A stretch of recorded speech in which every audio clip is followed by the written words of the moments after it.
Mark Redmond, Irving Falou, Luke Weaver.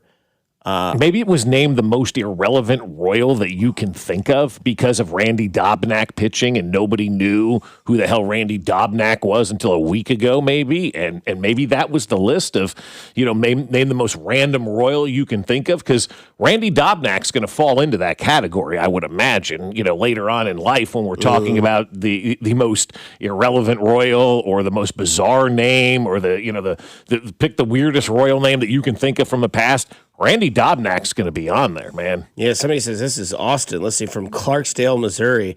Dobnak is amazing, and I will be down to watch him on Tuesday. Brett Eibner, Billy Hamilton, former closer Willie Peralta. Yeah. John Jay, Ryan Goings, Matt Harvey, Homer Bailey. It has to be the most irrelevant Royal, or the guy who had the shortest stint here in Kansas City, or just name a random Royal where Randy Dobnak ultimately is going to fall into that category. Ryan Goins is a good answer. That's a good one. He played like a third of one season in that 2018 year with the Royals. My other favorite one here is Calvin Pickering. Yep. Guy had 14 career homers. I saw him hit 2 on a Sunday in August in 2005. I thought he was the best player of all time. I was like 8 years old. I was like, this guy is going to lead the Royals to the promised land. He didn't do it. Another thing as a Royal after that day. Yeah, great answer. Calvin Pickering was a good one because I remember doing pre and post back in those days. Everybody wanted Calvin Pickering to be called up. Fine, Calvin Pickering got called up. We didn't want to see Calvin Pickering much after the day that he was called up to the big league level. Keila Kaiahue kind of fell into that category as well, of that random first baseman that you think is going to come up and actually produce and give you some power. They never do. Yeah, he was on this list of names. Ryan Sheely's on this That's list. another good one, yeah. Nice. Yeah. But we were sold he was going to be something special, too. Yeah. Irving Falou may be my favorite one on that list. I don't know why. Ross Glode. Ross Glode is another former one. White Sox great. That's right, Ross Glode. Eric Skoglund. Oh, Skoggs. Yeah, Danny Duffy called him Skoggs. Was Skoglund the one that next questioned Flanny? Oh, I vaguely remember Is that. Skoglund the one that got popped for steroids? I don't remember. He was, right? Was he? And then, I think so. And then he's the one that had the emotional response to the media like 2 days later, and before that he had next question. Next question. Yeah, popped for 80 games. Oh, wow. Skoggs got suspended, dude. Yeah, and next question, Jeffrey Flanagan. Well, that is even better. Yeah. So were you on steroids? Next question. Okay, thank you, Raphael. Oh, man. Eric Skoglund, my first game back to Kauffman Stadium after your Donna Ventura. Okay, yeah. Yeah. Skoglund pitched a complete game. Okay. And I guess everybody was wearing the 30 jersey in remembrance of Ventura. Gotcha. Yeah, I just saw a video today. It's funny that this came up because when we were here earlier, on my Instagram reel, it was 2006 Royals game against the Rangers, and it was Kyle Snyder's first start of the season. It was 8-4 Rangers in the fourth.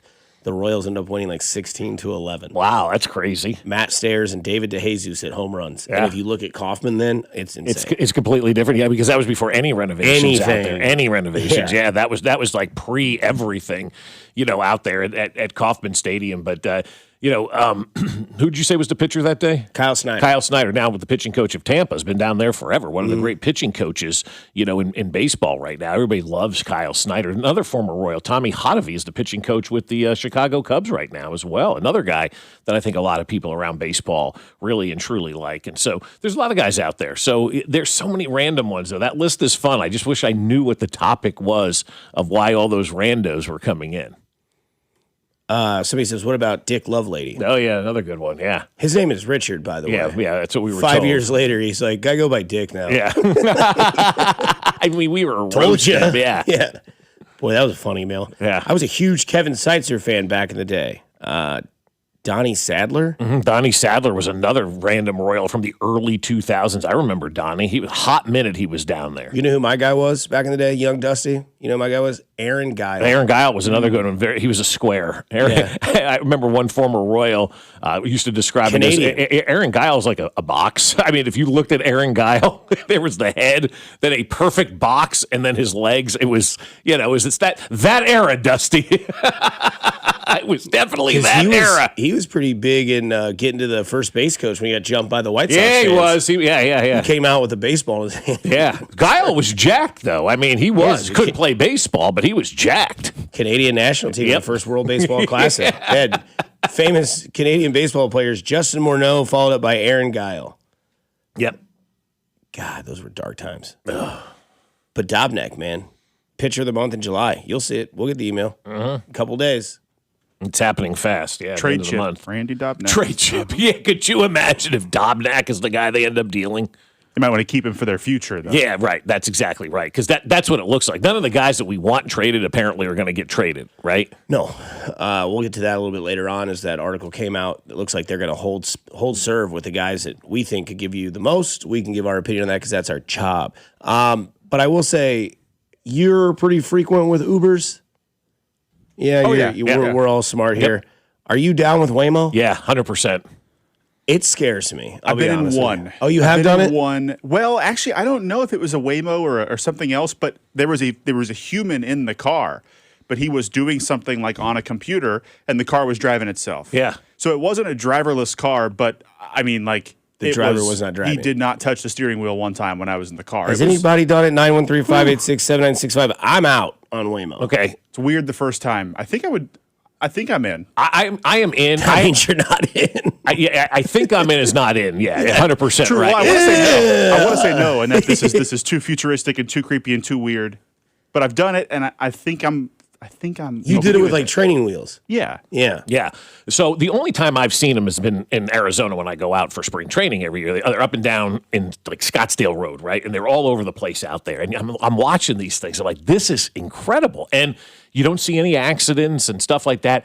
As a dad with two daughters, I would feel more comfortable with them in a Waymo than I would in an Uber or a Lyft. I can tell you that right now because there's no driver in there with them, right? And so I would feel comfortable with that situation as opposed to somebody, driving, with them. Who knows what could happen these days. And so that's where I am on that. But I would have no problem getting in a Waymo at all. And in fact, I actually have the app and I've just never had the opportunity to get into one. But we bring it up because they're maybe coming to Kansas City soon, right? You're the one that told me that. So I was just, I'm just always like the Uber guy. Yeah. I mean, I get it. I'm not your children, right? I'm not young, so you don't have to worry about me. Right. But like, I'm a talker. Mm-hmm. If I'm in a Waymo, like for Mac's wedding, it was a 40-minute drive from my house to his venue. Mm-hmm. I talked to both drivers there and back. And in a Waymo, I'd just be like, okay, so I'm here. Hopefully this thing knows how to get me to my house because I have no way of telling it it's going the wrong way, let alone do I have to jump into the driver's seat and take over this car? Is it going to shut down? Too many hypotheticals in my head with Waymo. And I actually thought what Quentin Lucas had to say about Waymo was actually really interesting because we're going to look at it, but if it ends up taking jobs away from people, it's probably something that we're not going to have in Kansas City. And I love that reasoning. I use AI, but I also don't want to use AI that's going to take jobs away from people. So I appreciate that reasoning from Quentin Lucas on all of that. And so, but I still would like to have that option here in Kansas City because it's kind of fun. It's kind of cool. Do we need it? No. Would it be cool? Yes. Do we need more transportation options in this town? You better believe we need more transportation options in this town. But if Waymo comes, great. But I would get in it. Yeah, absolutely. I have no problem getting in it. I think your reasoning about the job market is the most compelling argument to me. Like I talked down about DoorDash. I can't believe people DoorDash all the time. And hey, it's created a job market. People use it. They like the convenience. People are making money. It's a good thing. Not for me. Waymos might not be for me. But if they're not taking other people's jobs, yeah, sure, why not? Yeah, absolutely. I think I'm out. Can it get hacked? That's the other thing I'm worried about. I don't know. That's a fair question, dude. Like, these are things I don't think of, right? I'm naive in a lot of things. I'm like, I would have never thought, well, could it get hacked? Oh, my God. Now that's something else I got to worry about, right?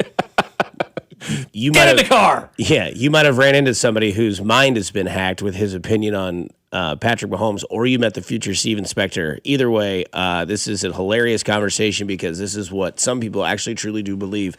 Plus, we have to embrace what the Royals are going to do for the future of their franchise, at least this year moving forward. 96.5 The Fan, your home for Kansas City sports. Fescoe and Dusty. Every Hardee's is closed. Well, that dog.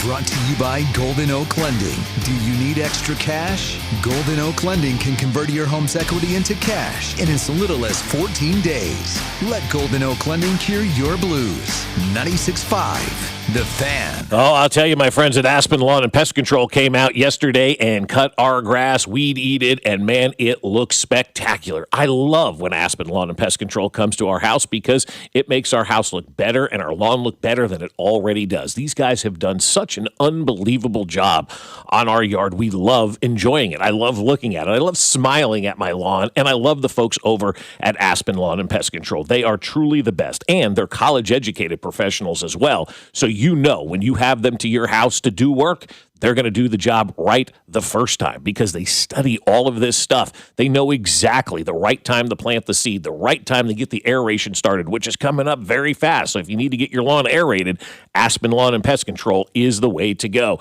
And then for us, it's the mosquito dome that we love that keeps the mosquitoes and the fleas and the ticks and all of that out of our yard, so it's safe for us and our dog. Right now, Aspen is going to give you a free estimate and up to half off your first application when you mention this ad. So visit them now at aspenlawn.com. That's aspenlawn.com.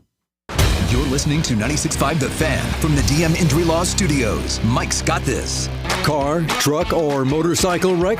Remember, Mike's got this. 816-888-7500. Mike's got this. Hey guys, it's Dusty Likens, and how many times have you failed? It's okay to admit it, multiple times. I fail daily. But don't fail in the bedroom because performance matters in intimate moments. Don't let ED get in the way. The truth is, most men don't have to live with it anymore, and you may be surprised by how the right treatment can improve your love life. Heartland Men's Health uses advanced medical science to empower male performance with therapies that go far beyond the pills. They have treatments with success rates well over 90%. Some treatments can even have you last an hour or more. Heartland Men's Health is successfully treating men in the Kansas City area, so call them today and find out why their advanced treatment strategies offer so much more. Schedule a consult with Heartland Men's Health today. Your initial visit is only $99 and includes a medical consult with a licensed medical provider, a T and PSA test, and if medically advised, a test dose. And if that test dose doesn't work in the office, your visit is free. They have an expert staff, and if you are like a lot of men, you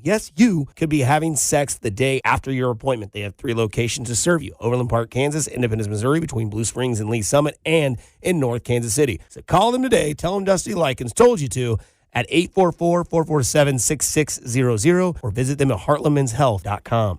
Liberty Mutual customizes your car and home insurance. And now we're customizing this ad for your morning commute to wake you up, which could help your driving. Science says that stimulating the brain increases alertness. So here's a pop quiz. How many months have 28 days? What gets wetter as it dries? What has keys but can't open locks? If you don't want to hear the answers, turn off this Liberty Mutual ad now. 12 months, a towel, piano. Enjoy being fully alert. Liberty, liberty, liberty, liberty. Hey, Kansas City, it's Johnny Dare. Everyone shopping New Century Chrysler, Dodge, Jeep, and Ram and Paola have been saving an unbelievable amount of money on brand new trucks, Jeeps, and SUVs that have slight cosmetic damage from the spring hailstorm. New Century has a wide variety of these vehicles left that are priced to sell. Save thousands and still receive all the factory incentives. Go see my friends at New Century Chrysler, Dodge, Jeep, and Ram while these deals last. Remember, you'll always pay less in Paola. See dealer for details. You're still glowing, flirting, grooving. You've still got it. But your immune system weakens as you age, making it harder to fight illnesses like pneumococcal pneumonia and RSV. Vaccines are a key part of any health routine and can help protect you from getting really sick. Ask your doctor or pharmacist which vaccines you need. See more at PfizerForAll.com. Sponsored by Pfizer.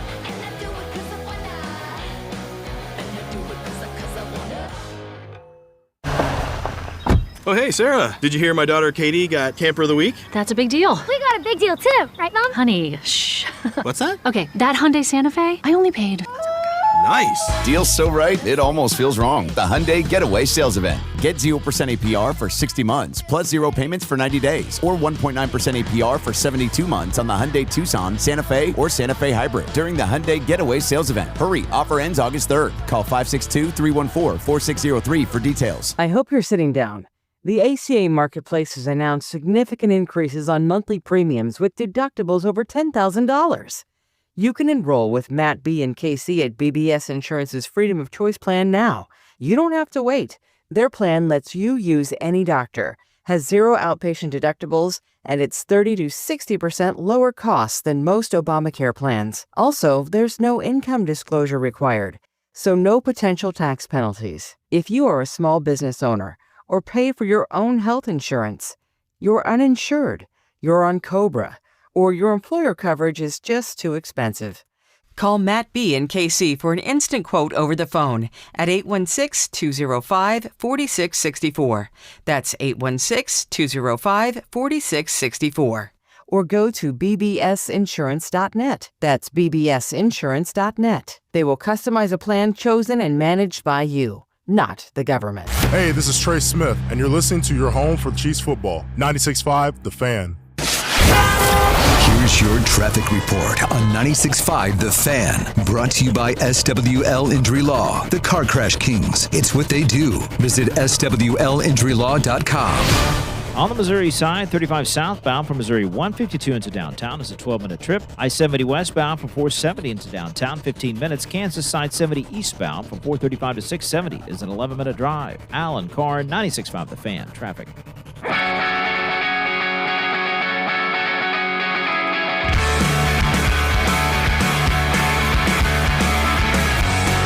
From the text line, someone told Jay Binkley they are bringing back the Hardee's Enley Summit. Oh, LOL.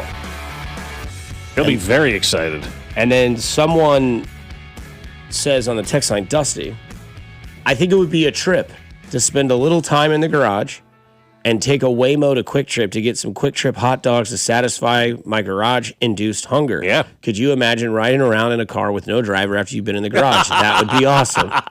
Let's do it sometime. And just have a conversation with the driver. Yeah, with the driver. How you doing today, sir? You think you turn left here? Yeah. And just film the whole thing for social media. Like, that's the content that people need. That's a great bit. And people are doing these in Waymos in cities they exist, without a doubt. Yeah, Getting in a Waymo with the group and turning to the driver, hey, so where are you from? How long have you been doing this? Yeah. Fantastic. Yeah, what's bit. your real job? Yeah. I love that. That's great. So how long you been in Kansas City? Yeah. Okay. Would you like to play some, like, how do you play music? Yeah, I don't know. Maybe I think actually though I've heard you can connect your music to to the Waymo and you can do it yourself. So anybody's like gotten a Waymo and just like put porn on? Yeah, probably. I would imagine. Yeah, absolutely, no question about it. That's interesting. Yeah, I don't know if I would. I don't know. Paranoia strikes deep. Into your heart it will creep, and it will definitely do that in the garage with a Waymo driver. And why are we bringing Hardee's back to Lee Summit? I mean, I don't know. Whatever. I don't want to get on that soapbox. I'm already pissed about the Dodgers. Either way, you ran into somebody yesterday that reminded you of Steven Spector. Steven Spector, yeah. Mahomes is done was the quote? That was it. Yeah, I'm worried Mahomes is done. Where was this at? I was at the J working out yesterday. Very, very intelligent guy. And we're having this conversation. Sounds like it. No, I mean, he is. Okay. I mean, no. And that's the thing, that people believe stuff, right? And I know from talking to him that he is a casual fan, which I think most people are, right? You could say something about the Royals right now. 90% of the people go, okay, fine, whatever. Nobody, nobody knows who Randy Dobnak is? Probably not. No, that's unfortunate. But people would go, oh, okay, I guess that's the way it's going, because the low hanging fruit, the conversation, basically the genesis was, I don't trust the offensive line to protect Patrick Mahomes, and I'm like, I said, okay, so that's the narrative out there for the casual sports fan. That's the narrative out there right now that the national perspective is pushing out there. I'm wondering how many people listening are really in that same category where they truly don't trust the offensive line, and what's it going to take for you to truly believe, in that offensive line? Or are you more concerned with Patrick Mahomes' knee? The other thing that he said, and I think this is a concern for a lot of people, will Patrick be able to play behind the offensive line? Will he be able to stay in that pocket, or will he still have that first instinct to run and to get out of that pocket? And I think for me, when I'm surveying, or if you will, watching, whatever the hell you call it, all of this stuff that's going on with the Chiefs, if I'm looking at all of those things that this gentleman was talking to me about, I'm like, the pocket thing I can get with, right? Can Patrick stay in that pocket? But the other stuff, we've got to stop talking about the offensive line not being good. It is going to be, I believe, one of the best offensive lines in the NFL this year. If it's not, then we're having different conversations in the offseason, obviously. But I think going into the season, it's going to be very good. I do believe that his knee's going to hold up. But staying in the pocket and allowing that offensive line to give him the protection, that is a fair question to ask because he's never had to do that before. What gives you confidence it'll be a top 5 offensive line? You got a number 1 draft pick at left tackle who looks like he's possessed and ready to go. Okay. You've got, arguably the best center in the game. You've got a right guard that was clearly underdrafted and everybody loves and dominates the line of scrimmage. And I do like Jalen Moore a lot. I think he's now going to be comfortable being that right tackle and knowing that he has the opportunity to go out there and play. And, I think running the right offense also is going to help this offensive line. As Andy jokingly said to somebody yesterday, yeah, we're running the ball every time, because somebody kept asking how much you're going to use Ken Walker. We're going to use it every time. I think having a balanced offensive attack is going to make the offensive line better as well. Yeah, I think there's definitely questions about your left tackle because we haven't really seen enough, I think, if we're being honest. Sure. I mean, which is fair. Obviously, last year it gets hurt towards the end of the year, but also took time of absence from the team, like went back home and did stuff with family.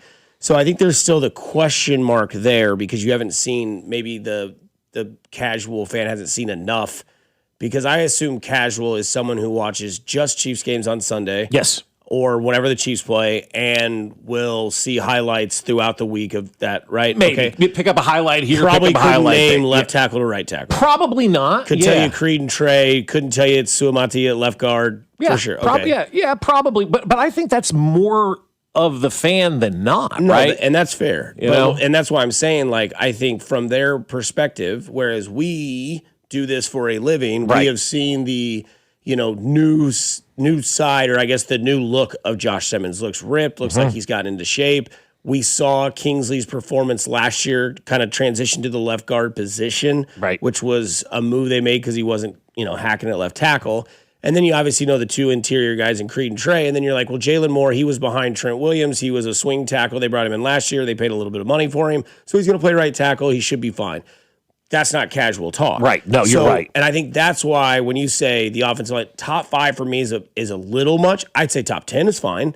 But the question that everybody has in their mind is, what is this next version of Patrick Mahomes going to look like, right? Because I saw a post the other day, and it was like the faces of the league are no longer the faces of the league because of are no longer the new faces of the league. And it was Mahomes is 31, Allen's 30, Lamar's 30, like all these dudes ages are getting old, bro. And you're like, okay, the next wave behind them is obviously not the same talent pool, but it's, guys like Bryce Young and Caleb Williams and Jordan Love, and these guys are now the young faces that are trying to move into the apartment with the older faces. So I mean, this is now going to be like veteran Mahomes. It's, I'm not saying that we're not still going to see the Superman plays here and there, but less of those and more of like the now polished version of what a all-pro quarterback in a lot of people's casual minds looks like. Yeah, sure. The 3 to 4 step drop, the pause, the pump fake, and then the throw.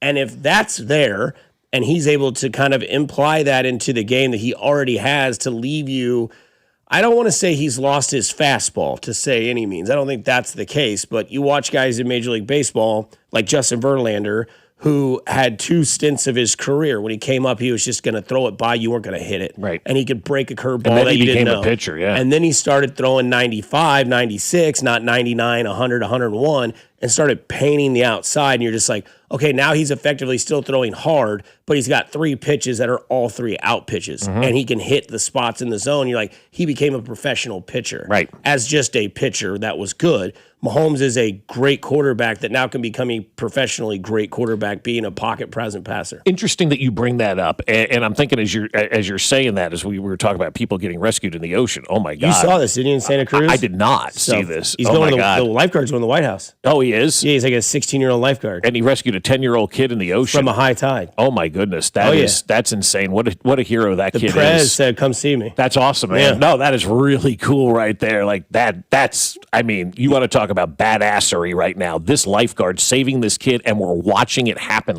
basically live. You know who also saved the lifeguard? Bailey Zappi. Yeah. There you go, text line. Yeah. Somebody might say goes, did you somehow put a Bailey Zappi in a sentence? Yeah. That's how you get out of a meeting. Say anything in a bink. Yeah. You know that story, right, about Bailey Zappi? So we had a meeting about preseason football, like what we were going to talk about. I think it's the last time we've had a meeting as an entire staff, which we're good with. We don't need them. It was like, all the shows on the day, Binkley's in there, and we're talking about what we want to talk about moving forward in football.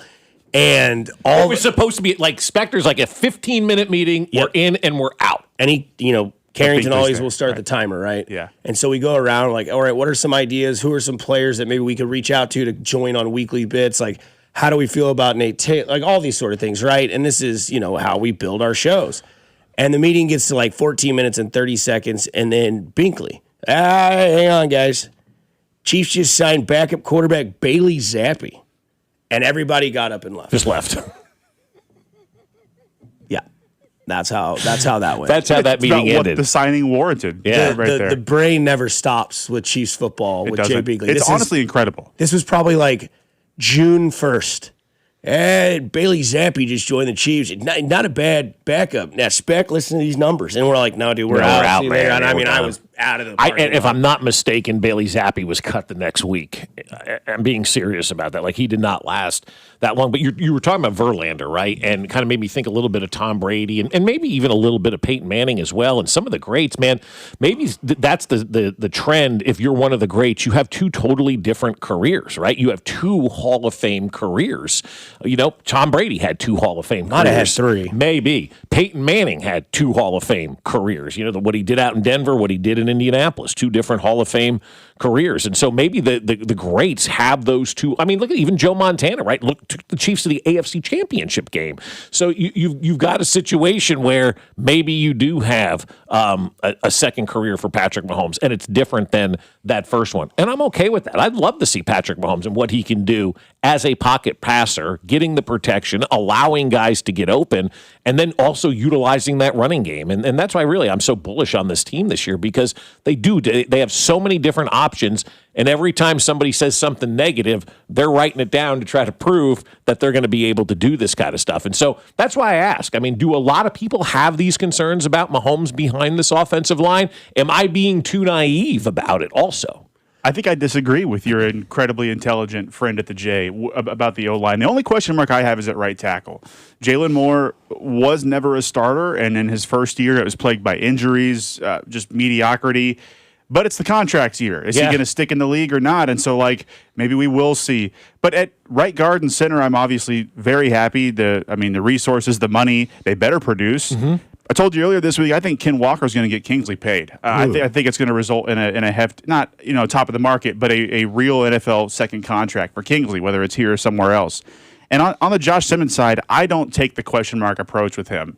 It's like Jordan Tyson was for me in the draft process. When you have all these different things happen, I don't think it equates to being injury prone. You hurt your leg, you break your hand because of your running back, you have a personal life issue. Maybe he's just had some bad luck, and now he's going to get the flip side of that. That's just how life goes for everyone. Sure. Michael Massey, to not a direct comparison, his back is going to flare up again. He's been on the IL 4 times in his career. That is an injury-prone part of his body. It will happen again. That's not the case with Josh Simmons. I don't share question marks with him. I think he's going to be a top 5 left tackle in the league. Bob, if you want to call this a top 5 line, that's fine. Top 10, that's fine. I am very confident in this O-line. Okay, good. Okay, and so where's the text line stand on that? Because if one person says it, I always wonder, is this the true feeling? Am I being, again, naive about all this and just believing in Andy Reid and Patrick Mahomes and, everything that they've accomplished throughout their storied careers? Or is it a real kind of concern that fans have? Because I just think the offensive line it's going to be an outstanding offensive line this year. I'm excited to watch these guys play. That's really, that and the defensive line are really the only two things that I'll watch in preseason football. Yeah. I want to see if they can And that's the other thing too. It's so hard about preseason football is I don't know like how many defensive lines they'll go against that will have their starters out. But obviously you can watch your offensive line. If you're looking for the first sign, it's the push. Like, are they getting the defensive line? Are they getting them off the ball by a yard or two to start? If that's the case, Ken Walker going to be just fine. Patrick Mahomes should be just fine. Defensive line, same thing, but the opposite approach. Are they getting into the backfield, or is one or two guys able to be a distraction with all of that sort of thing? So when I'm watching preseason football this year, I'm not expecting to see 15 out there. Now, the guy's a lunatic, and he's probably going to make Andy Reid play him for at least a series in the first 2 games. Yes. I could be wrong, but again, I think Mahomes is just athletically, mentally insane, which is great. You want those guys on your team. But that's kind of where my eyeballs go. You mentioned all those things about Josh Simmons, and those are all question marks in my opinion. Like, does he have bad luck? Right? Like, I don't know. Is he this good at left tackle? I don't know. Consensus would say probably. If it looks like it, smells like it, it probably is. And again, to your point, to the things that, leave people in question, one was friendly fire. The other one was a family situation that is none of our business, but it was a family situation. And because it's unknown, people still continue to say that, like, if we knew and everybody knew what that situation was, I think people would have moved on from that situation. But it's the unknown that keeps us, out there. The other thing, too, is I'm going to give them a fair shake because we all can agree here, I think, as men in this room, Isaiah Pacheco's vision was piss poor. Yep. And he was a downhill runner from the minute that the Duke was in his arms. And with Ken Walker, he's kind of got that prime Le'Veon Bell patience where he's going to sit back and then wham, right there, not to be John Madden, but that's maybe what the line has been judged on, is not necessarily them being able to scheme and push and pull and do the things that the line's supposed to do, but more so maybe they had an erratic, they had Waymo behind them. That's just, I was told to go here. Okay, well, sometimes you got to improvise yourself and see that, hey, Creed got his guy here, Trey didn't, so go to the left. Yeah, and he had no Pacheco is vision. just going to go. And that's not anything, I guess it's a bad mark on Pacheco, but did his time here, was fine, Super Bowl champion, all that. But there were so many times the next day I'd see Mitchell Schwartz tweet about it. I'd see other people tweet about it and be like, look at what he missed, what we see. And you'd see the 11 on 11 or whatever it is, the all 22 that people will watch. And not that I watched them all, but there were times when I'd see that and be like, how did he not see that? It's crazy when you watch those things. And yeah, you're not watching the all 22 all the time, but if there's a certain play and somebody points that out, you would say, what are you doing here? Like, I'm sure that's being shown in the film room, obviously. Hey, man, look at this hole over here. And he never got it. I think the injury impacted him more than anybody will ever realize. Possibly. I don't think he ever recovered mentally from that injury, right? And that's where I always talk about the mental side of these injuries. Physically, you may be fine, right? You're fine physically. It's the mental side again. And Pacheco probably never was able to get over that hump of, man, I blew my knee out or whatever he had happen to him, broke his leg. And then, you don't get that confidence back that you can do it again. And instead of trying to hit that hole, it's that subconscious, I'm just going to go here and fall down, So I think the injury got him more than anybody's ready to realize. I would agree because people describe him as like a bowling ball or a downhill runner like you did, Dusty. I don't think that's fair for what he was post-injury. Pre-injury, I think that's what he was. Maybe he didn't have the best vision, but he ran through contact, he steamrolled people. After that injury, he was a downhill runner that looked like he was running uphill, like in sand. I mean, it was sad to watch because we all love the guy. Right. But it has not worked out for him post-injury, and Ken Walker is a completely different just echelon of running back. Somebody says, for sure here from the 785, we'll definitely find out about the offensive line in week 1 versus Denver. No doubt. Yeah. And that's a great test. Yeah. I mean, you're going to at least be comfortable in your own home stadium. But again, you're going to face arguably the top one of two. I mean, Houston and Denver, I think, would probably be. And then if Aaron Donald comes back, the Rams are up there. But yeah, you're going to face a defensive line that's very hungry. They've got that Allen guy. They've got Benito that's going to be back in your face. And you know that they're going to attack the outside edges. And if the one negative that you have on your offensive line where your question is right tackle, thank the Lord that's not Mahomes' blind side. Yeah, At exactly. least now, the yin and the yang to that is he's going to see that. Is he going to know that guy can go around the outside and he can just step up? Or is that trigger, like we just talked about with Pacheco, going to tick off in Mahomes' head and be like, got to bail? It's like, no, you don't have to be. All right, whatever, do your thing.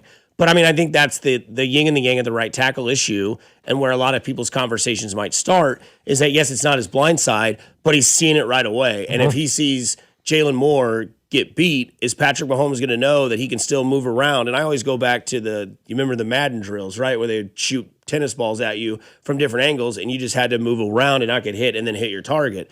That's basically what Mahomes got to do this year. I think he can trust his left side to a point of it's not going to be a worrisome thing, but I think with the right tackle, if that is the issue, and he's seen that, is he going to know that he can still avert it and still make a play, or is he going to go back and be like, I got to take off? Because we heard him earlier in camp this week, I ran way too much last year. And so, okay, he knows it's there.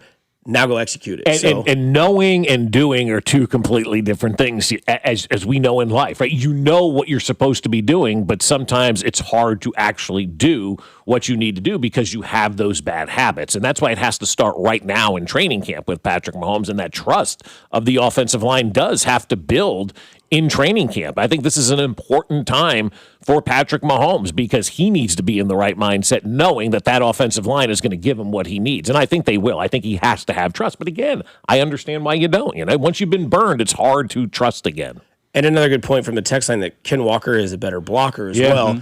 He's the other guy. Like maybe, Pacheco wouldn't see, a blitz coming. Walker probably has a bigger advantage of knowing where that might come from and be able to stand back there because he's a unit.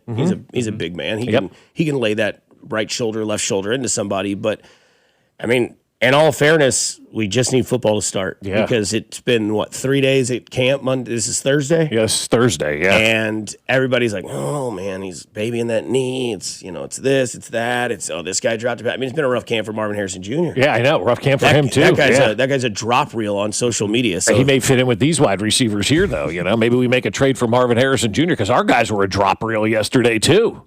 Yeah, somebody said it was a bad day for 11 Jalen Royals. Yeah. It was. I was just saying the reason I'm confident in Mahomes behind this O-line above anything, above any of the O-line conversation, which is good conversation, is we've seen Mahomes make these adjustments multiple times in his career. After his first couple of years, his instinct, even when he had good tackles like Schwartz and Fisher, was to roll out of that pocket and extend the play. Well, then, even after the Bucs Super Bowl, they got Creed, they got Trey, Mahomes wasn't stepping up in the pocket. The Chiefs were like 3-4 that 2021 year. They had just got smoked by the Titans. The Giants took them to overtime at home, and Mahomes wouldn't step up in the pocket. He was running out into contain rush. Well, the next year, what were teams doing? They were sitting two deep safeties, press man coverage, and Mahomes wasn't taking what they were giving him.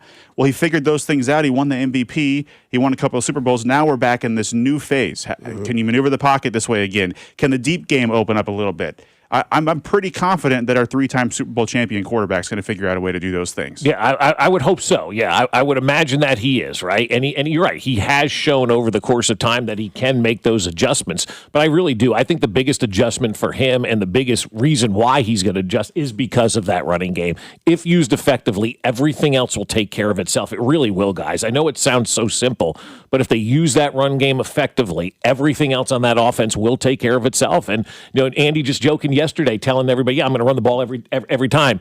That made me realize he understands. He knows what everybody's been talking about. He knows what the issue has been with this team. And he's going to did I just see what I just saw? Okay. Okay, I'm just making sure I saw that correctly. But he's going to make sure that everything is taken care of. Like Andy knows. And when the Chiefs know, and when they're addressing the stuff that we're talking about, and I say the collective we as Chiefs fans, they always make the right decisions. Yeah, Andy knows, Randy knows, they all know. And I love that. I love the honesty from Mahomes saying that he ran way too much last year. Yep. Honesty is great from your quarterback. This former quarterback lied. 96.5 The Fan, your home for Kansas City sports. You're listening to Bob Fescoe. I'm surprised nobody punched him in the jaw yet. And Dusty Likens. He's a hoe, and I want that known. Brought to you by Golden Oak Lending. Do you need extra cash? Golden Oak Lending can convert your home's equity into cash in as little as 14 days. Let Golden Oak Lending cure your blues. Your home for Kansas City sports. 96.5 The Fan. Well, I'll tell you what my friends over at QC Kinetics are saying. All right, before you have the surgery, stop. Call us, get a consultation, and let's find out if there are other options out there besides surgery. Because people hear, well, surgery is your only option. And once a joint's replaced, there's no going back. So before you schedule surgery, consider getting a second opinion from QC Kinetics. Whether you're dealing with pain from bone-on-bone arthritis, a torn meniscus, or years of wear and tear, surgery isn't the only conversation you should have. Talk to QC Kinetics about how they can use regenerative treatments to deliver relief to patients just like you right here in Kansas City.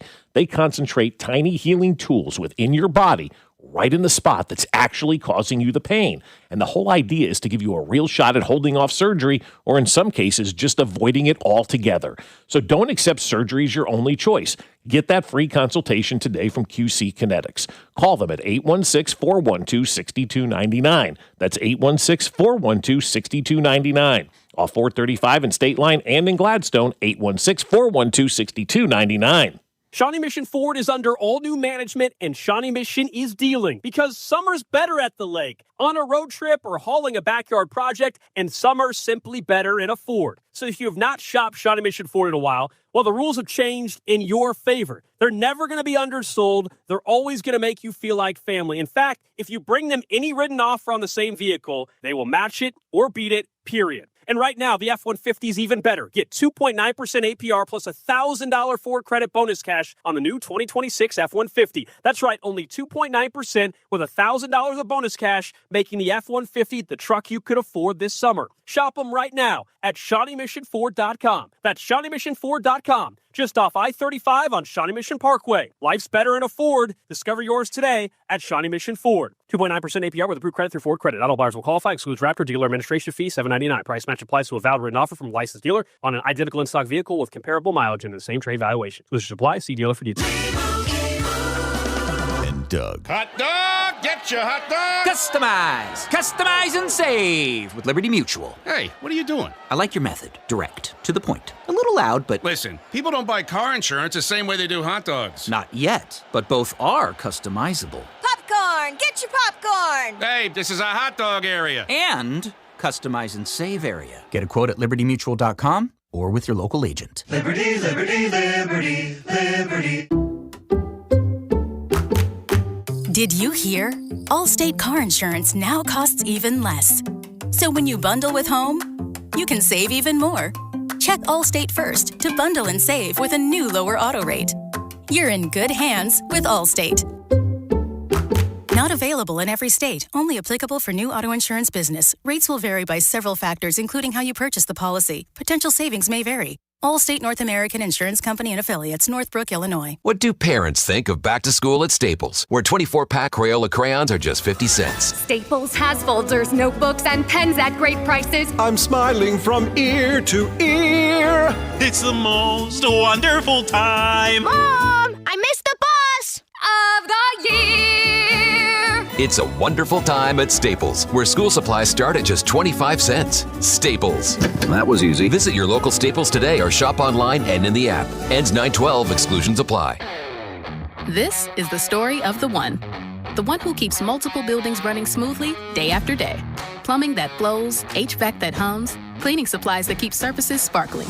That's why she counts on Grainger. With easy reordering online and 24/7 support, Grainger helps her keep the products she needs on hand. So shelves stay stocked and buildings stay ready. Call 1-800-GRAINGER, click Grainger.com, or just stop by. Grainger, for the ones who get it done.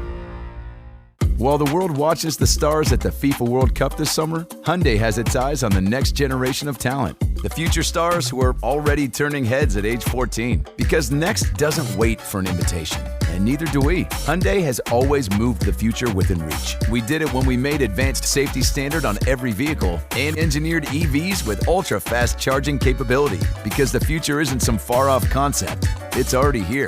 Next starts now. Hyundai, an official partner of FIFA. Here's your traffic report on 96.5 The Fan. Brought to you by SWL Injury Law, the Car Crash Kings. It's what they do. Visit SWLInjuryLaw.com. Northland, 169 highway southbound, heavy past 68th Street, getting down towards Inglewood, where you're down to one lane with construction. Past that, once you get towards 29, back to posted speeds and looking good into downtown. Kansas side, 635 southbound, filling in, approaching I-35. Alan Carr, 96.5 The Fan, traffic.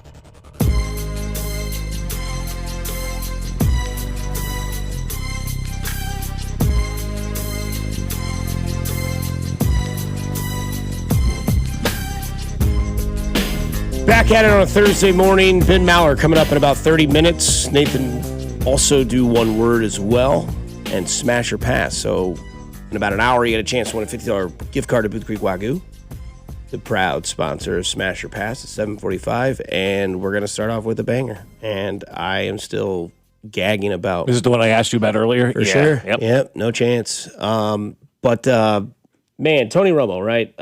Rough weekend. Yeah. Gets popped for an OWI, which is a new one. And then the surveillance cam came out, and you're like, oh, boy, he's rough. He aced the test. Oh, boy. And then they had him do the field sobriety like in a car garage. Yeah. Well, he was on an interstate, you know? Yeah. So they had him go to this, like, garage where he was doing like almost like calisthenics. Like How did he get to the garage? Did he drive his own vehicle normally there? I just open the door and walk down 2 steps and use my Bic lighter. Right. But yeah, I clearly they show him getting in the back of the cop car on the interstate, and they take him in there and they have him doing like all these weird things, fails miserably. But when they asked him originally, he said he was going to see his grandma and grandpa. Right. Per public posted obituaries, all 4 of his grandparents appear to be deceased. They're dead. Now, maybe he was going to the cemetery to see grandpa. I don't know. Maybe he just should have said, none of your business. I don't think they like that, but, maybe that's his alibi. Yeah. I'm going to go see grandma and grandpa. Like, oh, okay. Yeah.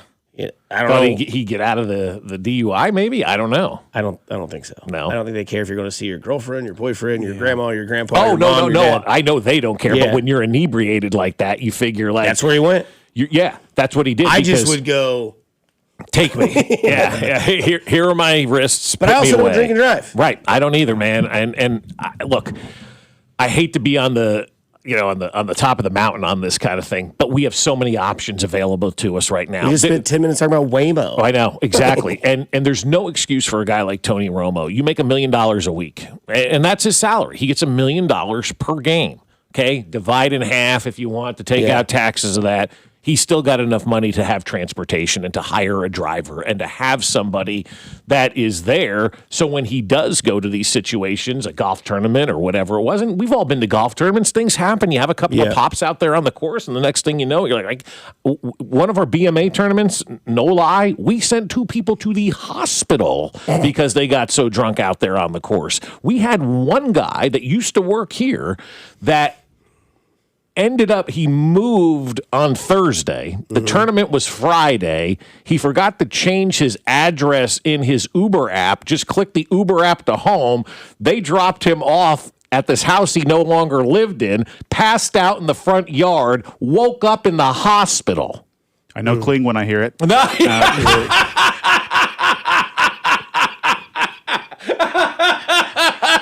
Let me take the week, Nathan. Take the week. So what I'm saying is I know how these golf tournaments go. You're a millionaire. You're a former athlete. You've got all the means in the world. And when folks like that are the ones that are doing this kind of stuff, it ticks me off even more because Dusty and I, we make no money, but we're also out here making sure we spend it the right way and using Uber or Lyft or Waymo or whatever your choice is. So a couple of texts that are interesting. So this comes from the 816. It says, I hate to be judgmental, but I think we all knew something is up when we saw his face last year. I've been around alcoholics, and that's what it looked like. Because we remember, you're like, damn, Tony looks rough. You're talking about the swelling in the eyes. And I'm with you there, Texan. I've seen him in my life that I know people that no longer drink, and they look incredibly different. It's amazing when you see somebody. I mean, swollen faces, red cheeks, glossy eyes, now buff, chiseled. And I'm like, man, you look great. Like, what happened? Like, stop drinking. Stop drinking. Gotcha.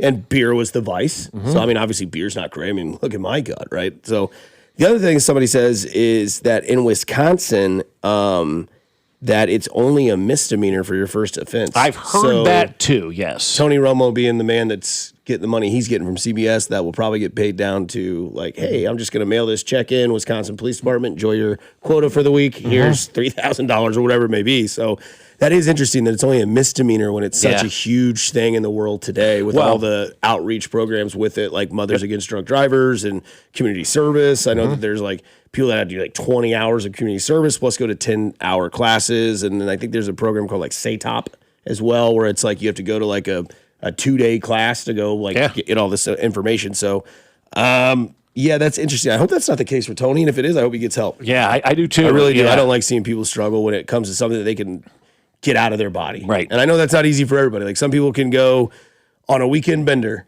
and we'll say Dusty Likens for an example, Friday through Sunday about 6 p.m. and then can go Monday through Thursday and not touch it. Where there's some people that are like, man, I need to get off work. I need the beverage. I need it. And that's just everybody's different vice, right? So I think, it's pretty tough, man, you have to see that. The sympathy for someone who may have a problem like that, because we've all known people in our lives that have that problem, while having the criticism for the decision that he made to get behind the wheel of a car. But for me, it's like the Tiger Woods story. I don't care that you prefer to drive yourself, Tiger Woods. You're under the influence of whatever prescription or whatever you take. Hire a driver. Your net worth starts with a B. You can hire a driver. You have those funds. Tony Romo, your net worth starts with an M, probably tens of those, if not hundreds of those, considering your NFL career. Call an Uber. It is not. Or just call somebody that you know is not drinking and be like, hey, man, this is really embarrassing, but you think you could give me a ride home? And they'll be like, oh, man, I'm not at the house, but I can call so-and-so. I know he's at the house with his wife, and she can, that's a serious thing. That's not like, hey, man, you drop me off at Chick-fil-A so I can get some food. Like, dude, no, DoorDash it. I'm not picking you up. But like this sort of thing, which goes to another text, is that the reason that these rich a-holes do it is because they're arrogant entitlement. They think like, oh, they'll see my Beamer. They'll be like, oh, it's Tony Romo. Like, here's an example of 30,000 people before you that were famous that got the same punishment. I mean, I remember Miguel Cabrera when he was young had a bottle of Patron between his legs. He goes, do you know who I am? The guy's like, I don't give a blank who you are, dude. You have a horrible situation right now that's putting everyone else around you in jeopardy. I think that's where the thing that comes to people that drive inebriated is they forget that it's not just them that they're affecting. Like, they crash, they die, that's one person. They crash into a bunch of cars or they swerve over the road and someone else dies. It just happened to be coming home from work. That's the problem. And it doesn't matter if you have $1 in your account or $1 billion in your account. We are all on the same level on this field. If you are too impaired to drive, call somebody or get something. There are too many outlets in this world. If you don't know how to use an app, I bet you're with somebody that knows how to use it. I taught my stepdad how to use the Uber app in 5 minutes in Vegas, and he uses it to this day. Look, my parents are in Spain right now with my sister, and she's telling me all these wild stories about what this trip has been like. And she goes, I don't know how these people function by themselves in real life, right? You've met them. But they also, but they know how to use the Uber app. At 75, 76 years old, they know how to use that app. And so, again, as Dusty said, there is no excuse, but it goes back to us as a society. As I've said for years, we coddle these players. We let these players off when they do something wrong, and they continue to push the envelope, and they continue to move forward thinking that they can get away with everything because we've allowed them. There's been a fixer, the fall guy there for these guys forever, from the time they're young to where we are today. So we've just got to start punishing everybody equally. The DUI stuff, the drinking and driving, I just can't. I'll never, ever have an excuse for that. No, there's none anymore. I've met a really good friend through getting an Uber driver inebriated. Our buddy Aussie. He was doing it at the time, and I was like, he's like, no, your voice sounds familiar. And I was like, oh, yeah. I was like, what's familiar about it? He's like, do you do night shows? I'm like, oh, yeah. And then we started this conversation, and then that builds into a trust of, hey, I might not be working tonight, but give me a call. Text me. Don't ever get in trouble because, man, if I get popped, this is done. I'm getting a text from Stevens like, hey, can you bring your fob in the next morning? We got to move on. Like, okay. Because what example am I setting? Exactly. Sitting on a soapbox saying, don't be dumb, be responsible. There's no excuse for it. And then next thing you know, I look like Tony Romo. That's not a good thing to have. So you can look like Tony Romo as long as you're not behind the wheel and of you know the car. me, I'm the biggest Uber supporter there is. I mean, I got told by the boss in New Orleans not to take it for 4 minutes to the stadium. And we were sober as jaybirds. Don't take the Uber. Walk your ass here. I'm not paying for it. Okay, sounds good. Sorry, we can't get in. in the French Quarter to the Superdome. So yeah, and it is. It's just, Tony, if you do need help, man, I hope you get help. Yep. And you got a really nice job, really good job. Got a great job. Pays a lot of money. So hopefully you can get that figured out. Coming up, we get back to our camp report. We'll play some stuff that Mark Donovan said so you can hear it from his mouth about the field and the stadium and all that sort of stuff moving forward. And we'll talk about what we saw yesterday in yellow and red shorts from Patrick Mahomes here on 96.5 The Fan, your home, Kansas City Sports. Good morning, Kansas City. It's Jack Caglione, and you're listening to Fescoe and Dusty. Weekday mornings starting at 6 right here on 96.5 The Fan. Brought to you by Golden Oak Lending. Do you need extra cash? Golden Oak Lending can convert your home's equity into cash in as little as 14 days. Let Golden Oak Lending cure your blues. 96.5 The Fan. America is turning 250 this year, and Circus Sports is celebrating by offering all users in Missouri $250. Dane Hughes here, and for everyone in Missouri, all you have to do is deposit $250 on your Circus Sports app. Then play through that deposit. Once you do, Circus Sports will reward you with $250 right in your account. This is available for everyone in Missouri, new and existing users. Celebrate 250 years and find out more at circusports.com today. Must be 21 or older in Missouri. Gambling problem? Call 1-800-GAMBLER. And Doug. Limu and I created a trick to help you remember that you can customize your car insurance and save with Liberty Mutual. You see, the shirts Limu and I wear are yellow, and yellow is the color of lemons, and lemons grow on trees, and trees provide oxygen, and oxygen helps us breathe, and breathing is how you live, and you can live more life when you save money by customizing your car insurance. I agree, Limu. It's really quite simple. Only pay for what you need at libertymutual.com. Liberty, liberty, liberty, liberty. Conservative, family man, author of The Bald Plan to Reduce Property Taxes. Listen to Scott Schwab.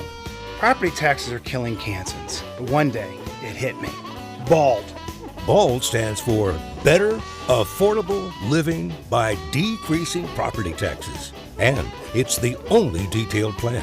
Schwab's BALD plan means voter approval for property tax hikes, refunds for unfair assessments, and tax relief for seniors and working families. Listen to Scott Schwab. I'm focused on reducing taxes for Kansans. You should keep more. My BALD plan makes sure of it. When I'm governor, we'll get it done. Finally, a governor with a good head on his shoulders. Author of the BALD plan to decrease property taxes. Conservative Republican Scott Schwab for governor. Visit scottschwab.com/bald to learn more. Paid for by Schwab for Governor, Jim Felter, Treasurer. Eric Clapton. September 17th. T-Mobile Center. With special guest, Jimmy Vaughn. Tickets are on sale now at AXS.com. I shot the sheriff. Don't miss the Rock and Roll Hall of Famer, Eric Clapton. New Game Plus with Oxy makes your laundry smell incredible and fights stubborn smells, like the ones your dog Biscuit brought into your freshly made bed last night. But you washed that all away with Game, and now you're drifting asleep to the scent and sound of waves. Ah, no, that's the dog licking your ear. Biscuit. It just might be our greatest scent ever, now with odor-fighting power. New Game Plus with Oxy. The burrito is fire. Hi, this is Maya. And I'm Antonio. And the little thing we love about the Chick-fil-A hash brown scrambled burrito is that it fuels our morning. It's the full package. You have the chicken, you have the eggs, and then you add these hash browns for a nice little crunch. The chicken's always nice. It's crispy, it's juicy. And the cheeses, they melt together in a beautiful way. And it gives me energy. It's perfect. Order the Chick-fil-A hash brown scrambled burrito and Simply Orange Juice on the Chick-fil-A app today. Real guests paid for their testimonials. Spring hail means big savings at New Century Chrysler Dodge Jeep Ram in Paola. Save up to $15,000 on hail-damaged new and used vehicles, plus all factory incentives. But this hail of a sale won't last long. New Century Chrysler Dodge Jeep Ram in Paola. You always pay less in Paola. Here's your traffic report on 96.5 The Fan. Brought to you by SWL Injury Law, the Car Crash Kings. It's what they do. Visit SWLinjurylaw.com. Life's better in a Ford. This update brought to you by Shawnee Mission Ford. Northland, 169 highway southbound bogs down before 68th Street and stays very slow down to Inglewood, getting into a construction zone where you're down to one lane, down towards 29. You're back to posted speeds, and from there, look good into downtown. Whether you're headed across town or across Kansas City, enjoy the drive. This traffic report brought to you by Shawnee Mission Ford. Visit ShawneeMissionFord.com. Alan Carr, 96.5 The Fan. Traffic. Tune in to Cody and Gold starting at 10 as they broadcast live from Chiefs training camp with exclusive one-on-one interviews and real-time updates from practice. This is your home for Chiefs football. 96.5 The Fan, KFNC FM and AM, HD1 and HD2 Kansas City, an Odyssey sports station. This is Fescoe and Dusty. I got Mahomes' balls in my hands. On your home for Kansas City sports. 96.5 The Fan. Oh, yeah, football.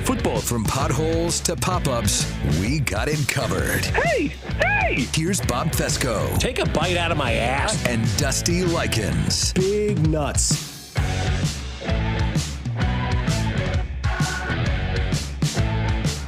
Back at it here on a Thursday. Cody and Gold in studio today. There is a Royals day game in Minnesota, a rubber match. That means that the series could go either way, bouncing one way or the other, hence the term rubber. He is right, based on which pitcher wins. Royals at 12:40 today. That means Vern at 11:30. Noah Cameron pitching for the Royals today.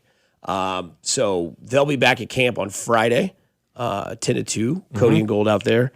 They had Xavier Worthy on yesterday, and they asked him how he's feeling about the Chiefs heading into week one. Pat's one of the hardest workers I'll probably ever, if not the hardest worker I ever met. This offseason, I've never seen somebody come back and be able to throw in however fast he threw. Probably, 6 months? Yeah, that was ridiculous. Does it motivate you, though, seeing, as you said, Patrick come back as quick as he has? That's the most important piece. If your leader is somebody that's highly motivated and he's doing it, then the whole team falls in line. So, I mean, obviously that's something that's big for a team, and Pat's one of the biggest people to do our team. Do you feel totally normal again? I mean, obviously you have surgery, so you're never going to feel totally in. Okay. I mean, I feel as best as I possibly can right now. And I probably say, I told my mom about this. This is probably the best I've felt my whole playing career, basically, because I feel like it made me lock in. Injury was mental. So, it helped me lock in mentally, and obviously it unlocked a whole new physical ability for me to obviously learn about my body. So we talked about a little bit about Patrick Mahomes and his new way of maybe playing the position quarterback. We talk about Isaiah Pacheco after the injury. He was never the same. You hear Xavier Worthy right there, who sat down with Cody and Gold yesterday, talk about, I don't know if I'll ever be the same again, because once you've had a surgery, it's, once your car goes into the mechanic, you're always going to be like, oh, no, that check engine light came on again. What is it now? Something like that. So you're always going to have that sort of notion in the back of your mind. But also, like, injuries can be a positive in a way of, okay, I know how hard I need to work to get back to the best ability that I was before the injury, right? And Xavier Worthy, I love the audio there. I think I watched that video 2 times yesterday, hearing 2 different conversations. One, seeing that Patrick Mahomes is coming back this early and showing that he wants to get out there, and his fight and his, like I talked about earlier, his just sickness when it comes to being like that, just driven of an athlete, and how that domino affects the rest of the team. And then also Xavier Worthy having a conversation with his mother that he shares on the air with Cody and Gold, saying, yeah, I was talking to my mom about this. Like, this whole thing has really shown me of what I'm capable of, basically, is what he's saying. Like, going through the workouts, getting back on the field. And I know people yesterday were like, oh man, Rice and Worthy left the practice field early. It was all planned. All planned. They're not hitting contact. Rice looks like he's another guy who's had an injury and he's coming back from and looking like he's getting back in the motion. But there's more than just Patrick Mahomes coming back from injury on this team. There are multiple guys on this team, plus a brand new running back. Yeah, absolutely. And when you hear Xavier Worthy talk about what he said there, the 2 things that stood out to me were Patrick's doing all this stuff. He's our leader, so we're going to follow. And I think that is so important to hear, especially from somebody that needs to have a big year in Xavier Worthy. And it looks like he knows that he needs to have a big year this year. And so he's watching Patrick Mahomes, come back from this knee injury and come back from a bad season, and putting in all this extra work and doing all this stuff. if your leader is doing that, you know what? Everybody better follow. And if you're one of these guys on the roster and you're not working as hard as Patrick Mahomes is, you're probably going to find yourself another team.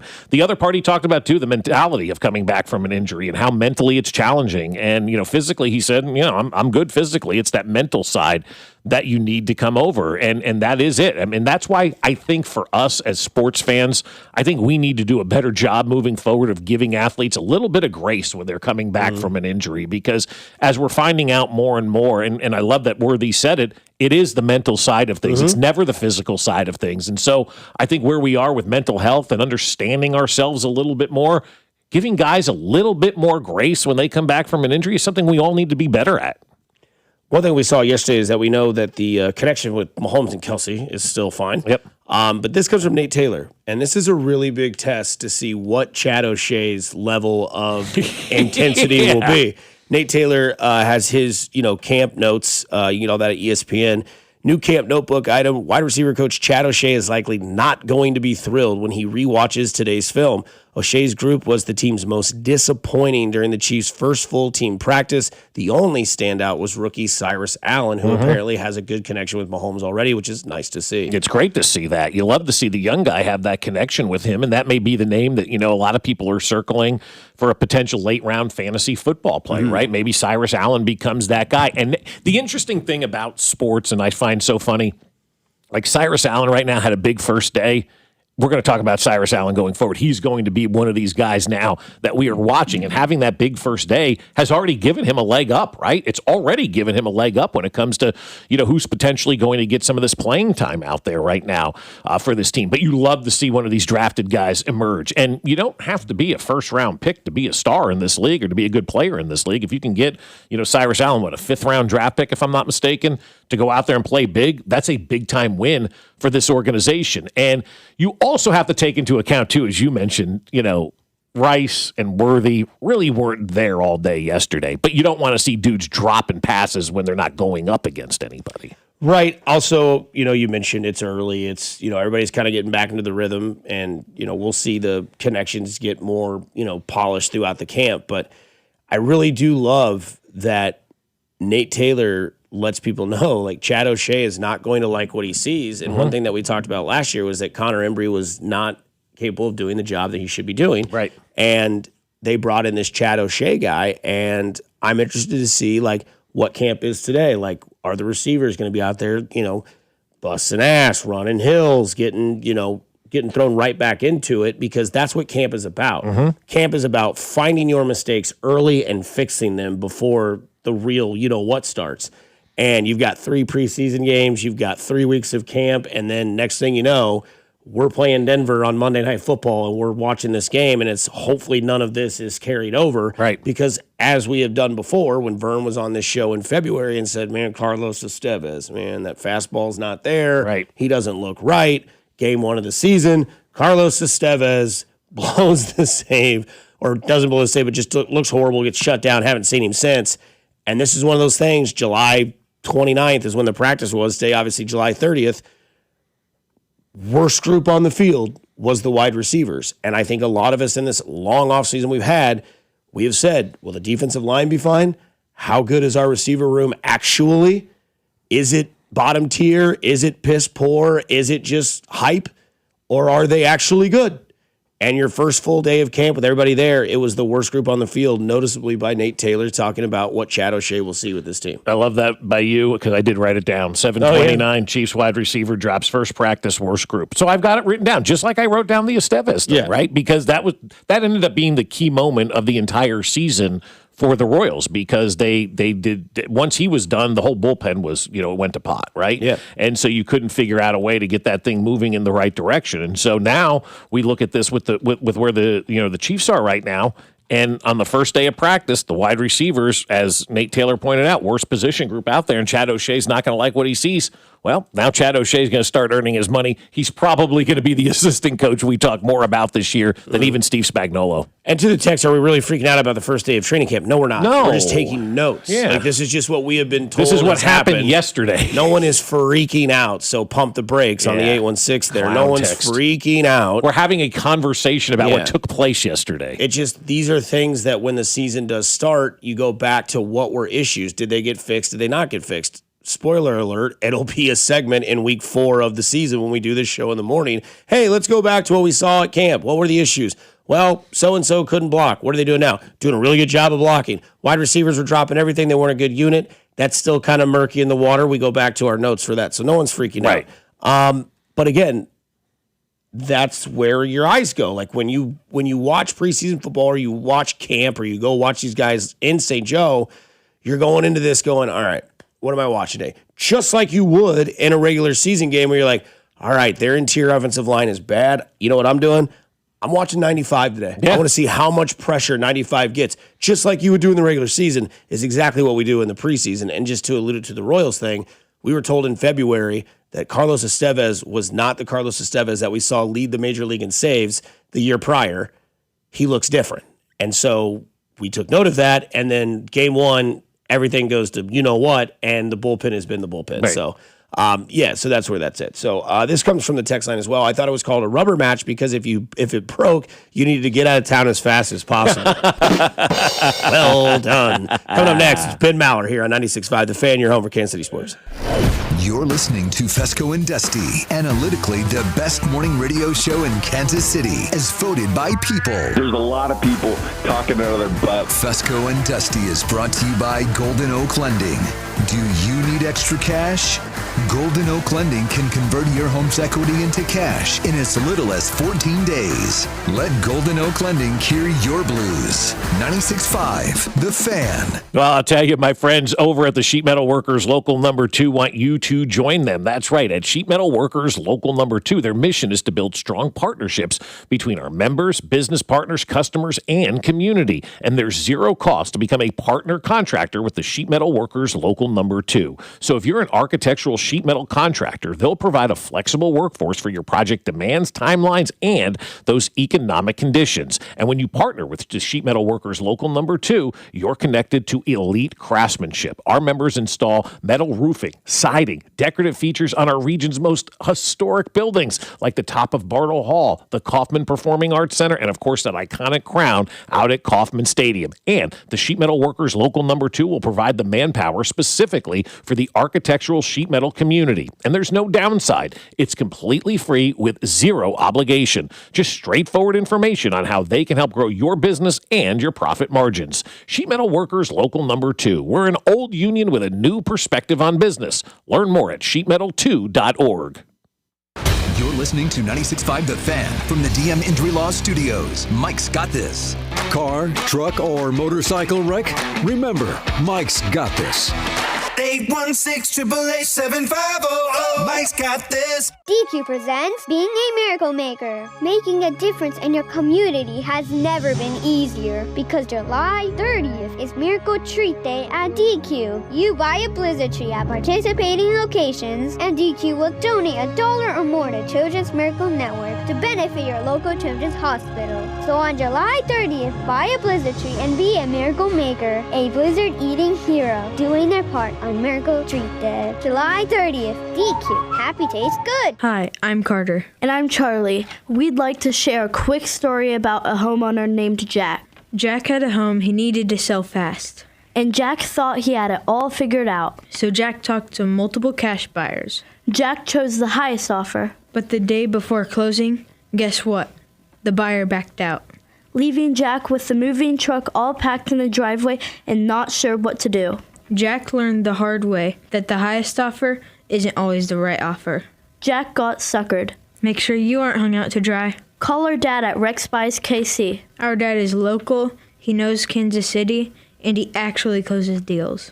No repairs, no fees, no showings, no surprises. Just a fair cash offer and a smooth process. Now, don't be like Jack. Call 816-330-6000 or visit rexbuyskc.com. Rex Buys KC, helping people make smart choices one home at a time. My name is Whitney Allen, and I'm a widow. My husband, Ryan, died. We never thought we'd ever have to use life insurance, but the unexpected happened. With Ethos, signing up was fast and 100% online. You can get a quote in seconds, apply in minutes, and get same-day coverage. No medical exams, and you can get up to $3 million worth of coverage. I'm grateful we were prepared. Get your free quote at ethos.com/radio. That's ethos.com/radio. Paid spokesperson. Time spent on application may vary. Online health questions required. Finding great candidates to hire can be like, well, trying to find a needle in a haystack, but not with ZipRecruiter. Its powerful technology actively finds and invites qualified candidates to apply to your job.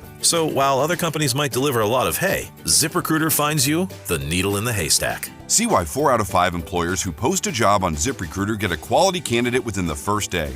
Try ZipRecruiter for free at ZipRecruiter.com/team. That's ZipRecruiter.com/team. ZipRecruiter. Hey, this is Lauren, and a little thing I love about the hash brown scrambled burrito is that it's gonna add the protein that you need. The eggs with those crispy nuggets. It's the ultimate combo.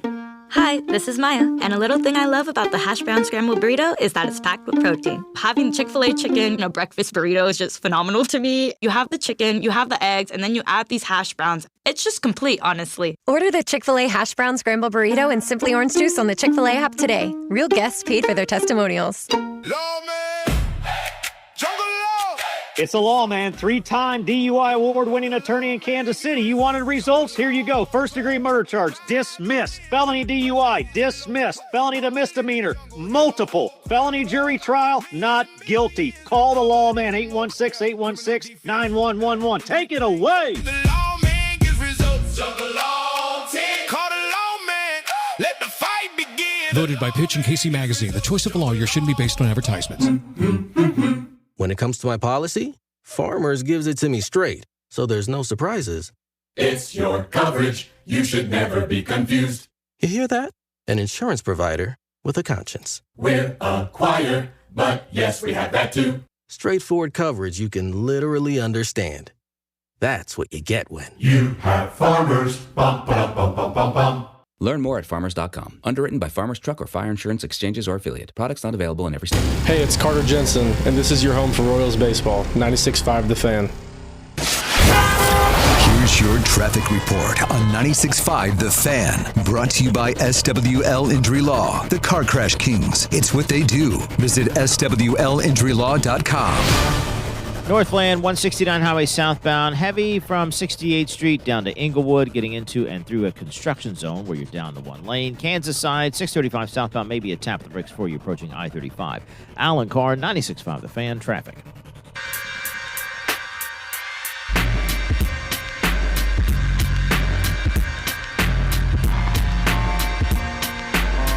It is time to talk to our guy, Ben Maller of Fox Sports Radio. Of course, you can catch him overnights right here on 96.5 The Fan.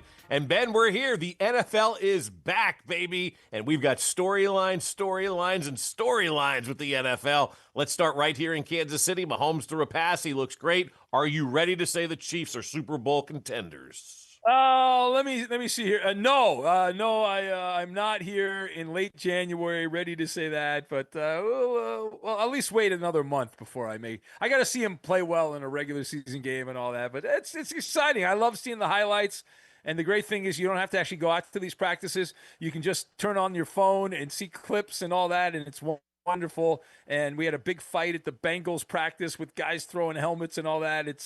It's wonderful. I do like that now when people get into fights in training camp, half the internet, I think it's all bots. They're like gobsmacked. Oh, my God, there's always been fights at training camp. If you're not doing it right if there's not fights. It's terrible. It's hot. It's humid most places. You're supposed to get into fights. If a team doesn't fight, I'd fire the coach if I owned the team. They got to fight. But, yeah, it's nice to see Mahomes highlights, and he's cleared, and that's great. And trust me, you do not want to see Justin Fields play quarterback for the Kansas City Chiefs. You do not want that to happen. That is a nightmare scenario if he's out there playing. Well, yeah, obviously a nightmare scenario for all of us if he's out there playing. But a healthy Patrick Mahomes, man, it changes the entire dynamic of this league because you look around right now, and I know we kind of talked about it last week with Super Bowl, expectations for maybe the Rams. But this, other than the Rams, this league is pretty wide open this year. Yeah, I look at the AFC. I'm right there to piggyback on that. If you look at the AFC, like you can make compelling arguments about Buffalo, you can make compelling arguments about the Ravens, the usual teams. And the Chiefs are right there.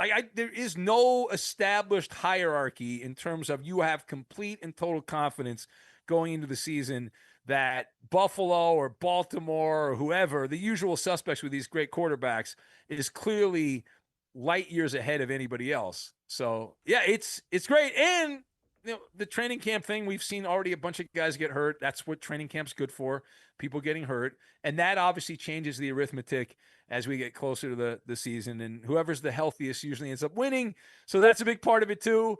And it's just great to soak it all in. We got a Hall of Fame game is coming up next week, which is always exciting. You get all fired up for that. You watch about 2 minutes of it, and then you turn it off and never watch any more of it and move on to something else. But the 2 minutes you're watching it, man, is that entertaining. Really good for 2 minutes, the Hall of Fame game. Yeah, it's really good exhibition football that happens a week from today, Ben. I can't wait for that. Do you think Mahomes plays in any exhibition games this season? No! Out of an abundance of caution. Are you kidding me? Come on.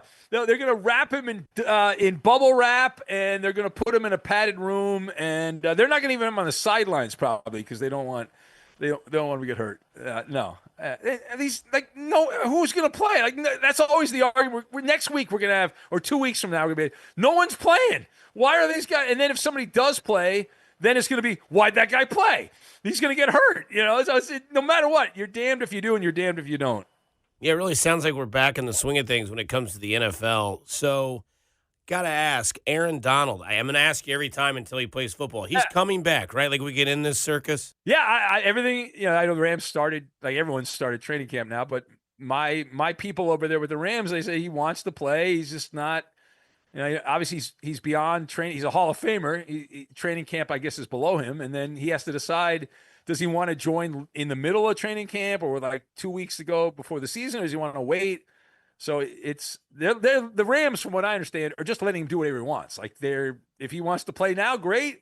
If he wants to wait until week 8 or week 9 or week 10 and come in there as a trade deadline reinforcement, I think that would be smart if you're done. It's like, make sure the Rams are actually as good as advertised. What if this is false advertising and somehow this thing goes kerflooey and they're not as good as everyone says they're going to be? Are you really want to, you got to quit like after week 6? That's a bad look. So you're better off waiting a little bit if you're Aaron Donald. And it really doesn't matter. The Rams are getting him. If they get him, it's for the playoffs. It's not for the regular season. It's for the playoffs against whoever they play, Seattle or whoever in the NFC, the Bears or the Packers or something like that. Talking with Ben Maller here of Fox Sports Radio, and that's not the only big move that could potentially make, waves this training camp. We've got Jerry Jones out here spitting, facts that he's not afraid to make a trade. A big trade. Is that Vita Vea? Is that Max Crosby? Who's the big trade that Jerry's going after? Well, the obvious one is Vita Vea because Tampa Bay. He said he doesn't want to be there. The Bucs don't want to pay him. So that you get him right there. You're like, okay, we got something. That would be the one. I don't think the Raiders, unless they do a 180, they've spent so much propaganda in Vegas about Max Crosby's back. He's Mr. Raider. That's a tough look if you trade him before the season after you spent all that time reconnecting with Max Crosby as the perfect Raider and all that. And by the way, I don't even believe Jerry Jones. Jerry just does stuff for that. Obviously, you know this. You've pointed out he's the great carnival barker of our time. And he is, and he knows how to play everyone like a fiddle. He's doing it again. I saw Dak Prescott now has a slogan for the Cowboy offense, so I guess he's learned from Jerry Jones. So the Cowboys are just doing what the Cowboys do. They dominate the headlines. We all fall for it, and then they go out and win 7 or 8 games, and then that's it. So that's the circle of the Dallas Cowboys. So they're the Team USA soccer team. So kind of switching gears over to baseball, is Mizorowski the MVP of the National League, or is it still Shohei Ohtani for a 3rd year in a row? Yeah, Ohtani hasn't. I know he's played a little better this last week here. I feel like the last month and a half or so, he's not, or maybe just a month. He's not been as good. It's going to be decided, Dusty. Here's my hot take. I'd like to alert everyone, stay away from the radio. Hot take, it will be decided the last 30 days of the regular season, down the stretch. We got the trade deadline on Monday. It is wide open. I do not believe Ohtani has a chokehold on the MVP award. There's some guys that have huge numbers. Mizorowski's been great. The problem with Mizorowski is the Brewers, from what I've read, they're going to baby him like everyone else. So how many more wins is he going to get? How many more dominating stats is he going to get? If he's only pitching 3 or 4 innings and they're taking him out at the first sign of distress, then how many more numbers is he going to put up? It's a numbers-based thing, the MVP award. So it's wide. I say it's wide open. It's wide open for like 5 guys. It's like a race of 5 people to win the MVP. Ohtani, if he comes back and pitches, he hasn't pitched recently. If he comes back and pitches well, then you'd give him the edge yet again. And there's a lot involved in that in terms of marketing and all that. So to answer your question, we'll circle back. What would you do, though, down the stretch? I mean, you're getting ready to go to the playoffs. Would you baby your pitchers, or would you continue to go, as normal? I'm an old school guy. I continue to pitch my guys. They're in a routine. Why break that up? I think when you baby your pitchers down the stretch, that may have a negative impact come, playoff time for these organizations. Oh, I'm right there with you, Bob. I agree. We're around the same age. I was raised with you're supposed to pitch deep into games, and pitch counts were never really that big a thing. People just arbitrarily decided, because we love round numbers, that 100 pitches is where you have to take a pitcher out. Although everyone's different, but you have to judge everyone the same on that. And I would love to see some team, I've talked about this with you guys before, some team go rogue and draft pitchers and have them throw more and try to do it the old school way, just to see what happens. Because these guys get baby and they get hurt anyway. But to answer your question, Bob, these guys are making so much money. You and I, everyone knows, you listening know, everyone's going to get baby. They're going to shut everyone down out of an abundance of caution. They're going to shut them all down, and that's how it's going to go. It's like, well, we got to. My favorite is a couple years ago, the Dodgers did this with Clayton Kershaw. They said, we're going to make the playoffs. We're going to pitch. Kershaw's going to pitch on that first Saturday in October. We're going to have him pitch every Saturday, the last month of the year. It'll be great. He'll be ready to go. 1 start a week on Saturday. They said, okay, fine. Kershaw did 1 start a week, pitched great down the stretch. He did not make it out of the first inning in that playoff start against the Diamondbacks. Got lit up. The highlight of the day, I was at the game. That was like the last playoff game I went to. The highlight was it was against the Diamondbacks. There was a military flyover, and then that was it. After that, the flyover was the Diamondbacks teeing off on him after spending a month babying him. And that's how they do things in baseball. I don't understand. It's not my generation is, no, you don't do that, but that's how everyone does it. And no one has the chutzpah to go out of the norm. Like, you can't go out of the orthodoxy in baseball. So everyone's going to be babied.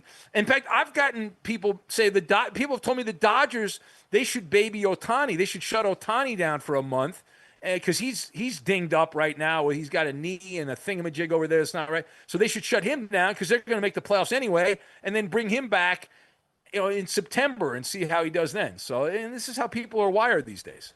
Yeah, because you could probably sit Ohtani down, wouldn't miss him, because you'll go get Tarek Skubal, who got to be the recent victim of sports irony last night. How about that with the Detroit Tigers? You like irony, Ben? Of course, you don't even need to respond. So the Tigers are up 7-0. Tarek Skubal becomes the fastest Tigers pitcher to get to 1,000 strikeouts. They blow a 7-0 lead. They lose the game. They're trading Tarek Skubal. It's done. All that in one day was their answer, their praise, and their success, all in one afternoon of baseball. Well, I want you to know that I did actually, I'm such a loser. On my Magic box, I did watch that game. It was a day game, and I did have that fun, and I was watching the drama in Motown, which was not as entertaining, I think you'll agree, as the Squirrel the other day, which was clearly more entertaining, even though it's very rare that a team blows a 7-0 lead and rides the vomit comet.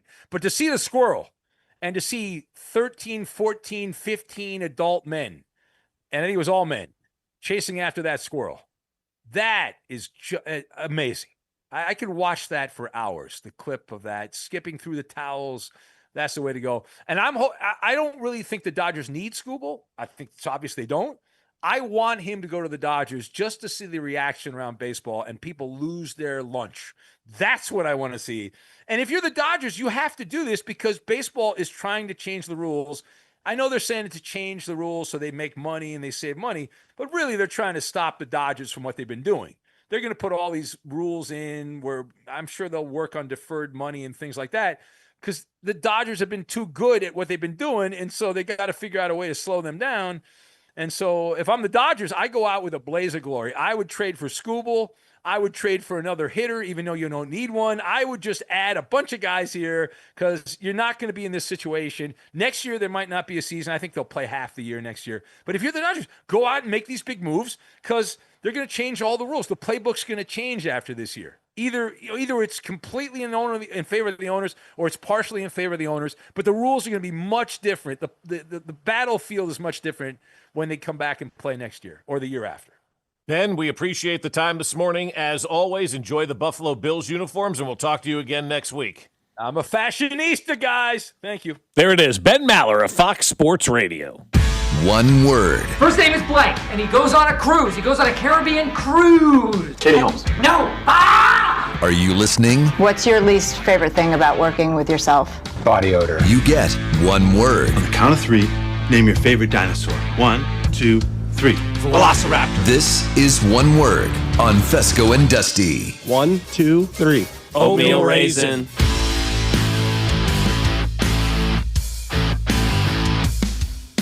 That's right, it's one word. You know it, we all know it. It's brought to you by Maloney's, the Sand Trap, and the Landing. All three great local spots that have delicious food. TVs everywhere to watch your favorite sports teams. They all three have outdoor patio seating to enjoy a day like today. Yeah. Or some lovely summer nights. Don't forget, it's Thursday. It's the Landing $8 cheeseburger and fries. Happy hour starts at 3. It goes until 7, and then live music begins on the outdoor patio from 7 to 10 p.m. All of that at the Landing today on a Thursday. $8 cheeseburger. That's the way to go. Can't beat that. It's better than most fast food joints these days, and it's not fast food. Yeah, let's start off with one word in Cincinnati. It was an eventful day at Bengals camp yesterday. Not only did Shamar Stewart go down with an injury that we have not yet heard the extent of, there was a fight. That annual training camp fight is here. It's Jamar Chase throwing his helmet. One word on the Bengals day at training camp yesterday. Training camp is the one word that I'll use on that. Fights happen all the time. You heard Ben Maller talk about it. If it's not a fight in training camp, do we really have training camp? So I like the fact that guys are scrapping. The Bengals know their backs are against the wall. This is a big season for them. And so they started it off with a bang. You don't want anybody to get hurt. And Jamar Chase was kind of in the middle, and helmets were going, through everybody's face. I'm like, hope nobody gets hurt in this. But hey, that's what happens, man. This time of year, we're going to see a lot of them. Yeah, my one word is Chase. Maybe this is his way of igniting fires and kicking some tires in camp and being. That's maybe his role. That's his leadership role, is to start fights and be that guy, because we know he's very good at promoting the game against the Chiefs. Yes. Maybe one of the best in the game at promoting absolutely nothing, but he does a good job of it. We all hate him in Kansas City, but we'd love to have him on our squad. Oh, if you would have told me you could have Jamar Chase tomorrow, who do you want, Another wide receiver that is healthy now. Malik Neighbors is participating in individual drills at Giants camp. Reports are he looks good. Giants, they've got a new energy, new head coach, their wide receivers back, ascending young quarterback. One word on the Giants. Interesting. They're going to be a very interesting team to watch this year to see what they're able to do and how they, respond to actually having an adult in the building in Harbaugh. And I was reading some stuff about them yesterday, and one former player, I guess it was for Harbaugh, said, either you're in or you're out. If you're not on his page, he's going to get rid of you. And so having Malik Neighbors back, now you got Odell Beckham Jr., very interesting from an offensive standpoint, but you want to have as many potential weapons ready to go for the young quarterback, Jackson Dart. Yeah, my one word is Dart. I mean, he needs to throw the football more than he needs to run the football. Yes. I know that his legs are a weapon, but those legs got him in the blue tent several times last year. And if there was one person that ran too much named Patrick Mahomes, there was somebody who ran a lot too, and that was Jackson Dart. Having Malik Neighbors will be a very valuable asset for him as that offense looks to kind of create its identity this year in the Harbaugh era. So Dart. This one word might be getting ahead of the smash or pass segments. Maybe I guess your one word here could be smash or pass. You could take it somewhere else. Taysom Hill is leaving the New Orleans Saints. They couldn't reach a contract. He doesn't say he's retiring, says he's opening the door on playing for another team. He is 35 years old. One word on Taysom Hill. Sad, because I saw this pop last night, and I read his letter, and I don't know Taysom Hill from Adam, and I'm reading that letter. I'm like, damn, I feel bad for you, man. It was like reading the realization from an athlete that they finally understood it's probably done. And he had that realization yesterday. Open letter. Still wants to play. You mentioned 35 years old. But I was sad for him yesterday. I was like, damn, this guy just got the realization that this is probably done. He's like Chet Steadman from Rookie of the Year. Yeah. He'll get signed somewhere, I would assume. Watch him get signed in Denver. That's my one word, Peyton. That's where he's going. That's a good pull. As in Sean Payton? Yeah. Not Peyton Manning having the second leg of his career in Denver as well? No. Yeah, no. I mean, Sean Payton's going to be like, New Orleans. finally, my favorite guy is back. Has he flown to Denver yet? I mean, that's great. I don't know why I didn't even think about that. He's already there. He's already there, right? So, to transition to baseball Change his here. name to Taysom Mountain. Oh, I wish I could have the drop with this music playing because you okay. deserve it. But Thank you. The White Sox, they walked off the Yankees in the 12th inning last night. They're now a game and a half up in the AL Central. Guys, the White Sox would have a bye and the 2 seed in the American League if the playoffs started today. One word is bad. It tells you how bad the American League is. And that's no offense to any of the teams that are on top. But this thing is, I mean, compared to the National League, this is the junior circuit, as they've always said, right? Yeah. And that's what makes it so hard with the Royals being as bad as they are. The American League stinks, and the Royals stink worse than the stink. Favorite request, I believe the Twins are 1 game under 500. How many games are they out of the playoffs if they are?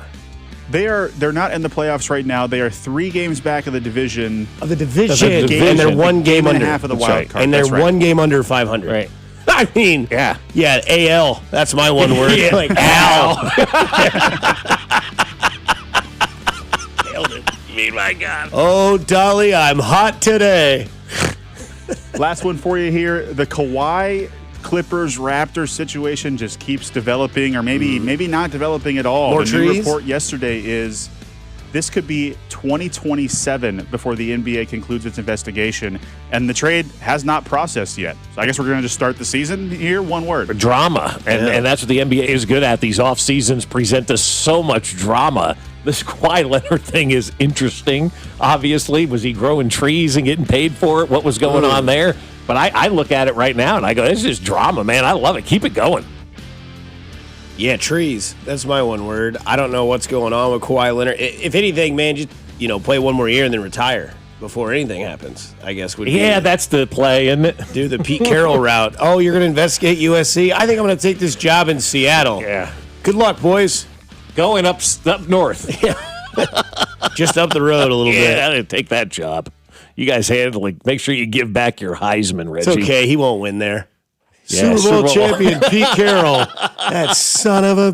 He never gets enough credit for when we talk great coaches in football, right? He never did anything. Well, he won at USC. He won in Seattle. Greatest college football player and the greatest defense in the era. He recruited those guys, but he recruited those guys in college. So you're right, Justin, though. That's the narrative around him. Yeah. Is he never did it himself. He did it with a lot of help. But in college, you recruit your players, at least back in those with days. duffel bags and cash. Hey, you had to have the resources, and he utilized the resources and got the right guys. I'm not arguing that. I mean, like, shoot. Dude played within the rules. I could have been the D coordinator for the Seattle Seahawks that year. But they also drafted the right players, right? And they put the right guys in place. I mean, there's something to be said for having the right guys and being in charge of, getting those players in there. And so I never poo-poo when people say, well, he had all the great players in college. Well, he recruited those guys. Those coaches do deserve credit for getting the best of the best. Somebody in the text line says, don't call me Rocket anymore, Taysom Hill.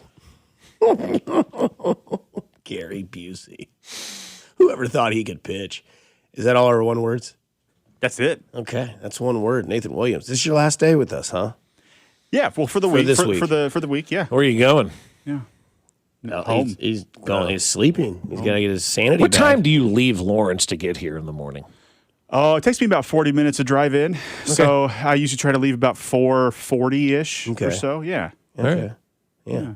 4:30 if I'm up and at 'em. I thought my 25-minute drive was brutal. It's not bad in the morning, though. No control one's on 72. K10. Yeah. That's the when only you time want. you want to drive on K10. Exactly. Is Yes. It's 4 o'clock in the morning. Exactly. That was One Word, brought to you by Maloney's Sand Trap and The Landing. All three great local spots, delicious food, TVs to watch all the sports on, 3 great patios on all 3 great locations. And today at The Landing in Liberty, you can get $8 cheeseburger and fries. Happy hour begins at 3, goes until 7. Live music on the outdoor patio from 7 o'clock until 10 o'clock. Coming up on the other side, we'll get into Smash or Pass, and you have a chance to win a $50 gift card. I'll explain how on the other side to Booth Creek Wagyu. 96.5 The Fan, your home for Kansas City sports. Good morning, Kansas City. It's Carter Jensen, and you're listening to Fescoe and Dusty, weekday mornings starting at 6, right here on 96.5 The Fan. Brought to you by Golden Oak Lending. Do you need extra cash? Golden Oak Lending can convert your home's equity into cash in as little as 14 days. Let Golden Oak Lending cure your blues. 96.5 The Fan. Hey, the summer gets super hot, so now you need to get a Super Light. That's right. The team that brought you Surfside is back with something new. Meet Super Light, the new vodka plus aid canned cocktail. Super Light comes in 4 classic sports drinks flavors: fruit punch, orange, lemon lime, and blue chill. And ooh, that blue chill is money, baby. With just 90 calories, 0 sugar, and 0 bubbles, Super Light delivers a refreshing taste that's perfect for any occasion. From the golf course to the bar, at night, at the concert, a day at the ballpark, Super Light is here for the moment. Look for Super Light variety packs and individual flavors at stores and bars near you. You must be 21 and older. Please drink responsibly. Liberty Mutual customizes your car and home insurance. And now we're customizing this ad for your morning commute to wake you up, which could help your driving. Science says that stimulating the brain increases alertness. So here's a pop quiz. How many months have 28 days? What gets wetter as it dries? What has keys but can't open locks? If you don't want to hear the answers, turn off this Liberty Mutual ad now. 12 months, a towel, piano. Enjoy being fully alert. Liberty, liberty, liberty, liberty. At Uline, they know firsthand the road to success is an uphill climb. Uline started in the family basement, and through hard work is now North America's most trusted shipping and industrial supplier. They get what it means to have the support of reliable, hardworking partners. So they keep 41,000 items ready to ship. Whether your company is still in a basement office or expanding cross-country, Uline will be there on your road to success. Visit uline.com. Straight Talk Wireless presents Pickup Truck Wisdom. Trust is earned. That's why I've stuck with Straight Talk. Same price since 2009 on Verizon's 5G network. Cause shoot, anyone can make a promise. Keeping it for years, that means something. Now plans starting at $25 a month with 4 lines. Find us at straighttalk.com and Walmart. Straight Talk Wireless. Straightforward. Always. Same price claim applies only to the base monthly price of our $45 plan from October 2009 to present. There's enough needless nonsense in the world already. Your phone plan shouldn't add to it. Verizon's new Simplicity plan cuts down on the nonsense in your life. Now there's just one plan, one price, $30 a line per month, even for a single line. And everyone gets our best 5G network. It's a phone plan designed to do exactly what a phone plan is supposed to do. Isn't that a lot simpler? Switch today at Verizon.com or at your nearest store. For new customers, $30 per line includes auto pay and switch discount. Additional taxes, fees, and terms apply. Unlimited data is restricted to on-device smartphone usage. Domestic data roaming at 2G speeds. This is the story of the one. As a maintenance engineer at a beverage manufacturing plant, he starts his day knowing every line is ready to run because Grainger delivers the industrial-grade products he needs to keep mixers, conveyors, and packaging equipment moving. With Grainger's vast selection of bearings, belts, and motors, he keeps operations running smoothly, so nothing grinds to a halt. Call 1-800-GRAINGER, click Grainger.com, or just stop by. Grainger, for the ones who get it done.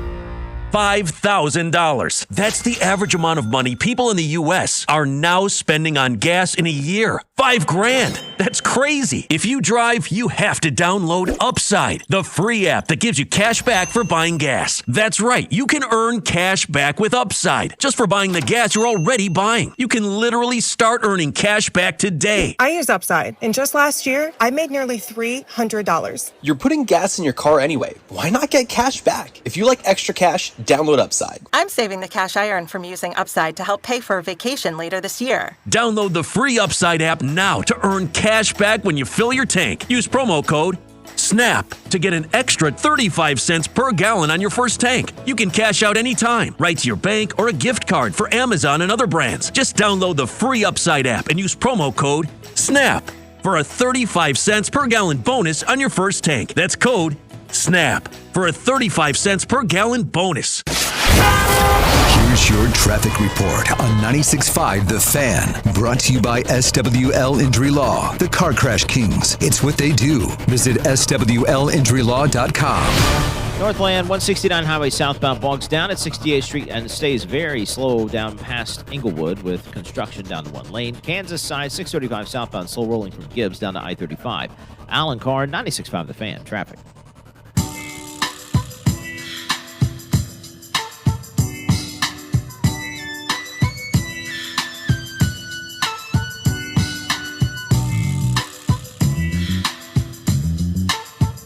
All right. You hear this drop, smelly ass football players, right? You got to be caller number 5. You got to tell Nathan, thanks for being here for Mac. You got to tell Nathan, hey, really, really think you're a great person. And then third, Nathan will say thank you to both those and give you a $50 gift card to Booth Creek Wagyu because it is Smash or Pass. And Smash or Pass here on 96.5 The Fan with Fescoe and Dusty is brought to you by Booth Creek Wagyu. KC's Best Steaks, now at 2 locations, 95th and Knoll and 135th and Metcalf. Also brought to you by Shawnee Mission Ford. On a mission to do more. Online at ShawneeMissionFord.com. So Bob hits me with this morning and says, this is how we're going to start Smash or Pass. I'm already passing, Nathan. I'm 1,000,000% passing, Dusty. Something tells me, because you're kind of a different foodie than we are. You kind of experience a little bit more on the... You take deeper swims than we will, I think. Bob? Yeah, but this... Oh, you saw it. It's in there. Yeah, so you saw it. Yeah, if it's what I'm thinking, go ahead. Bob, what is it? It is Domino's is releasing this in the United Kingdom today, okay? It comes from Polymarket. Domino's UK launches garlic and herb dip flavored ice cream. No chance. I'm out. Like, I'm not even going to try that. Now, that as a dip? Hell yeah. That's a dip. I usually am adventurous, and I would say, I'll try it. I cannot... Like, I'm imagining, like, frozen, like, spinach dip. And I know that's not what this is. I do not understand how those two flavors and textures go together. I've got to pass on this. What two textures? Like garlic and herb? That goes together really good. Yeah, but not an ice cream. Yes. Like, I love nacho cheese. Not as an ice cream. Not if it's cold. Yeah. Even if it's cold in that little machine they just put in there, it's still cold. Yeah. It's tough. Can't do it. No. I like cold nacho cheese. I'm smashing cold nacho cheese. You are? Oh, sure. Yeah. Oh. So if, like, you went and got nachos. I've also dropped weight over the years, guys. Yeah, that's fair. So if you got cold nacho cheese, you're still just like, it is what it is. I'll still eat it. No, it's not even in the same realm as hot nacho cheese. No, But, yeah, but like, you're at the Royals game. Yeah. You go get nachos, you get back to your seat, first dip. Oh, it's cold. Yeah, I'd be all right. I am going, absolutely not going back up there. You would go back up there? 100%. They're $18. I know. But see, you know why I wouldn't go back up there? The line. Yeah, I don't want to wait. Now, my friend Britt, and we've razzed him for years on one of our baseball trips, returned his nachos because the cheese was cold. And we're like, oh, my God, you're such a, whatever name we called him at that time. And so we always talk about returning the nachos. It sounds like have you done that before? Have you returned? Yes. You have. Okay. Yeah. And I cut the line. Oh, you did. What did they say when you got back up there? There are ways to be productively polite.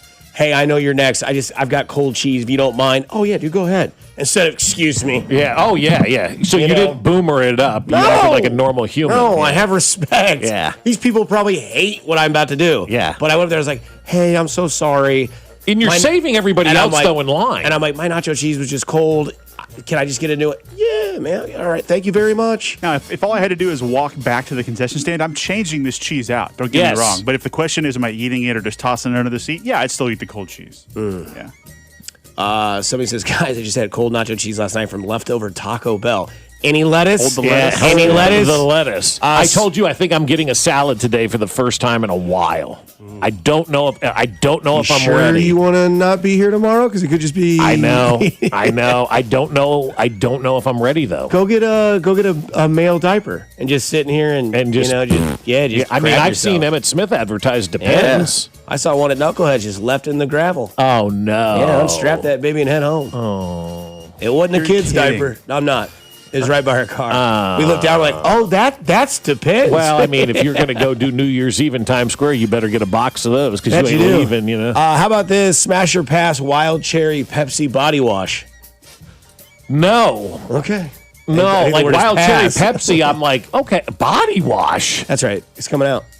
I'm good. Okay. All right, some things we don't need to collab on, like Dove and Pepsi don't need to get together for a body wash. Garlic herb ice cream. Garlic herb ice cream, yeah. That's going to make your breath smell even better. Oh, God. Not only is there milk, there's garlic.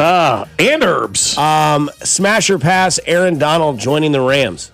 Yeah, I'm going to smash that. I'm curious because I don't think he should. Once you've retired and had 2 years of doing nothing, do you really want to go back to this? But I'm curiosity for me. Yeah, I'm smashing that. I think it'll be fun. But as Ben said, and Ben had the right idea, what if this thing goes off the rails with the Rams, right? And then Aaron Donald's like, I ain't going back to that. So he's probably going to wait a little bit to see how they start the season. Fair.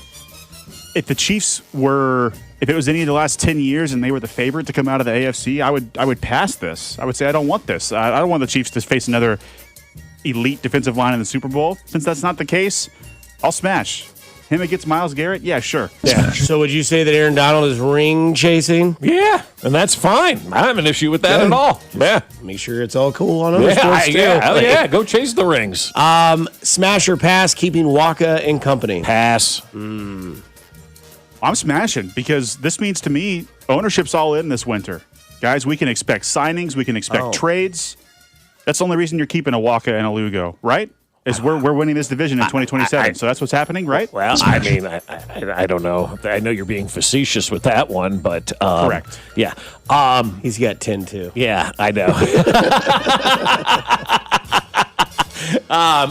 I'm way out on keeping Waka. I think it's bad baseball decisions. I think it's mismanagement. I've used the term malpractice. I think you've got guys that you can use to turn your organization around. You don't have much in the minor leagues at this point in time. It's baseball malpractice not to trade those guys. Alex Lang being part of that report is crazy work. You're not holding on to him for 2027. You're holding on to him because no one's biting on him. I like his turtleneck and that he's from Lee Summit. Smash or pass today's weather? I kind of dig this weather today. I got out of the car today. Smash it, I got out of the car today at the station. I was like, this is nice. Yeah. This is nice. And it came with a nice sunset. Thanks for the sunrise. Or sunrise, yeah. We'll have a good sunset. Oh, yeah. But no, I kind of dig this weather today. It's not like real cloudy. You can still see a little blue sky out there, but it's kind of calm. It's cooler out today. Today's a good day. I'm smashing, right? Like even though the heat broke earlier this week on Monday, I still felt like there's a wet blanket when you walk outside the other days. Didn't feel that this morning. That's all I need. I'm in. Yeah, 100%. Today's National Cheesecake Day. Smash. All cheesecakes? Any cheesecake. Fair? Yeah, love it. Smash. Absolutely love cheesecake. It could be my favorite food on the planet. It is up there. It's the best dessert, right? It is so good. I mean, is there a dessert I'm that glad tops somebody cheesecake? else said it, but I love cheesecake. It's so like good. I love it. Like I'm with you. I don't care what kind it is. Yeah. My mother used to make it when I was a kid, and I always liked it with that can of compote cherries on top, and the gel and all that. Oh my God. It was so good. With cheesecake. Oh my gosh. Yeah, no, and I'm not even like a big dessert for like sweets. Yeah. I'll eat savory. Sweets, I'm like a bite. I'm good. I can eat a whole cheesecake anytime. They are fantastic. Like, I don't know if there's a better meal on the plaza than a grilled chicken Caesar salad from the Cheesecake Factory and a slice of peanut butter cheesecake. Oh, peanut butter cheesecake is just... It's insane. I don't know if there's literally a better dessert than cheesecake. Yeah. I would spend my allowance money as a fat-ass kid and go buy the sample cheesecake wheel at the grocery store. You did? 100%. Did it 3 times. Back then it was like $9.99. I got $5 a week and I put it in my Bart Simpson bank. Yeah. And I'd get in there and be like, ooh, I've got $15. Okay, I'm going to take this to the whatever grocery store I went to. Cheesecake wheel. One was plain, one was raspberry or strawberry, one was chocolate. Oh, you better believe you're looking it up. Wow. You just spent your allowance money on that. You didn't have one of those before, Bob? Wow. Yeah, the 816 says, what about garlic butter cheesecake? And they're now blocked. Oh, yeah, you're out you on can't that do one. that. Come on, dude. Seriously, don't ruin the day. Also, the last, didn't know this till today. The last Thursday in July is known as National Chili Dog Day. Okay. Any chili dog that you wouldn't smash? I'm not a chili dog guy. No? Yeah. Oh, yeah, man. I'm just not. I wish Backyard Burger was still around. You'd like theirs. Maybe, but the last couple of years, I'm just not on the chili thing. My wife has just made gut rot chili. Like it's just I mean, it's very good, I'm sure, but just rot chili's gonna ease my mind. This is too much. I don't know. My tastes have changed a lot in the last couple of years. It's like nothing. Won't eat chili dog. Gonna go get some romaine runs today. Well, I don't know if I'm going to do that. Sucking on a chili dog. Sucking on a chili dog. Sucking on a chili dog. Sucking on a chili dog. We got to play that coming back from break, Nathan. Okay. You all in on chili dogs? Smash. Yeah, absolutely. Yeah, Sonic's favorite food. It's not my favorite way to have a hot dog. Like, I like other toppings more than chili, but are you asking me, do I want the chili and the cheese and the onions and the mustard? Oh, yeah, absolutely. Yeah, I'm sauerkraut brown mustard. That's all I need on a good hot dog. Not mad about that. I prefer that on an Italian sausage or like a Polish as a hot dog, mustard relish. That's the GOAT. Yeah. And then, but man, you make chili on Sunday night for football. Monday night, you have chili dogs. By the third night, you've got the lettuce runs. Yeah, smelly ass football players. That's right, caller 5. Tell Nathan thank you and that he's awesome and that you appreciate him. And Nathan will give you $50 to Booth Creek Wagyu if you are caller number 5. And that was Smash or Pass brought to you by Booth Creek Wagyu, KC's best steaks, now with 2 locations, 95th and Nolan, 135th and Metcalf, and also Shawnee Mission Ford. On a mission to do more, online at ShawneeMissionFord.com. We're all in the same boat here when it comes to what the Royals are going to and not going to do moving forward this season. On 96.5, The Fan, your home for Kansas City Sports. You're listening to Fescoe and Dusty, brought to you by Golden Oak Lending. Do you need extra cash? Golden Oak Lending can convert your home's equity into cash in as little as 14 days. Let Golden Oak Lending cure your blues. Tune in to hear Royals insider Josh Vernier every Monday at 8:20. Professor Vernier sitting up here, bloviating. On your home for Royals baseball, 96.5, The Fan. Well, I'll tell you, my friends at QC Kinetics want you to call them before you schedule any surgery. Even if you've been told surgery is your only option, you need to talk to my friends at QC Kinetics because once a joint's replaced, there's no going back. So before you schedule surgery, consider getting a second opinion. Whether you're dealing with pain from bone-on-bone arthritis, a torn meniscus, or years of wear and tear, surgery isn't the only conversation you should have. Talk to QC Kinetics about how they use regenerative treatments to deliver relief to patients like you right here in Kansas City. They concentrate tiny healing tools within your body right in the spot that's actually causing the pain. And the whole idea is to give you a real shot at holding off on surgery or in some cases just avoiding it altogether. And that's why you need to go see QC Kinetics. Don't just accept surgery is the only choice. At QC Kinetics, they'll give you that second opinion. Call them at 816-412-6299. That's 816-412-6299. Off 435 in State Line and in Gladstone, 816-412-6299.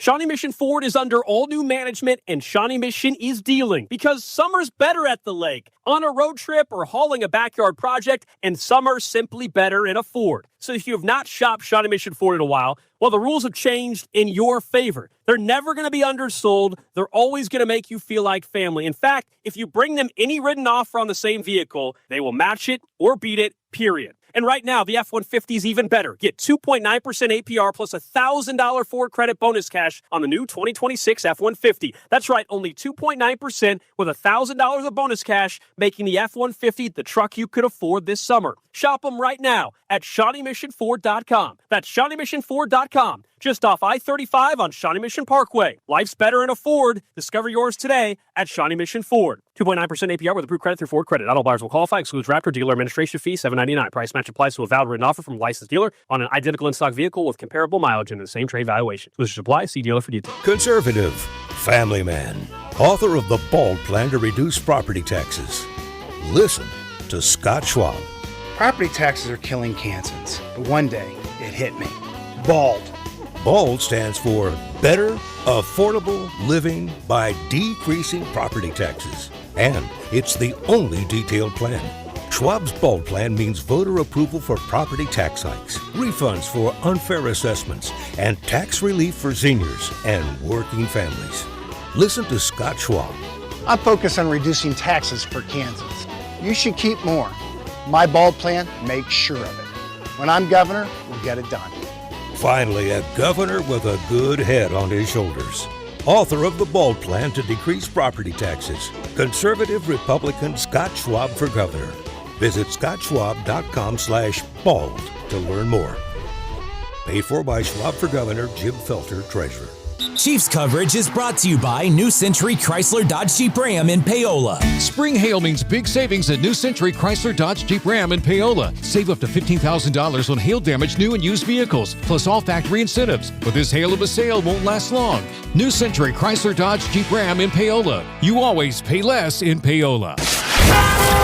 Here's your traffic report on 96.5 The Fan. Brought to you by SWL Injury Law, the Car Crash Kings. It's what they do. Visit SWLinjurylaw.com. Northland, 169 highway southbound bogs down before 68th Street. Stays very heavy to Inglewood with construction. Slows again around Briarcliff down the 9 highway. Kansas side, 435 southbound. Heavy from Holiday Drive down to Johnson Drive with construction and an accident reporting. Alan Carr, 96.5 The Fan. Traffic. Hey, it's Carter Jensen, and this is your home for Royals baseball. 96.5 The Fan. KFNC FM and AM, HD1 and HD2, Kansas City, an Odyssey sports station. Welcome into Fescoe and Dusty. I mean, come on, guys. What are we doing here? A show that, analytically, exists between 6 and 10 weekday mornings on Kansas City's only FM sports station, 96.5 The Fan. Oh, buddy. Live from the studios that brought you. Hey, what's going on, man? Here's Bob Fescoe and Dusty Likens.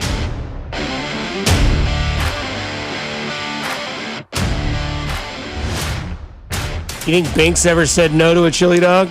No. No, No way. Hey, Bink, if you're listening, by the way, Maloney needs you to call him.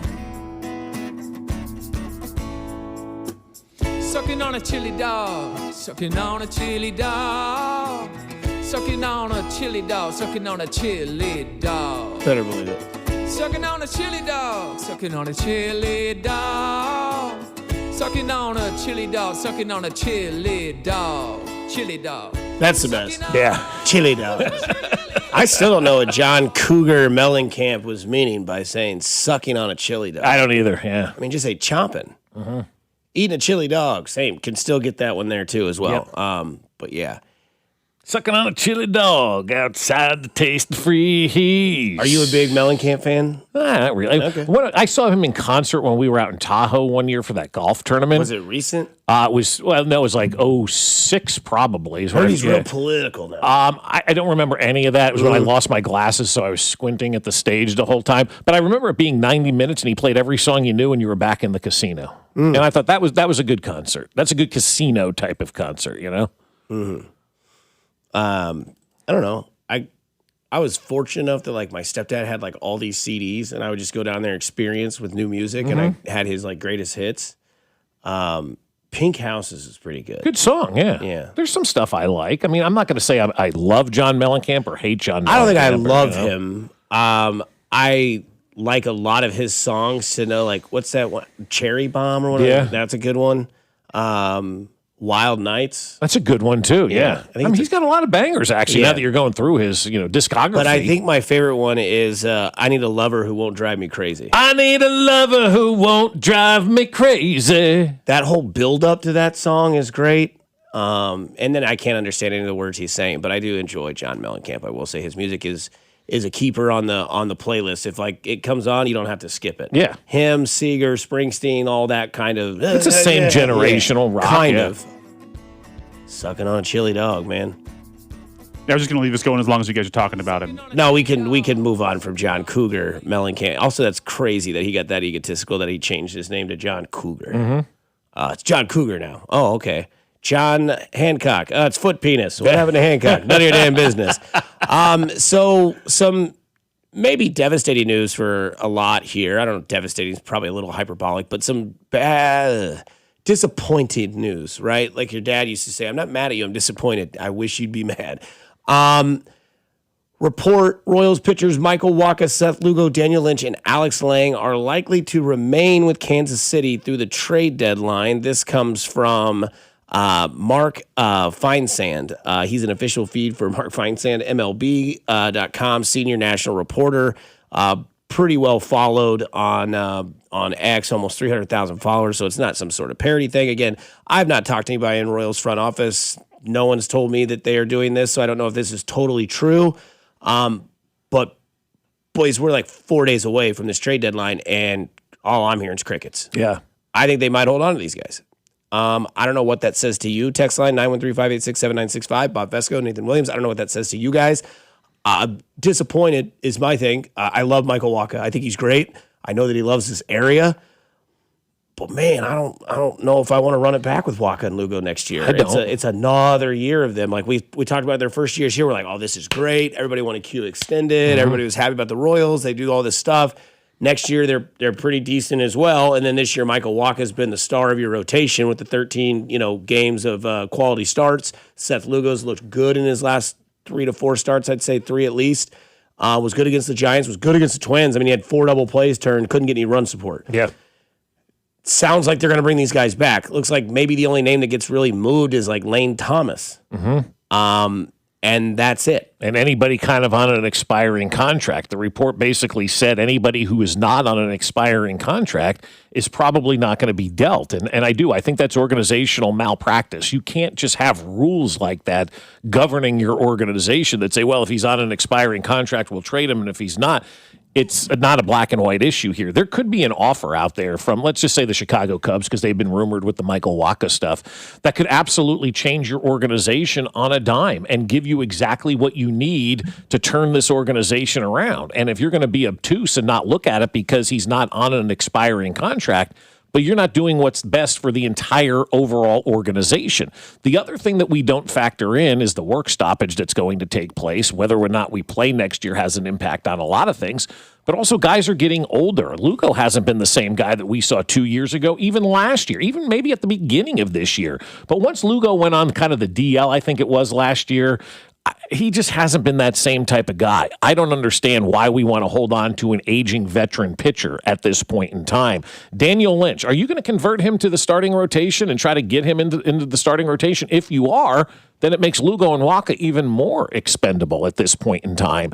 So I think right now what the Royals are doing and the way that these reports are coming out and saying that they're likely to remain with Kansas City through the trade deadline, I don't really like that, unless you've got plans to trade them in the offseason and you have an opportunity now to open it up to all of baseball. But again, we don't know what's going to happen. December 1st, this thing is getting shut down, and we don't know when it's going to reopen again. And so if you're talking about 27, running it back with the same team that's going to be pushing 100 losses this year is not something your fans are going to rally behind whatsoever. I can't get behind a team that's running it back after losing close to 100 games and smelling like a dead fish. So this is as honest as I can be. If this season was as piss poor as it was, and you're going to bring back everybody that is part of this team next year and not spend in the offseason because you're bringing back Lugo and Wacha, this is something that you're putting your neck on the line with. And that's how business works. If you're in any business and you're like, you know what? I'm going to bring back these employees. I know our numbers were down last year. I'm just going to say it was a hiccup. We're going to be fine. So-and-so had a baby. They missed 8 weeks or, 2 months of work. We're going to bring it all back. And then the numbers fail again. Probably that boss isn't going to be around next year. And if that is the case, and we've done this with the Chiefs, and we're going to do it with the Royals, we had one bad year in Kansas City, and the offense has dissipated over the last couple of years. And they said, hey, man, if they go 6-11 next year, we're looking at Brett, we're looking at Andy, we're looking at all these guys. Yeah. And it's like, you're talking about Andy Reid and Brett Veach. Yes, I am. That's what people are around this city saying, that if they see another year like last year where essentially the same guys are back, Worthy, Rice, Thornhill, I know Ken Walker's here, and they've got new offensive coordinator, and they've got a new wide receivers coach. But if it's the same result, you look at the same things that were here from last year, and you're going to be like, hey, man, maybe not the word fired is the word for those guys that have brought so much success in Kansas City with the Chiefs, but it's going to be one of those things where like that leash went from non-existent to like it's 3 feet. Yeah. And we know this year hasn't been good. They missed the playoffs last year. They're going to miss the playoffs this year. If you do that again for a third year, then you've told everybody that you thought this was good enough, and upper management is going to tell you it's not. And when I say upper management, the owner of this team, John Sherman, will get involved. And then that's when, things happen in a result that you're wanting this year. And you would think that if somebody's asked, like, well, if you get rid of Wacha and Lugo, then who's pitching next year? Because Bubic won't be here. Well, Avlia will be on this team. Noah Cameron will be on this team. And the other thing that this would do, and in my humble opinion, is then John Sherman has to open his checkbook, because if you say, well, then who are we going to go get? There will be free agent pitching. You will be forced to go spend money on this team to put in your starting rotation. We think the core is fine with Carter and Kaggs and Bobby and Garcia and Vinny, even though they've all been hurt this year. But again, like, this is something that I'm okay with the core, but the pitching is getting older. Yeah. Waka is 34, They're 35. both in their mid-30s Lugo is now. 36. Yeah. That is eventually not going to sustain itself. And you've got to get out before it leaves you completely. And it's no hard feelings to these guys. Hey, go get success this season and then perform well in the playoffs or down the stretch. And then maybe you get that next 2-year contract. It's been fun with us, but now it's time for you to go expand your career elsewhere, because where we are going is not where you are currently at, and where you are at is not where we're trying to go. And relying on old veterans, continuing to rely on old veterans and not having anything, to back them up, that's the real problem here. We should not be in this predicament. I mean, you look at the teams that are successful teams in baseball, they're able to make moves with Lugo and Waka because they have the reinforcements down in the minor leagues that are ready to come up, and you're ready to make those moves because you've got the guys behind them. The Royals are void of that, and that is a big problem. They don't have anything in the minor leagues right now that they can look at and say, yeah, you'll be up here this year. And then to Dusty's point, as these guys continue to get older, if you don't strike now while the iron's hot, you may miss out altogether and end up having nothing to show for Waka and Lugo when they come to the end of their contracts. What if the season gets delayed? They come out next year, we have half a season, maybe a quarter, who knows? And these guys aren't pitching well, and then you got nothing to show in return. And so you have to factor in, not 27, you have to factor in moving forward with this organization and make forward-thinking moves like the Zach Greinke trade or the Will Myers trade, or trades like that are going to hurt currently but are going to make you better long-term. And by keeping Lugo and Waka and Lynch and Lang all in the fold at this point in time is not helping your organization get better moving forward into the future. And I believe it is malpractice, and I'm not for this kind of stuff with this organization right now, because you can't sell your fan base bringing the same people back next year. Bill Belichick's always been an ass. Who goes worst to first in college football? Is Dan Lanning right about this? We'll get it to all next on 96.5 The Fan, your home for Kansas City sports. This is Fescoe and Dusty. Brett Veach has the most underrated chest I've ever seen. On your home for Chiefs football, 96.5 The Fan. Fescoe and Dusty is brought to you by Golden Oak Lending. Do you need extra cash? Golden Oak Lending can convert your home's equity into cash in as little as 14 days. Let Golden Oak Lending cure your blues. Well, I'll tell you what, guys, my friends over at Heartland Men's Health want to help. And just because you're getting older doesn't mean you have to feel like it. If your energy is low, sleep is off, weight won't budge, your mind feels foggy, and your sex drive isn't what it used to be, well, it's time to switch things up. At Heartland Men's Health, their advanced medical strategies featuring TRT, GH peptides, NAD+, GLP-1, PDA, and more treat low T and other hormonal issues to help you shed pounds, have more energy, enhance your body composition, improve sleep, increase your sex drive, and so much more, and that will help you get back to your best. So don't be older, take control. Be stronger in the gym, be sharper at work, and be better in the bedroom. Get in touch with my friends over at Heartland Men's Health today. Most men wait. Don't wait any longer. Don't ignore the signs and call them and take the first steps towards feeling better again. They have 3 locations to serve you: Overland Park, Independence between Blue Springs and Lee Summit, and North Kansas City. So call them today, 844-447-6600, or visit heartlandmenshealth.com. Featured therapies are compounded and have not been evaluated or approved by the FDA. Provider prescription required. See website for details.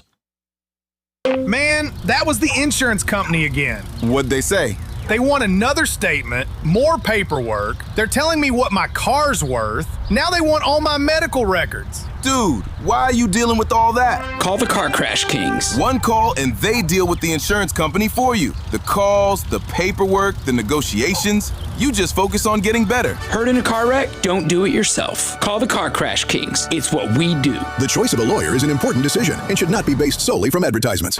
You're listening to 96.5 The Fan from the DM Injury Law Studios. Mike's got this. Car, truck, or motorcycle wreck? Remember, Mike's got this. 816-888-7500. Mike's got this. DQ presents Being a Miracle Maker. Making a difference in your community has never been easier because July 30th is Miracle Treat Day at DQ. You buy a blizzard tree at participating locations, and DQ will donate $1 or more to Children's Miracle Network to benefit your local children's hospital. So on July 30th, buy a blizzard tree and be a miracle maker, a blizzard-eating hero, doing their part on Miracle Treat Day. July 30th, DQ. Happy tastes good. Spreadsheets, clunky software, 100 different logins just to run your business? Ah. There's a better way. Odoo. One simple, connected platform that handles sales, inventory, accounting, and more. So you can focus on growing, not juggling. Make the switch today at odoo.com. That's ODOO.com. Hey, it's Brew, and I feel like everything in my life depends on being connected. Whether I'm uploading a video, hopping on a call before my show, or video chatting with my family back in Michigan, I never have to think about my Wi-Fi. And that's why Xfinity stands out. You get the most reliable, fiber-powered Wi-Fi with the best equipment at one price for 5 years guaranteed. No contracts or commitments. Plus, you can get online in minutes with same-day Wi-Fi. Restrictions apply. Not available in all areas. Use of fiber or coaxial cable. Learn more at xfinity.com/same-day Wi-Fi. Xfinity, imagine that. Onyx, I keep having stomach issues. Please make me a doctor's appointment. Okay, are you suffering from diarrhea, bloating, gas, or oily stools? If so, you may want to ask your doctor if it could actually be a problem with your pancreas, called exocrine pancreatic insufficiency, or EPI. My pancreas? How is EPI treated? A prescription medicine like Creon, pancrelipase, is used to treat people who can't digest food normally because their pancreas doesn't make enough enzymes. Creon is the #1 prescribed treatment for EPI. Creon may increase your chance of fibrosing colonopathy, a rare bowel disorder. Tell your doctor if you have a history of intestinal blockage or scarring or thickening of your bowel wall, if you are allergic to pork, or if you have gout, kidney problems, or worsening of painful swollen joints. Call your doctor if you have any unusual or severe gastrointestinal symptoms or allergic reactions. Take Creon as directed by your doctor and always with food. Do not chew capsules, as this may cause mouth irritation. Other side effects may include blood sugar changes, gas, dizziness, sore throat, and cough. These are not all the side effects of Creon. You can learn more at 1-800-633-9110. Before your appointment, visit creoninfo.com. That's CREON info.com. And Doug. Limu and I created a trick to help you remember that you can customize your car insurance and save with Liberty Mutual. You see, the shirts Limu and I wear are yellow, and yellow is the color of lemons, and lemons grow on trees, and trees provide oxygen, and oxygen helps us breathe, and breathing is how you live, and you can live more life when you save money by customizing your car insurance. I agree, Limu. It's really quite simple. Only pay for what you need at libertymutual.com. Liberty, liberty, liberty, liberty. Eric Clapton. September 17th. T-Mobile Center. With special guest, Jimmy Vaughn. Tickets are on sale now at AXS.com. Don't miss the Rock and Roll Hall of Famer, Eric Clapton. Hey, it's Seth Lugo, and this is your home for Roa's Baseball, 96.5 The Fan. Here's your traffic report on 96.5 The Fan. Brought to you by SWL Injury Law, the Car Crash Kings. It's what they do. Visit SWLinjurylaw.com. Northland, 169 highway southbound, bogs down at 68th Street. Stays pretty heavy, not quite to Inglewood, getting into a construction zone where you're down to one lane. Heading out of downtown, 35 southbound, slows before Penway, stays slowed down to the split with Southwest Trafficway with construction. Alan Carr, 96.5 The Fan, traffic.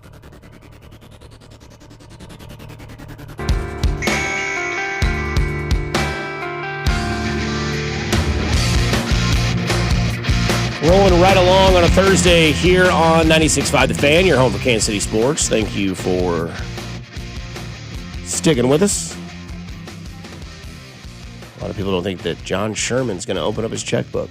He did it with Lugo and Waka and all those guys. He did. They're here, at least one more year. I mean, look, there's some people that are fine with him coming back. Whatever. How could you be fine with anything returning based on this year, though? I mean, honestly, we give, again, more grace to the Royals than we do to a team that's won 3 Super Bowls, guys.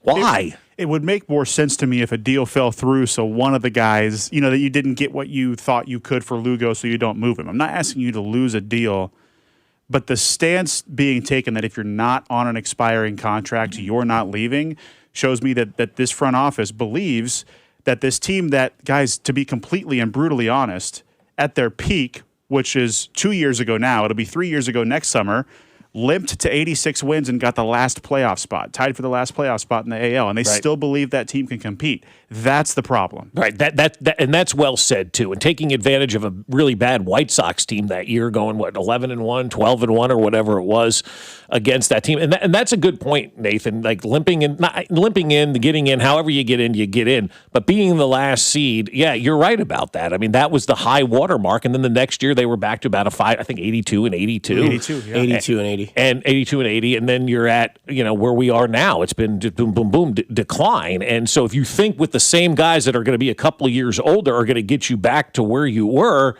you're misreading your entire organization. And I think that's what the Royals front office is doing right now. 2024 is a long time ago when it's now 2027, and you can't expect your players to be the same 3 years later as they were 3 years prior, especially those older guys in Lugo and Waka who really were your backbones from a pitching standpoint to get you into the postseason that year. And who's to say it's all smoke, right? Who's to say it's just the right tackle talk of the draft with Brett Veach in the draft, and all of a sudden trade up to 6, get Mansour Delane. I'll leave that benefit of the doubt in there as well, but we'll see. August 3rd is the trade deadline, 4 o'clock Eastern, 3 o'clock Central, or it could be 5 o'clock Eastern, 4 o'clock Central. Either way, it's Monday, midway through the day the trade deadline ends. This is interesting. Bill Belichick was on the sidelines, obviously, for the Patriots for many years, and in the 2009 preseason game, obviously Wes Welker wasn't playing. He was a starter, and Julian Edelman took a return touchdown back, and Bill Belichick, at the time, sounds like he's joking with Wes Welker, does this. So Welker, no go. He's out? Okay. He went through warm-ups, and he said didn't feel good. So. Okay. The 7th-round pick, Julian Edelman, number 11. Keep an eye on him. This one is coming down to Edelman. Heads to the right to the 30, 35-yard line, 40, 45-yard line, 50. Cuts to the left. He's to the 40. He's going to take it to distance. Julian Edelman, the Patriots' 7th-round rookie draft pick. This is Wes Welker in progress, and he looks just like him on the field. It's amazing. Hey, Ernie. What's that guy's name that played before Lou Gehrig? You want to look at these or you want to wait until the next? Wally, yeah. Yeah. You ever hear of Wally Pipp? Wally what? Wally Pipp. You never heard of him? Right. Well, he played first base before Lou Gehrig. Oh, okay. Then Lou Gehrig started whatever it was, 23,000 straight games. Right. Yeah. The little man. That might be the punt return story. No doubt. How soon after that was Wes Welker in Denver? Not long. Yeah. And also, Julian Edelman had no idea who Lou Gehrig was. Just Wes Welker. Wes Welker. That was Wes. Yeah. No, he had no idea who that was. And then the best part, also that video and that audio, is that guy comes up. He's like, "You want to run this?" And he's like, "Hey, what's that guy's name for the Yankees?" "Oh yeah, what was Wally?" "That's right." Yeah. And he just blows the guy off in preseason. No, I'm going to go roast this guy real quick, right? And tell him, "You ever heard of Wally Pipp?" 2,000 games, Bill, not 23,000. But you get his point. But actually, what he's saying there is why the Patriots were able to stay on top. They didn't fall in love with players and be afraid to let them go. Sometimes they got out early on a player or two, but the Patriots were never left with a player on their roster that you were like, we waited a year too long on that guy. And that's why they were ultimately successful. And that's what the Chiefs have done a really good job in, is turning over their roster, right? They've done a lot this year, a lot of young new players on this roster. Now, you have to constantly do that. And sometimes you move away from fan favorites. We saw it with Tyreek Hill, right? What the Chiefs do, go on with 3 straight Super Bowls after they got rid of Tyreek Hill. We saw them get rid of Tyrann Mathieu. Got Justin Reed. He came in, played big. And so the Patriots always have done a great job of getting out early on guys instead of late. And Belichick should really have taken his own advice. He should have gotten out when Tom Brady went to Tampa and never coached a down of football again, because the only thing that's come from that for him is everybody going, oh, yeah, Tom was clearly the leader of that organization, and you were riding his coattails in all of this. But also it's back to the Royals a little bit too. Get out on Lugo and Waka while you have an opportunity instead of holding on to them and then being left with nothing. 2012 was his last year in New England. He would play 14 games in that season. The audio's from 15 in the next one, 16 in the others, all 3 Pro Bowl seasons.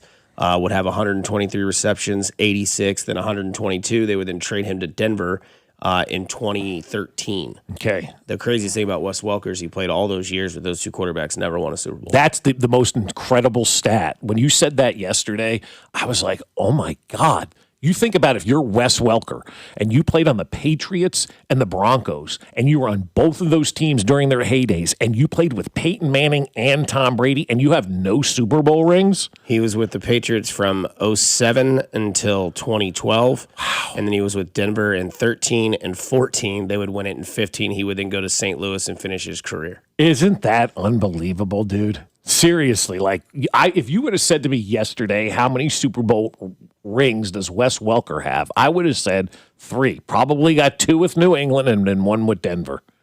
That's crazy. I mean, to wake up every morning as Wes Welker is probably really good, but also when you throw in that little nugget there, he's probably going, damn, I missed every window playing in the NFL. This comes from the text line. Hate to say it, but we're going to be a year or 2 behind on the Chris Jones thing. I don't disagree with that. We may be, yeah. Somebody goes, I just joined the conversation, so I'm not sure if you started by talking about how they hung on to Travis Kelce far too long. I disagree with that. They have not hung on to Travis far too long. And that's coming from a guy that wanted him traded. Yeah, right. Yeah, they have not hung on to Travis Kelce too long. But, yeah, his production's just been insane. Never dissipated whatsoever. It never has. And it probably would have been pretty good if he went elsewhere with a quarterback. I mean, that's his key there. So at least one team has gone worst to first in their division after finishing in or tied for last in their division. The previous season in 21 of the last 24 seasons. That's wild. It happens a lot. The Bears and Patriots went from worst to first in 2025. Who does it this year, fellas? Text line 913-586-7965. Here are your options. Okay. Jets, Browns, Titans, Raiders, Giants, Packers, Lions, Vikings, all tied for last. Yeah. Saints or Cardinals. Yeah. I'm taking the Saints. That's where I would go. I'm leaving the NFC Central out because it's basically everybody, because everybody finished with the same record right there. So Packers, Lions, Vikings, all tying for, what did I say? Central, yeah, the North. Whatever. The North. Yeah, the AFC North. Thanks, Coach. Yeah, exactly.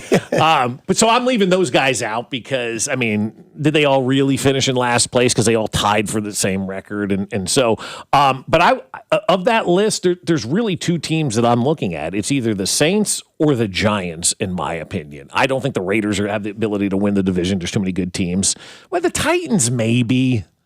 They have the Jags in Houston. That's their biggest leap. Whereas the NFC East, somebody wins it every different year, except for the last 2 years. Philadelphia has won it. We know Dallas, they're the NFC version of the Steelers, 10-7, 9-8, something like that. Give you hope, and then it falls apart. The Raiders, no chance. No chance. The Jets, no chance. Bills. They may be better than people think, though. Their offense may be pretty good. I don't think they're going to be crap. Yeah. I think they're going to be. They had a very good draft based on the talent that they chose. They did. And they've got Miami, so they may not finish last, but I don't know if they can hurdle New England and Buffalo. That's asking a lot. The Browns, I don't think that's happening. I mean, they said the other day that Deshaun Watson went out and played practice and looked horrible. Well, that's what I was going to bring up. I was watching a little of our sister station in Cleveland this morning. And if you think Shador's going to do it. Yeah, right. But they're saying, like, Deshaun Watson, man, this is not fun. Watson, like, they're like, we're watching this guy play. Nobody's having fun. The players aren't having fun. I was just actually catching up this morning on what was going on in Cleveland before we started our show.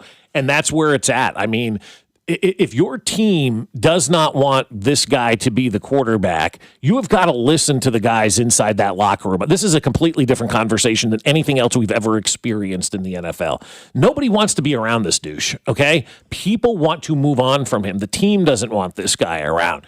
Just because you're paying this guy, don't compound one bad mistake with another bad mistake by keeping him as your starting quarterback. And you're right. I don't know if Shedeur is the answer for this, but at least Shedeur Sanders gives the fans something fun to look at and watch and get excited about, and probably gets the players excited too, because they don't want Deshaun Watson out there anymore. Watson! And the thing about, the Saints, why I lean that way, is the NFC South is not, it's probably the weakest division in football? Probably. Yeah. Carolina.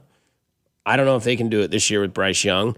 Saints with Tyler Shuck. He's obviously got Chris Olave out there, and he's got a couple running backs in Devin Neal and Kamara. He's got Jahan Johnson, the tight end. He's not that bad either. And Shuck looked like he could handle his own last year in the small sample that we got. Atlanta, by the way, can we have a conversation? Did we see Bijan Robinson's new hairstyle? No, I haven't seen it yet. Type it into your search. He looks like the genie. It's bizarre, but I'm with it. I guess it's just it's there. That helmet's gonna be tough to put on. But you look at Atlanta, Carolina, Tampa Bay. What's Baker's situation gonna do this year? They no longer have Mike Evans. New Orleans gives me a little bit of hope that they can be one of these teams that goes worst to first because that division is so poor. Mm-hmm. Yeah, I think that's the low-hanging fruit because of the division, but also, as you mentioned, Dusty, they added where I don't think any other teams in that division, I look at them and say, hey, they could get better. Tyler Shuck was an encouraging sort of late season, blossomed a little bit. Yeah. They went out and added Jordan Tyson and added Travis Achan in the backfield to complement Kamara, so I think that offense stands to only improve under Kellen Moore. Obviously, none of these AFC teams are in consideration, in my opinion. I'm not going to take you seriously if you say the Jets, Browns, Titans, or Raiders are winning a division, or the Cardinals in the NFC West. So I think you're left with the Giants in a wide-open division, in my opinion, the Saints in an awful division. Mm-hmm. But my pick, you guys stayed away from doing this because the Vikings and Lions tied for last place. Yeah. My pick would be the Vikings. I am so high in the Minnesota Kyler Vikings guy. this year. Are you Big a Kyler guy or are you a KOC guy? Mainly a KOC guy. I am a huge KOC But guy, yeah. I think with the narrative nationally around Kyler about the video games and the jokes. He had a his great height. pass yesterday. You saw they released that touchdown pass yesterday? I didn't. But I love training 60 camp yard, videos. just, beautiful pass. But also the injuries the last couple of years. And he's been in a not so great organization. He's had fine weapons, but the organization is terrible. I think he's going to have a rejuvenation. You still got Brian Flores there on the defensive side of the ball, who is a beast. Did you see what Jamal Adams said about him yesterday? No. He just signed with Minnesota, right. and he goes, there are only certain people you will go anywhere and play for, and B-Flow is one of those guys. Like, people love Brian Flores. I think the Vikings, the Rams, I believe, will be the 1 seed in the NFC. I think the Vikings will be the 2 seed. I'm that high on them. Wow, okay. All right. That's good. I like that. All right. No love for the Niners or the Seahawks.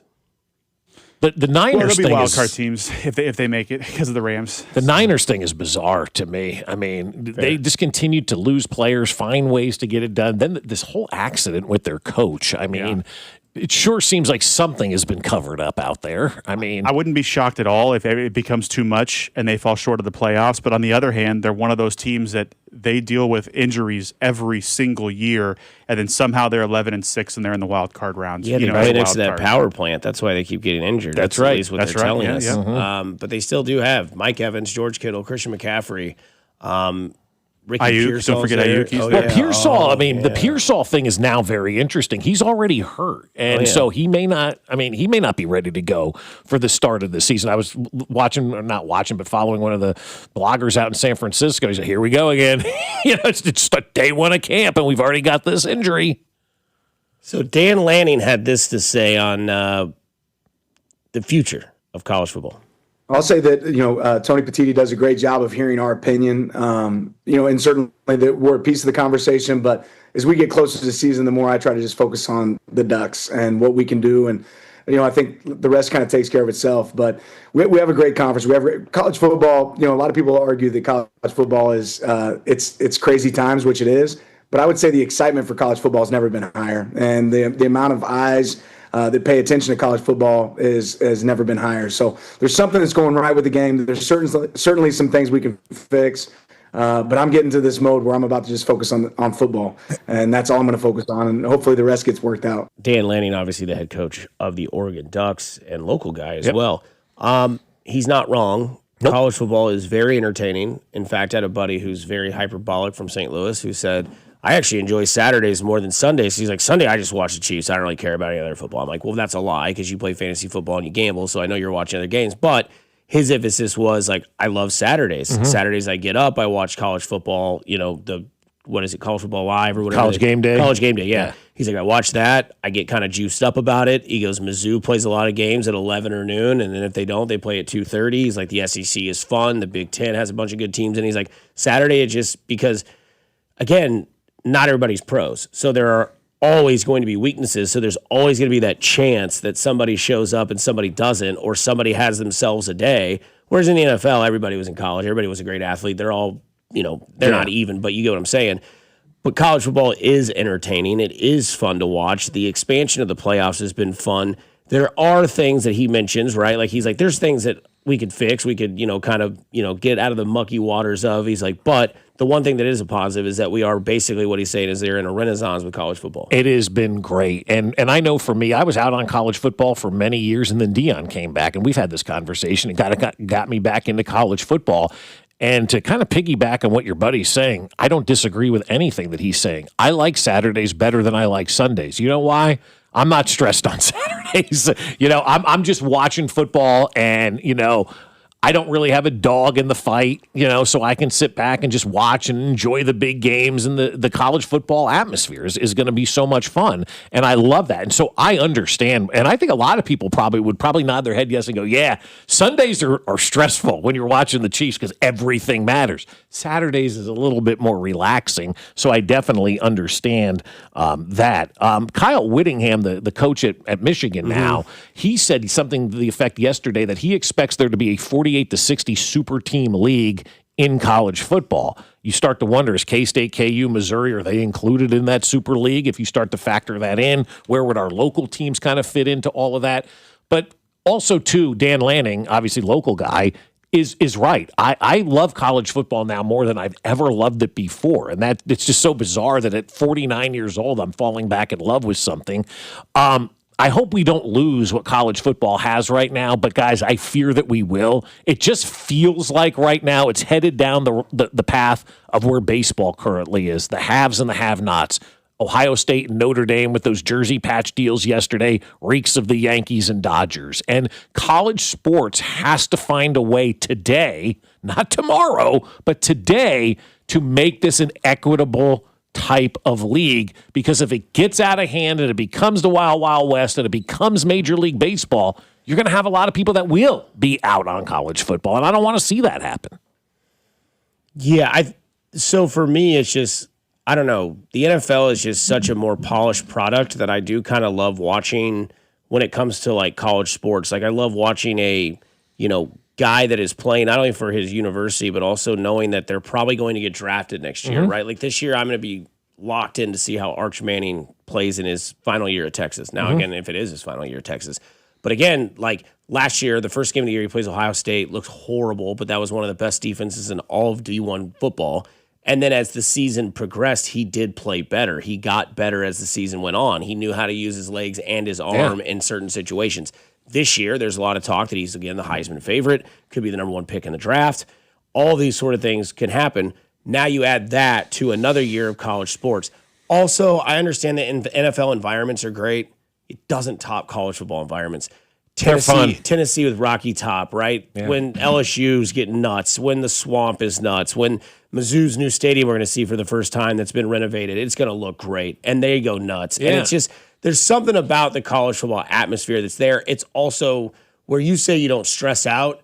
Saturdays are fun because you can kind of get into the swing of things. You know me, I get rowdy on the weekends. I live for the weekends. And, Saturday it's like 12 o'clock and is that a can getting drafted? Right, yeah, it is, because I got the whole day, and then I got the rest of the evening to kind of just relax. And there's probably going to be a banger game on at 6:30 or 7. There's going to be a really good game on at 2:30 because that's college windows, nuts and bolts is at 2:30 window on CBS or wherever they get it, Fox.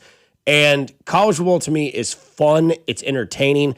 It's not the NFL. And I love the NFL. I love red zone. I think it's great. Now, obviously, there's way too many teams in college to do a red zone type of thing, but they do have options where you can, split your screen. You can split your screen. You can go quad box. You can go ocho box, whatever you want to do.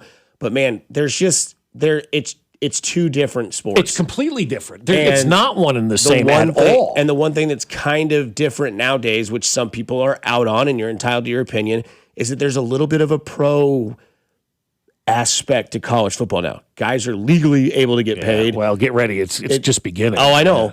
And not only that, but like we saw Indiana do it last year. That was a fun story to watch last year. They were the best team from week 1 all the way into the final game of the season. And then you started finding out about guys like Reuben Bain that played at Miami that you're like, oh, yeah, the Chiefs, they're terrible this year. Who can we start looking at for draft picks? Well, we pick, this spot. What if we went and got this guy? And then you start watching college football for prospects, kind of the way we watched the College World Series. Look, and more on Kyle Whittingham. We can get more into this tomorrow because he was on Rich Eisen just recently. And the stuff that he's saying out there is going to really, I think, upset a lot of people. But he said, I think right now, talking about college football, he says, I think it's got to be an NFL minor league model where we have a salary cap. The players are employees. As distasteful as some of that is, I don't think there's any other way that is better than that. And he's right. And that's where I fear that college football and college sports is going to become the haves and the have-nots if we don't reel this thing in right away and keep it. And I think also, too, another reason why I kind of fall back in love with college football, I'll just be blatantly honest here, kids are older now. There's not a lot of Saturday activities anymore, right? They're in high school, and so all their activities are during the week. You don't have much on the weekends once your kids get into the high school ranks. And so for me, it's like I got time now on Saturday. Where you used to be running from soccer game to soccer game and doing all that kind of stuff. That part of our life is over, and it sucks, but it's over. And so now Saturdays have become more open for us. Somebody says, fantasy football, it made NFL fans worse. I only watch the Chiefs on Sunday. I could watch college football all day. Again, to each their own on that topic. Coming up on the other side, hot seat going into the new season of the NFL. Who's on it? We'll get to that. 96.5 The Fan, your home for Kansas City sports. You're listening to Fescoe and Dusty, brought to you by Golden Oak Lending. Do you need extra cash? Golden Oak Lending can convert your home's equity into cash in as little as 14 days. Let Golden Oak Lending cure your blues. Your home for Kansas City sports. 96.5 The Fan. America is turning 250 this year, and Circus Sports is celebrating by offering all users in Missouri $250. Dane Hughes here, and for everyone in Missouri, all you have to do is deposit $250 on your Circus Sports app. Then play through that deposit. Once you do, Circus Sports will reward you with $250 right in your account. This is available for everyone in Missouri, new and existing users. Celebrate 250 years and find out more at circusports.com today. Must be 21 or older in Missouri. Gambling problem, call 1-800-GAMBLER. It's the law, man. If you've been injured in a motor vehicle accident, call me ASAP, 816-816-9111. I recovered millions for my clients. Take it away. The lawman gets results. Jungle Law 10. Call the lawman. Let the fight begin. The lawman gets results. Jungle Law. Come see me get roasted August 1st at 7 p.m. at the Uptown Theater. Go to junglelaw.com for details. The choice of a lawyer shouldn't be based on advertisements. It's the summer sales event at Rob's Side Ford. Your chance to upgrade without the stress. Rob Side joins me now. Rob, what's the offer? 0% financing, $0 down, and 0 payments for 90 days on nearly the entire Ford lineup. That's a serious summer deal. Sure is. And unlike your brisket last weekend, these deals aren't dry. Okay, that's fair. These savings are definitely juicy. And we're backing it up with 2 years of complimentary maintenance, a non-commissioned sales team, and top trade-in values. No pressure. No gimmicks at Rob's Side Ford. It's the way car buying should be. We're Kansas City's top-rated Ford dealer. 4.8 stars, nearly 3,000 Google reviews, and a better experience from start to finish. So skip the smoke and the dry meat. This summer, start at Rob's Side Ford. 135th and State Line or robsighc.com. 0% financing, $0 down, 0 payments for 90 days, and 2 years of complimentary maintenance. Rob's Side Ford. Buy right. Drive happy.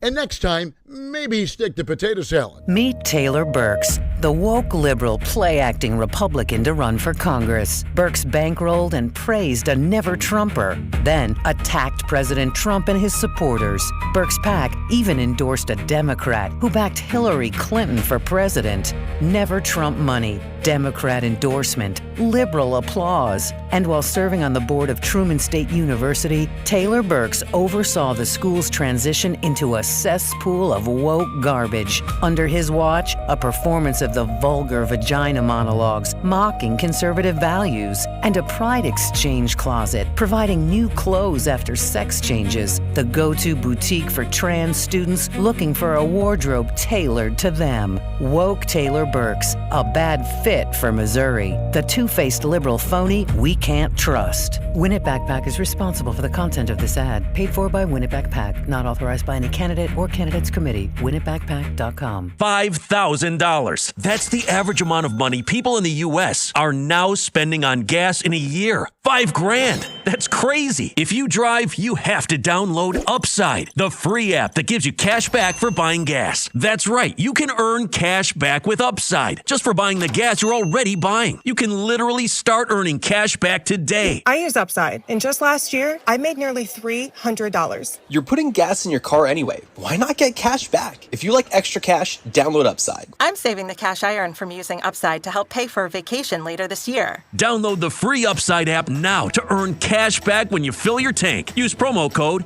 FRESH to get an extra 35 cents per gallon on your first tank. You can cash out anytime, right to your bank or a gift card for Amazon and other brands. Just download the free Upside app and use promo code FRESH for a 35 cents per gallon bonus on your first tank. That's code FRESH for a 35 cents per gallon bonus. Miracle Treat Day is today at your participating DQ. Buy a Blizzard treat and $1 or more from each sale will be donated to local children's hospitals through Children's Miracle Network. Head to DQ today for Miracle Treat Day. It's the sweetest way to give back to our kids. Chiefs coverage is brought to you by New Century Chrysler Dodge Jeep Ram in Paola. Spring hail means big savings at New Century Chrysler Dodge Jeep Ram in Paola. Save up to $15,000 on hail damage new and used vehicles, plus all factory incentives. But this hail of a sale won't last long. New Century Chrysler Dodge Jeep Ram in Paola. You always pay less in Paola. Here's your traffic report on 96.5 The Fan. Brought to you by SWL Injury Law, the Car Crash Kings. It's what they do. Visit SWLinjurylaw.com. Northland, 169 highway southbound, bogs down before Inglewood, stays heavy for about a half mile, then sluggish down to 29. Past that, things are pretty heavy at 9 highway, sluggish to the airport exit. Alan Carr, 96.5 The Fan, traffic.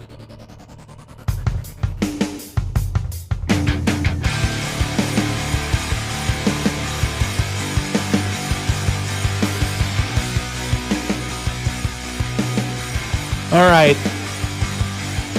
So this guy over here listens to New York radio daily, WFAN that is, and they said that Aaron Glenn has the hottest seat in the NFL.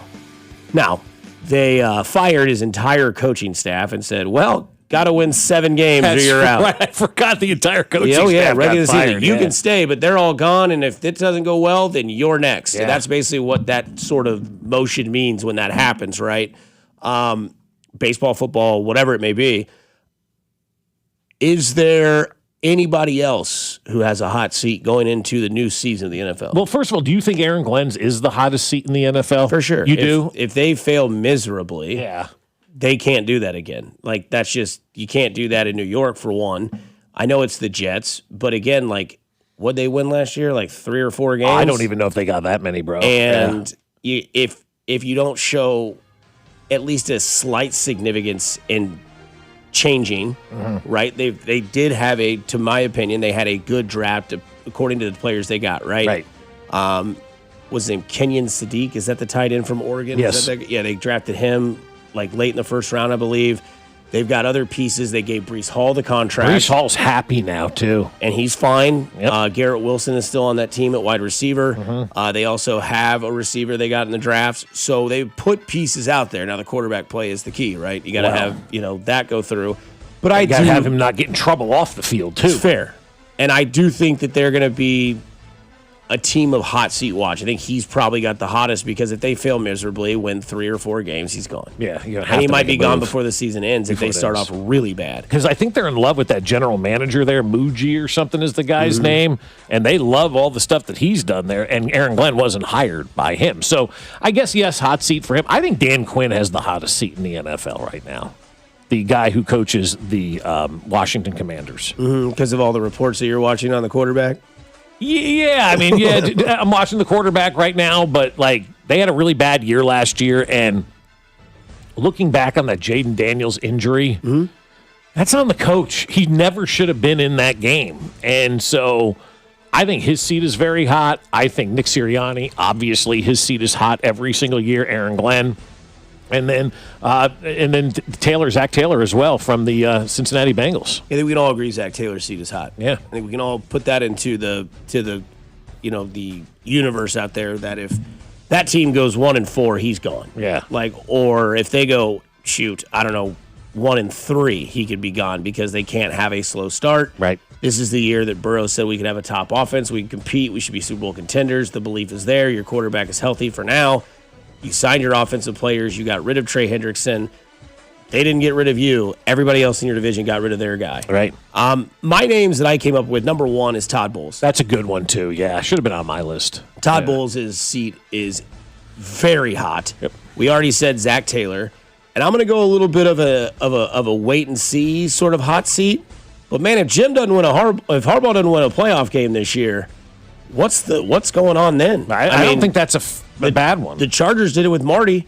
He went 14-2 and got fired because he couldn't win in the playoffs. That's right. Justin Herbert is 0-3 in the playoffs. You were supposed to be the guy that got him over this fear. Now, I will give you the benefit of the doubt, Mr. Harbaugh.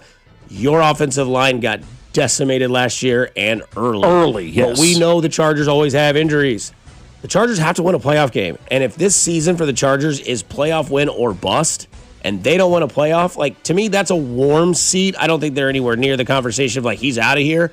But, man, if they go out there and do what everybody thinks they can do, go 11-6 or go 12-5 or whatever, 10-7 and get in and lose again, then what? And how they lose, too, right? If Justin Herbert, again, is terrible in the postseason, then that's going to have a big factor.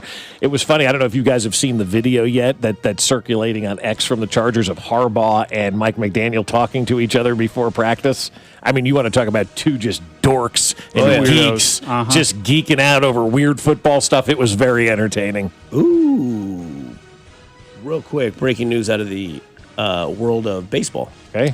The Tigers are calling up their top prospect, number 13 overall prospect, Max Clark. And what does he play? Outfield. If you remember, he was the guy in the minor leagues this year, or in spring training this year, that had all the chains on his neck. Oh, yeah, that guy. Okay. So they'll have him and McGonigal because they'll need a roster spot for when Scooble's gone. Yeah. Did you see what the Tigers did yesterday, by the way? Not the losing of the game. Oh. But they designated the backup catcher. Oh, the fan favorite. He's Scooble's personal catcher. Yeah, the guy with the handlebar? Yeah, they sent him down to the minors. So that pretty much tells you what they're doing with but yeah, Max Clark is getting the call to the show. So for those of you that have held on to Max Clark cards, hold on to him a little bit tighter. Hopefully he can do well, but they'll have him and McGonigal. They're showing the future is there in Detroit. Yeah. With Riley Green as well, but Tarek Skubal is definitely going to the Dodgers. Yeah, he does. Nathan, who you have? You got some hot seat candidates? Well, I think the hottest seat in the league belongs to Nick Sirianni. I think it's just because of where he plays and the expectation. Sure. I mean, really, I understand. I don't agree with it. I understand why they felt things got stale with Andy Reid. Running Peterson out of that city was way too quick. And then if Sirianni does anything but go to the Super Bowl, he's been on the hot seat during his time in Philly. Second straight year this year, and I believe the second straight year they do not advance to the Super Bowl, he's going to have a hot seat. But obviously the other names, Dan Quinn, Todd Bowles, I agree. Zach Taylor's got a hot seat. He has for a couple of years. The one I think is starting to get warm is Dan Campbell, guys. Sure. And I think after this season, if the Lions also fail to meet expectations, that's when Detroit really lights the fire under his seat. And they start to forgive the franchise, or they quit forgiving the franchise for being bad for so long. I think right now Lions fans are still just happy to be relevant again. Man, if they fail this year, that'll be 4 straight years of coming up short. Blowing a 17-point lead in the NFC Championship game in San Francisco 3 years ago. getting 45 dropped on you. I don't care who's playing defense. You're this tough-nosed ball coach. Yeah. You can't be letting Jaden Daniels, a rookie, drop 45 on you at home in the playoffs 2 years ago and then missing the playoffs last year. If they fail again, fans are going to start saying we've wasted this roster, and we will look at it and we will say it's really unacceptable. They have not at least been to a Super Bowl with this roster. And I think his seat is starting to warm up. I'll tell you what adds to his seat being hot. What if Chicago wins that division again, makes a run in the playoffs? Because, they could have had whatever his name is. Coach. You're talking about, the coach, Pat Johnson or whatever his name is. He could have been, there in Detroit. So Detroit fans will be watching the Bears. Obviously, it's a divisional rival, but to have that coach connection as well, people are like, we got the wrong guy. I can hear it now. And they did that in K-State. Went and got their guy. Yeah. No, Dan Campbell, right? Like the kneecaps and the intensity, all that is cool when it works. Didn't work last year. Another team also decimated by injury.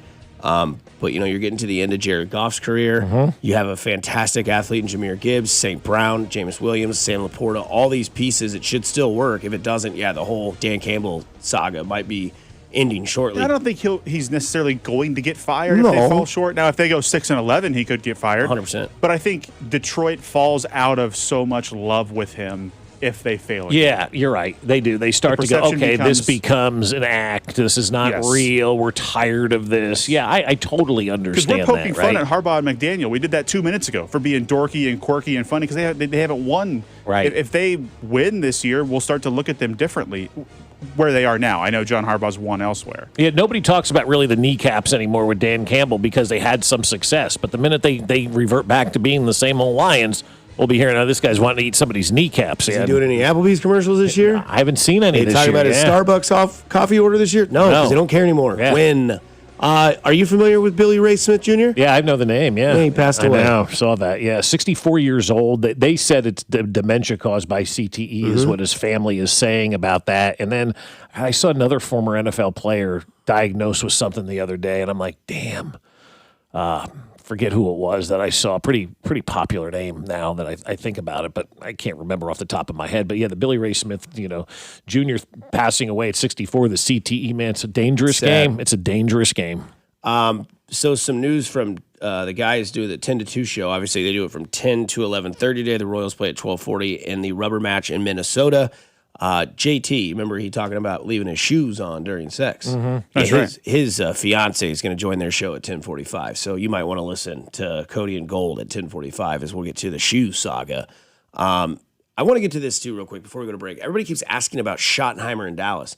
Jerry will not fire him. No, I don't think his seat's hot at all. No, I think he has one of the coldest seats in the league. Jerry waits 4 to 5 years to fire a guy because Jerry can control him. He's a puppet master. Look at Jason Garrett. He was there far too long, never got fired. You look at Mike McCarthy, had good records, but it was like, nah, whatever. Then finally Mike McCarthy started to put up to the business, and all of a sudden it was like, all right, you're out. Right. Brian Schottenheimer is the son of Marty Schottenheimer, but he hasn't done really anything in the NFL. Had a great first year. Did decent. So Jerry will continue to control him and not fire him because he knows that he can. Some LeBron breaking news after the break. Get to that, plus a camp report that was from yesterday here on 96.5 The Fan, your home for Kansas City Sports. You're listening to Fescoe and Dusty on your home for Chiefs football. 96.5 The Fan. Fescoe and Dusty is brought to you by Golden Oak Lending. Do you need extra cash? Golden Oak Lending can convert your home's equity into cash in as little as 14 days. Let Golden Oak Lending cure your blues. Hey, it's Rex here with Rex Buys KC. I get it. Selling your house can sometimes feel overwhelming or scary, right? I've seen it too many times. A homeowner thought they had a deal, only to have the buyer back out at the last minute. That's not how we do business at Rex Buys KC. I'm local, I know Kansas City, and I make sure every deal actually closes like it's supposed to. No hidden fees, no showings, no last-minute surprises, just a fair cash offer and a process you can count on. We buy homes in any condition and judgment-free. So whether your house needs repairs or you just want a fast, hassle-free sale, we can make it happen. If you want certainty, transparency, and someone local who actually delivers, call 816-330-6000 or visit rexbuyskc.com. Rex Buys KC, helping people make smart choices one home at a time. 816-330-6000 or rexbuyskc.com. The success you've had in life matters. The late nights, the extra shifts, the moments you've stood up and said, I've got this. At University of Maryland Global Campus, we value your achievements because we're a school for real life. With UMGC, you can earn up to 90 credits toward a bachelor's for prior learning and relevant life and work experience, or transfer up to 12 credits toward a master's. We offer scholarships, affordable tuition, and online and hybrid classes, all with the support you need from your first day to graduation day and beyond. As an accredited state university, we've been transforming lives for over 75 years. Choose from more than 100 undergraduate and graduate degrees and certificates, and get ready to succeed again. At UMGC, success is yours for the taking and the making, and nothing should keep you from it, especially not an application fee. Apply now and we'll waive your application fee. Classes start August 12th. Learn more at umgc.edu. That's umgc.edu. Certified to operate in Virginia by Chev. And Doug. Limu and I created a trick to help you remember that you can customize your car insurance and save with Liberty Mutual. You see, the shirts Limu and I wear are yellow, and yellow is the color of lemons, and lemons grow on trees, and trees provide oxygen, and oxygen helps us breathe, and breathing is how you live, and you can live more life when you save money by customizing your car insurance. I agree, Limu. It's really quite simple. Only pay for what you need at libertymutual.com. Liberty, liberty, liberty, liberty. This is the story of the one. As a maintenance engineer at a beverage manufacturing plant, he starts his day knowing every line is ready to run because Grainger delivers the industrial-grade products he needs to keep mixers, conveyors, and packaging equipment moving. With Grainger's vast selection of bearings, belts, and motors, he keeps operations running smoothly, so nothing grinds to a halt. Call 1-800-GRAINGER, click Grainger.com, or just stop by. Grainger, for the ones who get it done. You know that Big Bargain detergent jug is 80% water, right? It doesn't clean as well. 80% water? I thought I was getting a better deal because it's so big. If you want a better clean, Tide Pods are only 12% water. The rest is pure, concentrated cleaning ingredients. Oh, let me make an announcement. Attention shoppers, if you want a real deal, try Tide Pods. Stop paying for watered-down detergents. Pay for clean. If it's gotta be clean, it's gotta be Tide Pods. Water content based on the leading bargain liquid detergent. Here's your traffic report on 96.5 The Fan. Brought to you by SWL Injury Law, the Car Crash Kings. It's what they do. Visit SWLinjurylaw.com. Northland 169 highway southbound bogs down before Inglewood. About a half mile of heavy traffic to get through. You get down towards 29 and you're back to posted speeds. Construction has you down to one lane. Alan Carr, 96.5 The Fan. Traffic. Cody and Gold are live from the practice field at Chiefs training camp this summer on your home for Chiefs football. 96.5 The Fan, KFNC FM and AM, HD1 and HD2 Kansas City, an Odyssey sports station. This is Fescoe and Dusty. I got Mahomes' balls in my hands. On your home for Kansas City sports. 96.5 The Fan. Oh, yeah, football. From potholes to pop-ups, we got it covered. Hey! Here's Bob Fescoe. Take a bite out of my ass. And Dusty Likens. Big nuts.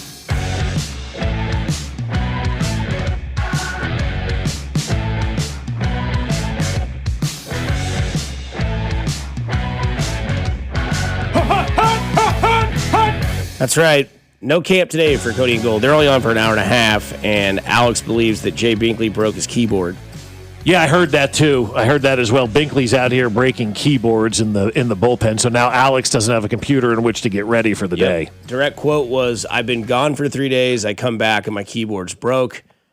I said, "Well, I don't know who would have done it." He's like, "I don't know, Binkley." Probably or something. Binkley, yeah.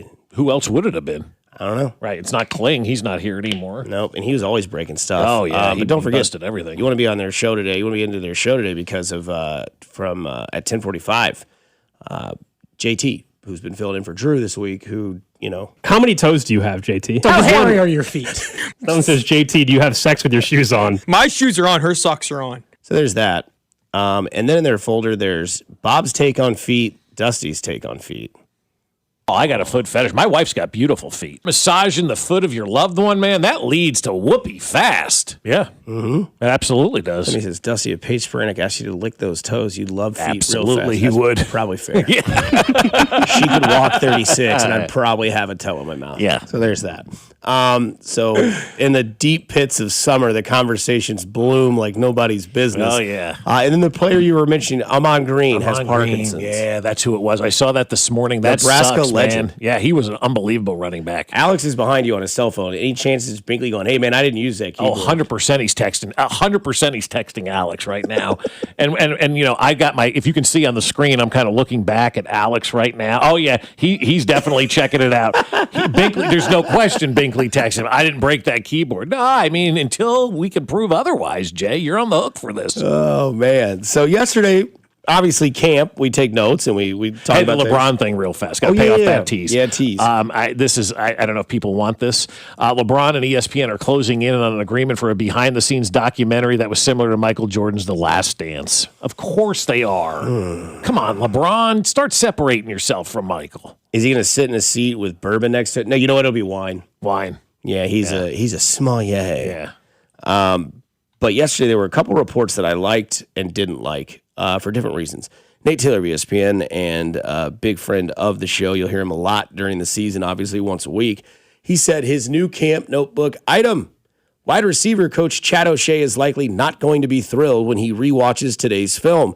O'Shea's group was the team's most disappointing during the Chiefs' first full team practice. The only standout was rookie Cyrus Allen. He's looking at Xavier Worthy. He's looking at Rashee Rice, Tyquan Thornton, Jalen Royals, who I was told had a pretty rough day yesterday at the practice field. Yep. Again, no one is freaking out, but these are things that you put down in your notebook, as Nate Taylor says, new camp notebook item. Today, July 29th, was a rough day for the receivers. Chad O'Shea is not going to like what he sees, but let's see how they react the next day. Again, it's practice. It's nothing serious, but we did this in baseball when Josh Verner told us about Carlos Estevez. His velocity was down, didn't look the same, looked like something was wrong. And then the first game, he comes out, he's not good. And then he's never seen again, and the bullpen has been disastrous this year, the worst in baseball, to be factual here. And we put that down in February, and then we went back to when we got to June, and we're like, oh, what's the number one problem for the Royals? Well, you could say injuries, sure, but you could say bullpen was terrible. Yeah. And you go back to your notes. So, like, if the receivers don't do what we think they can do, I don't have high praise on this receiver room. I think they're average at best, and I think they can do enough with Mahomes because we've seen him do really well with below average at best wide receivers. But this is something that if the season goes on and receivers are frustrating, then you're going to look at this and go, remember that time on July 29th when Nate Taylor said the biggest disappointment the first day of team practice was the wide receiver room? That's why we do this at this time. Absolutely. And I wrote it down just like I did with Estevez back in February, right? And that was one of the most important things that was said on this station, not just by Vern, but by anybody so far in 2026. Estevez isn't looking so good and his velocity's down. Okay, let me write that down. And that's proven to be the entire kind of, dynamic of the season, right? I mean, the whole discourse of this year has been Estevez from day one, and we've never rectified that. And just like the Chiefs wide receivers are a big question mark going into camp, they didn't really do much this offseason to kind of address that position like people would like. They hired Chad O'Shea, who they believe the problem was the coaching, not the players. So now that they've put their faith in the players got to go out there and perform. And Mackenzie Nelson put out video of Rashee Rice walking down the hill. It looks like he's going to be out there at practice today. And so let's see what the wide receivers do now that you have your number one option out there. If we're still seeing a case of the drops and Rashee Rice is dropping the ball all over the place, I'm going to continue to write that in my notes, and it is going to be something that we are going to talk about. And, to your point about the freak out, because we did receive a text earlier in the show when we were having these conversations, nobody's freaking out. We're just taking notes about what's going on at training camp in the first day, and you talk about the things that are there, and hopefully we're never talking about drops again from a wide receiver. And to kind of put a spin of positivity on it, this came from Pete Sweeney yesterday of The Star, and he wrote, R. Mason Thomas, Peter Woods, Jeff Bossa are rotating in with the first team out of the gate. Love seeing that from R. Mason Thomas. Yeah, I love it too. Like, I know that when they drafted him, one of the first thoughts in your head was like, all right, they got their third down, ears pinned back guy.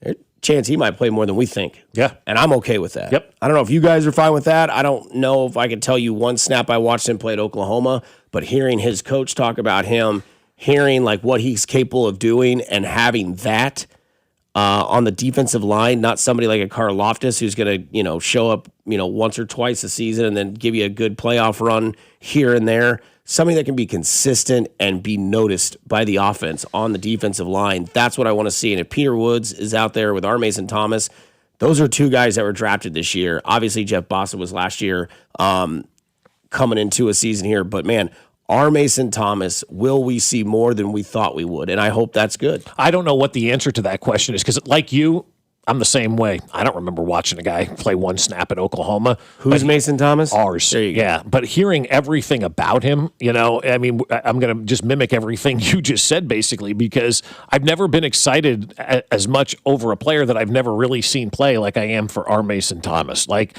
sorry, bro, like you're going to be my guy this year, and I hope you go out there and dominate because I want you to play so well, and it's going to be a guy that I'm counting on. And I don't know, maybe, again, being naive about this, maybe I shouldn't count on him as much as I am, but you've not heard one thing from anybody, whether it be an OU fan, an OU blogger, an OU coach, anything related to OU. Everybody's in love with R. Mason Thomas. Across the board, you're hearing so many good things about this guy, and that's why I'm really excited. He may end up, in my opinion, he could end up being the best player out of this draft. Who knows? I think the other thing that's interesting, too, is when you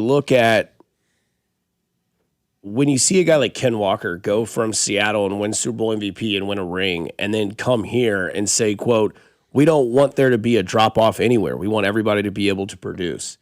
That, to me, is a guy that wants to win no matter what. Some guys will win championships. Some guys will experience the high, and then they'll be like, well, I've done it. And maybe they don't show it or they don't ever admit it, but, like, you could see it. Right. There's the Dwayne Bowe always sticks out to me, right? Has that fantastic year, signs a big contract. It's like, well, I made what I made in my life. I'm good here. At least that's what I saw.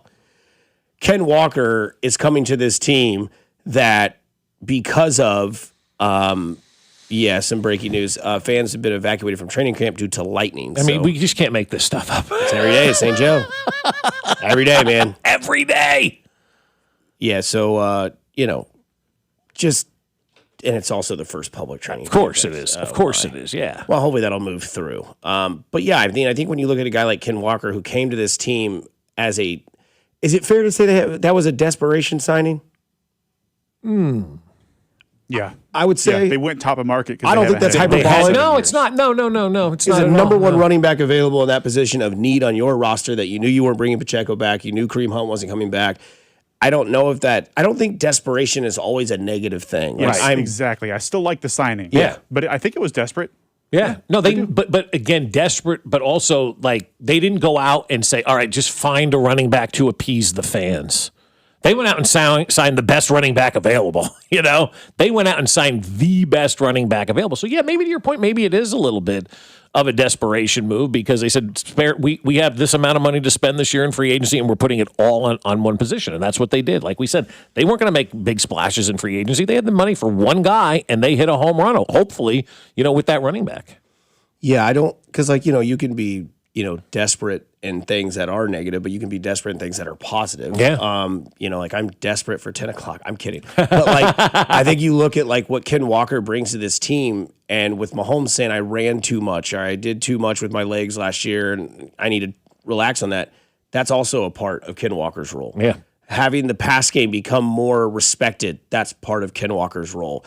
Having guys actually respect the run instead of an RPO and just drop back, that's a Ken Walker role. That is signs of desperation that you needed on this team so you can make others believe in what you want to do and what you want to accomplish with this offense. Mm-hmm. Coming up on the other side, Kansas versus Duke, plus any issues with the list. It's one of the first lists I've ever seen on Twitter that I have no issues with. We can discuss here on the other side. 96.5 The Fan, your home for Kansas City sports. Hey, it's Bobby Witt Jr., and you're listening to Fescoe and Dusty on your home for Royals baseball, 96.5 The Fan. Brought to you by Golden Oak Lending. Do you need extra cash? Golden Oak Lending can convert your home's equity into cash in as little as 14 days. Let Golden Oak Lending cure your blues. 96.5 The Fan. Well, I'll tell you, my friends over at Golden Oak Lending want to help you out just like they've helped us out for the last decade or so. And let's be honest here, a lot of us are struggling right now and feeling squeezed. Everything is so expensive, whether it be high interest credit cards, higher grocery and gas prices, and trying to keep some breathing room in the budget. It all adds up fast. And Golden Oak Lending can help. In fact, Golden Oak Lending saves the average customer over $1,100 per month. And this July, Golden Oak Lending is offering a complimentary appraisal credit up to $600 with a qualifying loan or refinance. So start with a free mortgage checkup from a local Golden Oak loan officer. Be the best phone call you ever make. They'll review your current mortgage, look at your home equity, and help you see whether or not a refinance, cash out option, or debt consolidation strategy may make the most sense for you. And there's no pressure at all. Just real answers from a local team that's respected and helping homeowners for years. So if credit card debt's weighing you down or your monthly payments are just too tight, see what options may be available. Call or visit GoldenOakLending.com today. They can help cure your blues. MLS 114937. Shawnee Mission Ford is under all new management, and Shawnee Mission is dealing because summer's better at the lake, on a road trip, or hauling a backyard project, and summer's simply better in a Ford. So if you have not shopped Shawnee Mission Ford in a while, well, the rules have changed in your favor. They're never going to be undersold. They're always going to make you feel like family. In fact, if you bring them any written offer on the same vehicle, they will match it or beat it, period. And right now, the F-150 is even better. Get 2.9% APR plus a $1,000 Ford credit bonus cash on the new 2026 F-150. That's right, only 2.9% with $1,000 of bonus cash, making the F-150 the truck you could afford this summer. Shop them right now at ShawneeMissionFord.com. That's ShawneeMissionFord.com. Just off I-35 on Shawnee Mission Parkway. Life's better in a Ford. Discover yours today at Shawnee Mission Ford. 2.9% APR with approved credit through Ford Credit. Not all buyers will qualify. Excludes Raptor. Dealer administration fee $7.99. Price match applies to a valid written offer from a licensed dealer on an identical in-stock vehicle with comparable mileage and the same trade valuation. Exclusions apply. See dealer for details. Men, when addressing the problem of erectile dysfunction, you want the right treatment for your specific medical situation because every case is different, and finding the right treatment can mean the difference between just an okay experience and an amazing one. This is Jeff for Heartland Men's Health, and at our practices, we offer the full range of ED treatment protocols and can even combine therapies to help make those intimate moments special both for you and your partner. At Heartland Men's Health, we take great pride in providing excellent care and treatment options for ED. Our medical providers specialize in men's sexual health and understand that no two cases are alike, which means you'll get the right treatment for you based on sound medical evaluation and appropriate applications of medical therapies. Plus, we offer treatments that are effective in well over 90% of cases, which means if you're like most men, you'll get your sex life back. So call us. Your initial visit is just $99. It includes blood work, a medical consult, and if medically advised, a test dose. And if that test dose doesn't work in the office, your visit is free. Call 844-447-6600 or go to heartlandmenshealth.com. We have 3 offices: Overland Park, Independence, and North Kansas City. Hi, my name is Lloyd Lockridge, and I'm the host of a new podcast from Odyssey called Family Lore. In this podcast, I'm going to have people on to tell unusual and sometimes far-fetched stories about their families. I've heard my whole life that she invented the margarita. And then we're going to investigate those stories and find out how much of it is true. He gets a patent 1 month before the Wright brothers. Oh my God. Please follow and listen to Family Lore, an Odyssey podcast, available now on Apple Podcasts, Spotify, or wherever you get your shows. At Farmers, our honesty is contagious. Wait, am I going to catch honesty? Well, when you're with Farmers, it's kind of inevitable. Well, how long does it take to...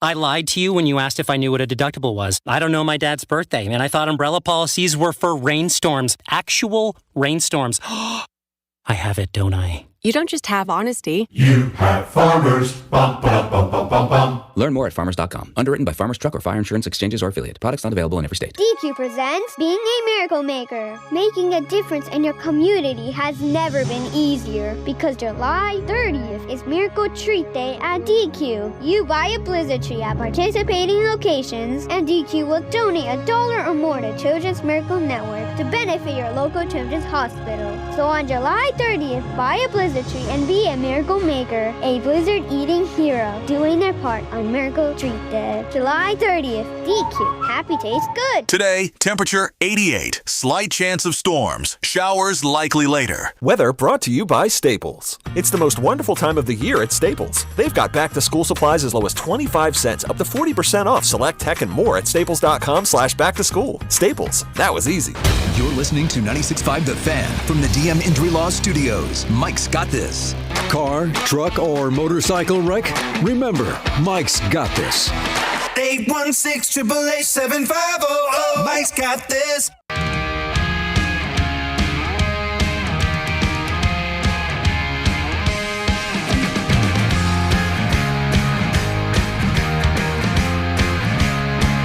Couldn't agree more with this text. I want R. Mason Thomas to be our version of Nick Benito or Derek Thomas, but newer version, an unstoppable force. Yes, please, more of that. That's what we would love in this town. Yes. Oh, man. Carolina Panthers Twitter definitely doing it for the clicks. Oh, no? Carolina Panthers had another wide receiver. No mention of who it is. You got to click on their link to go get it, so I don't care that much. Okay. We talked about Cyrus Allen earning the respect of Mahomes early and often. Patrick Mahomes' favorite targets today. This comes from the Daily Chiefs account. Cyrus Allen, 4 targets, led all players. Travis Kelce with 3, Jalen Royals with 3, Ken Walker with 2, Jared Wiley with 2. Allen continues to earn Patrick Mahomes' trust. Those stats come from Pete Sweeney. That'd be fine. Yeah, I'm good with that. Find a little diamond in the rough out of Cincinnati. Right. Last year, your tight end from Cincinnati inserts new year of new wide receiver from Cincinnati. Kind of poetic, right? Would be great. I will not deny that. Yeah. So, I don't know how many people are into like preseason stuff, but Kansas and Duke are officially set to face off in an exhibition or preseason game this fall. The game is set for Sunday, October 25th, inside Allen Fieldhouse. Mm-hmm. I'm intrigued. But I'm not, because again, it goes back to the whole, preseason stuff of like, will they play a lot of the players? I know it's basketball, it's not football.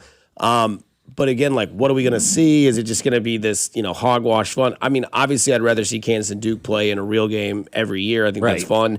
Battle of Blue Bloods, Bill Self, and, your boy, what the hell is his name now? John Shire. Shire, yeah. And all these, richnesses that come from that. Plus, it's a chance to see like future draft picks play. Like you may never get into Allen Fieldhouse during a regular season game. Why not go see Duke and Kansas play in a preseason game where you can probably get in? I would say that, but then again, it's Kansas. Oh, it's going to be a top dollar ticket. It's not part of the season ticket package too, which is, why they're doing this. They're going to sell their tickets. They're going to sell them high price because it is, regardless of preseason exhibition, it doesn't matter. It's still Kansas versus Duke. And I think the last time that they played each other on campus was 1988. I think that was the last time Duke came to Lawrence. And I don't know the last time that Kansas went to Cameron. It was probably in the 80s at some point as well. And so I kind of like this. And this is where college sports now is going, guys. They're going to call this a preseason game so they don't have to put it onto the season ticket package, and they can sell it as a standalone game. Season ticket holders will have the first option to buy, and then it kind of trickles down from there until they ultimately get kind of to that general public. But I think if we can kind of disguise money-making opportunities as preseason games, I think this is just the beginning of something like this. And if you're able to do games like this, I'm here for it. I am. I think it's kind of cool to see Duke coming in to Allen Fieldhouse. And for both of those teams, they know that it's a preseason game, so it's not going to matter come NCAA tournament time, and they still get the opportunity to play against each other and still make it a money-making opportunity. This is how we're going to start to see the NIL in college basketball for a lot of these blue bloods start to generate money. And don't be fooled. We're going to see a lot more of these preseason games, and I think the fans will benefit from it because it will be schools that you want to see play each other. Yeah. The other thing, too, about it is that they're leaning into what it is. It's called a Blue Blood Classic. Yeah. That's what you should do. You should totally do that. And I know that not everybody enjoys college basketball, but to me, this is something that's awesome. It's awesome. It's in the fall. Yep. It's in October. It's, basically getting ready to start everything that is college basketball. A lot of people will be like, yeah, March is when I start watching college basketball, but I wouldn't be doing my job if I didn't get to this. Did you consider Brett for Miller? Did Will Chamberlain or Danny Manning, have they reached out to Wiggins? Think I'm a damn fool? And also just wanted to double check that Dan Kilgore is going to practice today. I'm sick and tired of all this bullshit. Coach, we appreciate the time. Thanks for joining us. This comes from the 913 RMT. So if you guys didn't know, that's R. Mason Thomas. Mm-hmm. Who's? Ours. Is strictly a situational pass rusher. He's not DT. A lot of people would say DT was a pass rusher. Also, Garrett Nussmeier is not Joe Montana, guys. Oh, yeah. Yeah. Yep. Yes. Somebody says they're in St. Joe right now, pretty cloudy. Alex said yesterday with that weather that we saw on the TV, it said it never rained. He said they looked at the radar, they were expecting, he said didn't get a drop. So good for them. But we did see today that fans were being evacuated due to lightning. Somebody on the text line says, I'm in St. Joe, it's pretty cloudy. But yeah, R. Mason Thomas is strictly a situational pass rusher. He's not Derek Thomas. Thanks. You're welcome. I just wanted you to know that. Yeah. Derek Thomas is one of the greatest pass rushers of all time. Linebacker. So I find it hard to believe anything that ML football puts out. Yes, they are. Not real. Right. But they did put this list together, and I don't have any issue with the names on the list. The caption of this list is the top 10 greatest wide receivers in NFL history. You have the list in front of you, I right? do, yeah. Jerry Rice, Randy Moss, Calvin Johnson, Terrell Owens, Julio Jones, Marvin Harrison, Larry Fitzgerald, Antonio Brown, Tyreek Hill, Mike Evans. They asked, what would you change on this list? If anything, I'm moving Larry Fitzgerald above Terrell Owens and having Larry Fitzgerald be the fourth greatest receiver of all time. I still get mesmerized that he has more tackles and drops. He was super consistent. He was always sure-handed man over there. I think Larry Fitzgerald might not have blown you away with speed, might not have done, what all these other guys might have shown you. But, I mean, really the only man on this list that has a Super Bowl ring are three. It's Rice, Hill, and Evans. Is there somebody I'm missing? Julio Jones went, never won. Terrell Owens went, never won. Where is Michael Irvin on this list? That was one of the names that we talked about. When I brought this list up around a couple buddies, we were hanging out yesterday in the afternoon. Michael Irvin's in this conversation in top 15. Again, that name gets brought up, and you think of like these names that you see now. These are all names minus Jerry Rice. These are all names that came from the new wave of football. Yeah. Right? But the wide receiver wasn't that big a position until the last 20 years. Now we're in the league where we're so spoiled where you're like, well, who's the wide receiver two? Who's your three? Back then it was like, well, we just need one. And they had, Emmitt Smith, Moose Johnson. They had, Michael Irvin as well. And if you could pull up Michael Irvin's numbers, he had a couple good. He had like 4 really, really, really good years. Jerry Rice is the anomaly with all these other names because Randy Moss really kind of started like, okay, if you had this guy on the outside, Dante Culpepper, 97, 98, that was just magical. Calvin Johnson obviously was on a horrible team. It was the best wide receiver for 5 years and wasn't even close. A name that I would say is close to this list would be like Andre Johnson. Maybe you could throw in maybe a DeAndre Hopkins, but that's when you're getting into the top 15. Tyreek Hill was amazing. Now his career is in question with what's going on right now. It's closer to over than it is. Mike Evans being on this list at 10 is maybe a little disrespectful. I know that Carrington Harrison will go until he dies, and he's not a Hall of Famer. Hard to believe that. Antonio Brown, I know he's crazy. We all know that.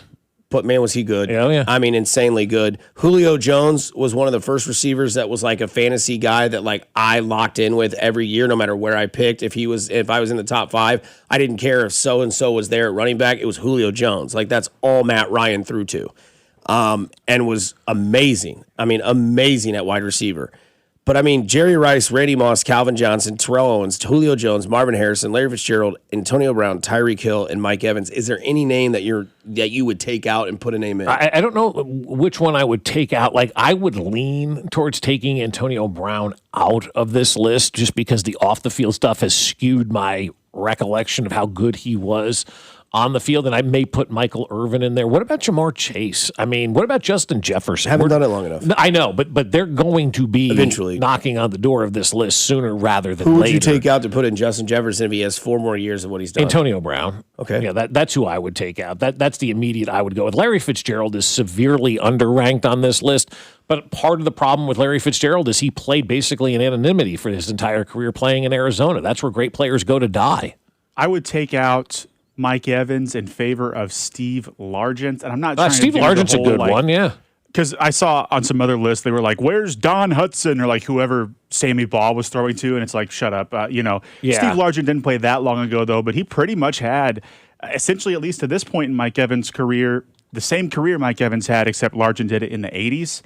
So I would lean him. And my other gripe with this list is I love Calvin Johnson. I'm taking T.O. above Calvin Johnson, guys. And it's a very classic peak versus longevity argument because Calvin Johnson's peak might be the best of any receiver in the NFL. But I've got T.O. above Calvin Johnson. Yeah, I would switch them. That's fair. And Jerry Rice being number one, I don't know if there is a more agreed upon who's number one at any position in any sport than Jerry Rice is at wide receiver. I don't know if we'll ever see anybody unseat Jerry Rice as the greatest wide receiver in NFL history. And you go back and watch what they were doing in the 80s was revolutionary. Bill Walsh was a different offensive coordinator than everybody else back in the day, and it's the basis of what everybody now is using in the NFL, and they were doing a lot of the same stuff that the Chiefs did, are doing right now back in the 80s. So they were very innovative, and Jerry Rice caught everything that was ever thrown to him. He was amazing. Somebody told me T.O. has a ring. Who did he win a ring with? It's not on his Pro Football Reference he page. didn't win with Philly. He won with Philly. Yeah, but he didn't win one with Dallas. He clearly didn't win one with San Francisco. So, no, he didn't win. He doesn't have a ring. Are we going to hear back from that number? Because I'm interested. Because on his Pro Football Reference page, he doesn't Believe me, you will. Scroll up. A lot of people saying Lynn Swann. I'm not putting a guy with 5,000 career yards. I have a hard time putting wide receivers from really the 70s, 80s, 60s, all of that, because they just weren't dynamic players. That's why Jerry Rice is so different than everybody else, because he was so dominating at what he did. Tim Brown is a Tim popular Brown's a one. good one. I like that one. That could be on the list. Yeah, Tim Brown's a legit top I might 10, take yeah. AB off of my list as well in favor of Tim Brown. The other one, Isaac Bruce is a name that I came up with yesterday. But I mean, that's then if you're putting one in, I think people would say Mike Evans gets out. But man, Mike Evans had 10 years straight with 1,000 yards receiving, did win a Super Bowl. Yeah. I don't know, man. I just, like I said, I saw that list yesterday and I was like, I really don't have any. I mean, maybe you could take Tyreek Hill out. Look, I think Tyreek Hill's the greatest wide receiver in Chiefs history. Now, does that make him one of the top 10? Low bar. I don't know. It is a low bar. You're absolutely right. But does that make him one of the top 10? I don't know. He's pretty damn good, man. Like, Tyreek Hill is pretty damn good at what he did. Is he top 10 all time? I don't know. Isaac Bruce is an interesting one to me. He was obviously part of what kind of catapulted all of these offenses, the greatest show on turf. And then we picked up that offense here when Vermeil came over with, Trent, and we ran that offense here and how spectacular that was. So kind of a trendsetter. I'm a little biased. Him and I did a show together when we were in St. Louis. And so I love Isaac Bruce, but man, I don't know. I think he probably is a top 10 wide receiver in NFL history. He was spectacular, that guy. Yeah, I mean, Hill's good and Hill's great. Like he was for 4 years. I mean, he was doing it with Alex Smith, and he got Patrick Mahomes, and it was like honey to your peanut butter. You've been eating peanut butter sandwiches your whole life. You add honey to it, you're like, oh, it's even better now, and it's whatever. But again, I think you look at that. I do want to get back into this Royal stuff because we saw the report that they are not going to, at least at this point, plan on moving their players that we have all sat here and thought that maybe they could move and get something. Now, again, Vern has used the term lottery ticket. I think it's a very good way to describe a player that you would get for somebody like a Lane Thomas. They did get Dobnak from Seattle for cash considerations. So you can scratch and get a hit every once in a while. But this comes from a report. Pitchers Michael Wacha, Seth Lugo, Daniel Lynch, and Alex Lang are likely to remain with the Kansas City Royals through the trade deadline. Again, that comes from Mark Feinsand, who does a lot of stuff for MLB.com, senior national reporter at MLB Network Insider. So I think you look at all this sort of situation with the Royals, Michael Wacha, Seth Lugo, Daniel Lynch, all staying home. A lot of people would say, well, if you are going to have a team next year, you have to have somebody have that, position. And I was, battling back with you a couple weeks ago about, you're like, oh, they should have traded all these guys. I'm like, well, Bob, if they trade all, who would pitch for this team? And we had, the realization of like, yeah, you're right. You couldn't maybe trade everybody, but we're in a situation now where, go spend money in the offseason if you want to compete. I know this is small market baseball. I know there is a lockout looming. And I think that is one of the pieces that we didn't get to earlier about maybe why they aren't moving these guys because of said lockout. And I'm wondering if you guys think there's any truth into that or if that is all just BS, propaganda like, well, we don't know if we're going to play all year next year. We don't even know if we're going to play at all. at all next year, let alone a half a season or 3/4 of a season. Is that maybe why some of these names aren't being moved? What would that benefit? Maybe trying to sneak into the playoffs in a shortened season or something like that. And I don't know. Is that kind of like a bubble type thing? We won the title in the bubble. Does it really count? I don't think you can look at next season and wonder in your moves and say, well, we don't think we're going to play a whole year or anything like that. You've got to find ways to make your organization better. And whether that's in a work stoppage or not, you've got to find a way to make your organization better. And even if you're trying to do something for next year, we're not going to have Lugo and Waka and those guys after 27. And if they walk away after next season as free agents and then you get nothing back in return, then where are you as an organization? Because over the last couple of years, this front office has not done enough to give me any sort of confidence to believe that they've got this organization moving forward in the right direction. There's nothing down in the minor leagues where they can trade these guys and let these guys go. And if they're not moving on players because there's no reinforcements down in the minor leagues, then this organization is never going to figure this thing out. You have got to be able to trade players at the big league level in a bad season and maximize their value and try to get something back in return and try to move your organization forward. And it's going to be a sprint to December 1st next year or this year in the offseason of trying to trade guys and trying to move guys. So I don't know how active it is going to be. Our team's going to want to take on players and what they're going to do because the uncertainty that is surrounding the game. So I just think the Royals right now, you got to punt on 26. You probably should punt on 27, and you need to look at what's going to make your ball club legit going into the 28 season. The news that came out yesterday, obviously we saw Vinny Pasquantino the other night go back onto the injury report. Michael Garcia also another setback there. I don't know if we see Chris Bubich the rest of the year, obviously. You're not going to see Cole Reagans. That's the other thing, too, is like, are you bringing Chris Bubich back? Like, what's his market going to be? Yeah. Not only that, but Cole Reagans won't be here until at least July. At least, yeah.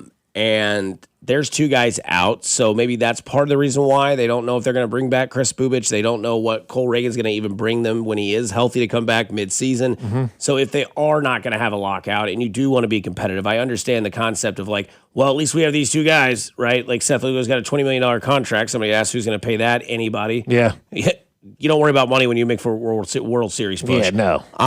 But the thing is, when you look at the thing of what they're doing right now, they are telling you that they believe that what they have with this team currently is enough to get the job done. They just had a bad year. Mm-hmm. Well, if that's the case, then you're putting your reputation on the line next year, and what you get is what you get. Mm-hmm. And that's kind of how sports work. Like if you brought back the same team that went bad last year and they're successful next year, you'd be like, you know what? Props to them. They stuck with their guns. They know more than we do. That's why they do this job. I was a little bit down, whatever. But if this sort of same thing happens again next year, you're back into the Cincinnati Bengal talk. You can't have a slow start. You can't fodle around in April and June and then expect to be like, hey, we're back from the All-Star break. We've won 8 of our last 12 games. That's great. We're 25 games under 500. That doesn't do anything for me at this point. So if that happens again, like all of this sort of stuff comes back into the fold, and it's like, hey, you had a chance to move on from these guys last year.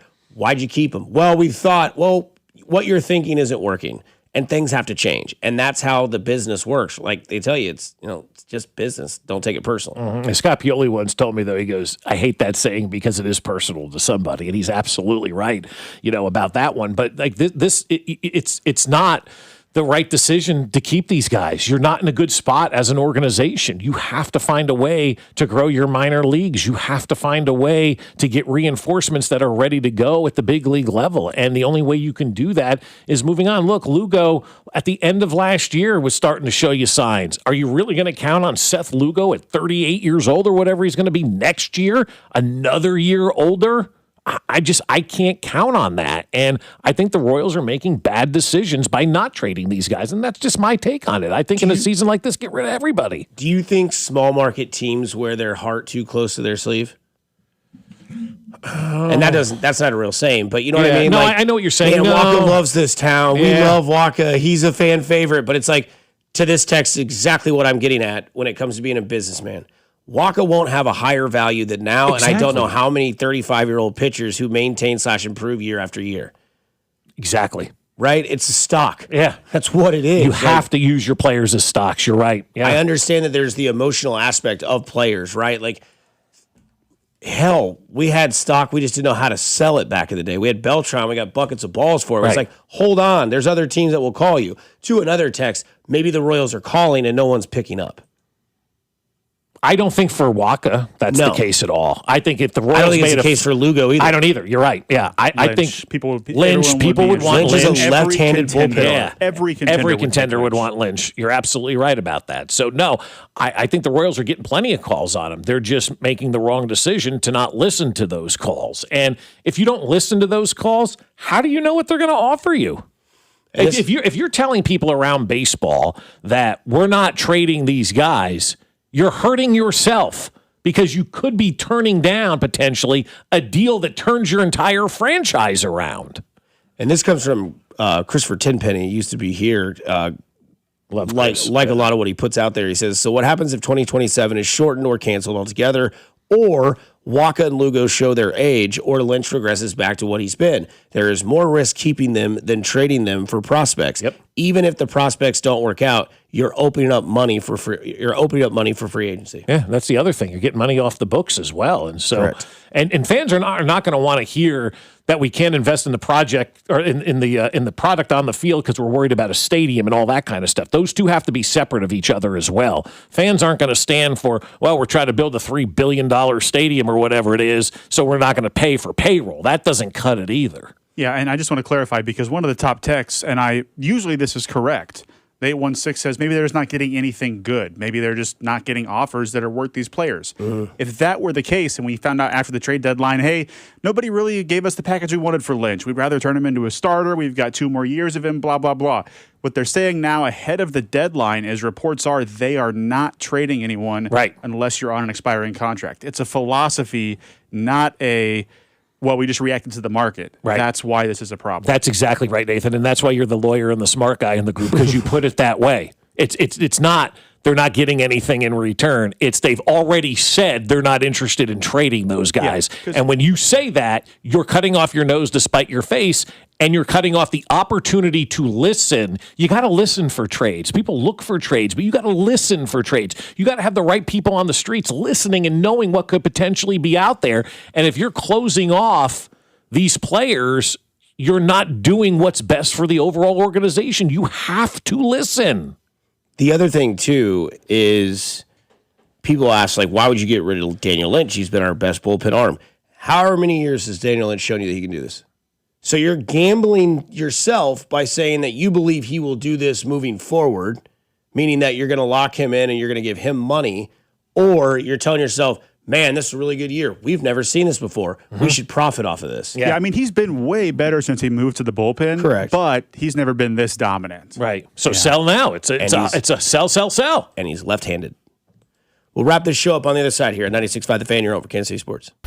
Fescoe and Dusty. Every Hardee's is closed. Well, that sucks. Brought to you by Golden Oak Lending. Do you need extra cash? Golden Oak Lending can convert your home's equity into cash in as little as 14 days. Let Golden Oak Lending cure your blues. 96.5 The Fan. Hey, the summer gets super hot, so now you need to get a Super Light. That's right. The team that brought you Surfside is back with something new. Meet Super Light, the new vodka plus aid canned cocktail. Super Light comes in 4 classic sports drinks flavors: fruit punch, orange, lemon lime, and blue chill. And ooh, that blue chill is money, baby. With just 90 calories, 0 sugar, and 0 bubbles, Super Light delivers a refreshing taste that's perfect for any occasion. From the golf course to the bar, at night, at the concert, a day at the ballpark, Super Light is here for the moment. Look for Super Light variety packs and individual flavors at stores and bars near you. You must be 21 and older. Please drink responsibly.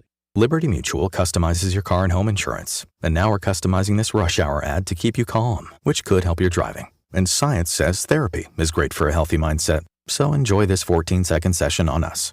I think you've done everything right and absolutely nothing wrong. In fact, anything that hasn't gone your way could probably be blamed on your father not being emotionally available because his father wasn't emotionally available, and so on. And now that you're calm and healing, you're probably driving better too. Liberty, liberty, liberty, liberty. Finding great candidates to hire can be like, well, trying to find a needle in a haystack, but not with ZipRecruiter. Its powerful technology actively finds and invites qualified candidates to apply to your job. So while other companies might deliver a lot of hay, ZipRecruiter finds you the needle in the haystack. See why 4 out of 5 employers who post a job on ZipRecruiter get a quality candidate within the first day. Try ZipRecruiter for free at ZipRecruiter.com/team. That's ZipRecruiter.com/team. ZipRecruiter. I'm Piera Palazzolo, VP of Digital Marketing for the American Management Association, a company focused on the management training skills needed to enhance the careers of business professionals. We did our research when it came to the best companies for website development and chose AmericanEagle.com. And we couldn't be happier. AmericanEagle.com worked closely with us to understand the front and back end requirements needed to launch an e-commerce website that could handle the complexities of running thousands of seminars nationwide. Our robust new website and improved SEO saw immediate increases in site traffic and web revenue. If you're in need of managerial effectiveness and success, visit our website at amanet.org. If you're in need of a website that provides an unparalleled consumer experience, I highly recommend AmericanEagle.com. Transform your business today. Dial 877-WEB-NOW-1 for a free digital consultation with AmericanEagle.com. This is the story of the one who keeps multiple buildings running smoothly day after day. Plumbing that flows, HVAC that hums, cleaning supplies that keep surfaces sparkling. That's why she counts on Grainger. With easy reordering online and 24/7 support, Grainger helps her keep the products she needs on hand. So shelves stay stocked and buildings stay ready. Call 1-800-GRAINGER, click Grainger.com, or just stop by. Grainger, for the ones who get it done. There's only one Ozempic. Hello, I'm Ozempic. And I'm other GLP-1s, kind of like him. Ozempic, you redid your jingle? Thanks for noticing. Catchy, right? No. Okay, then. Well, ask your doctor about which FDA-approved uses of me, the Ozempic pen, may be right for you. Call 1-833-OZEMPIC or visit Ozempic.com to view the medication guide and learn more about Ozempic semaglutide injection, 2 milligrams. Only Novo Nordisk makes FDA-approved Ozempic. There's only one Ozempic. I told you it was catchy. Hi, it's Mitch Holtis, voice of the Chiefs. Be a part of history by attending Chiefs training camp in St. Joseph, Missouri this summer and see the Chiefs up close. Make the trip to St. Joe something for you and your family to remember. Go to stjomo.com to view or download a free visitor guide and plan your trip. It's where the Pony Express started and Jesse James ended. That's stjomo.com for all the details to make your trip. Chiefs Training Camp in St. Joseph, Missouri will be one you'll never forget. Produced in cooperation with Visit Missouri. Go to 965thefan.com for your chance to win Kansas City Chiefs scratch tickets, plus a chance for the grand prize Chiefs bundle, which includes a framed jersey and a signed photo. All thanks to our friends at the Kansas Lottery.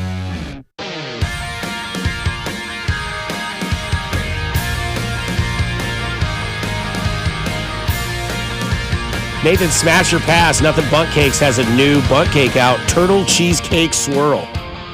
I'll meet you there right after the show. Yeah. Is that why you put on a tie in the break to run over and get one of those cheesecakes? Not a tie. No, I've got to dip out of here for work as soon as we're done. You got a court date today? Turtle cheesecake, something like that. Yeah. Better Call Saul. Don't miss your last chance to treat yourself to our delicious Turtle Cheesecake Swirl. Look at that son of a gun. Yeah, absolutely. I'm Watch in it, on that. Dusty. Yeah, Stay focused. 100% in on that. We are watching Better Call Saul. I took my wife through the entire Breaking Bad Better Call Saul universe for the first time. Yeah. Oh, nice. I had never seen the last season of Better Call Saul, so we're moving through that right now. Okay, good. Yeah. It is so cool to see new parts of that because, I've watched her watch the whole thing and oh my god, have you? So you already watched both before? Only up until season 5 of Better Call Saul. Yeah, but you'd already done. So you rewatched it, right? Exactly. I've never rewatched Breaking Bad. It was fun. I've never watched an episode twice of that show. I've watched everything once, and that was it. I cannot believe how much I enjoyed it, even though I knew it was going to happen. It's still, and more of it was reminiscing on the first time you binged that show. I think everyone that has really binged that show comes away from it being like, that's the best show I've ever seen. Ever. That's my favorite show I've ever seen. Yeah, we did it during COVID. And so, like, there were times where you got to walk away from the TV because you're like, I can't do this anymore. This is just too intense. Yeah, Better Call Saul. So, are you like Saul Goodman? Are you one of those guys? Well, I hope not. Oh. I hope not. Just from like the moral and ethical dilemma standpoint, right? My God. Get stuff done, though. He did. Yeah, I would say Breaking Bad's top 3 for me. Between The Wire and Game of Thrones. The Wire is fantastic as well. Yeah.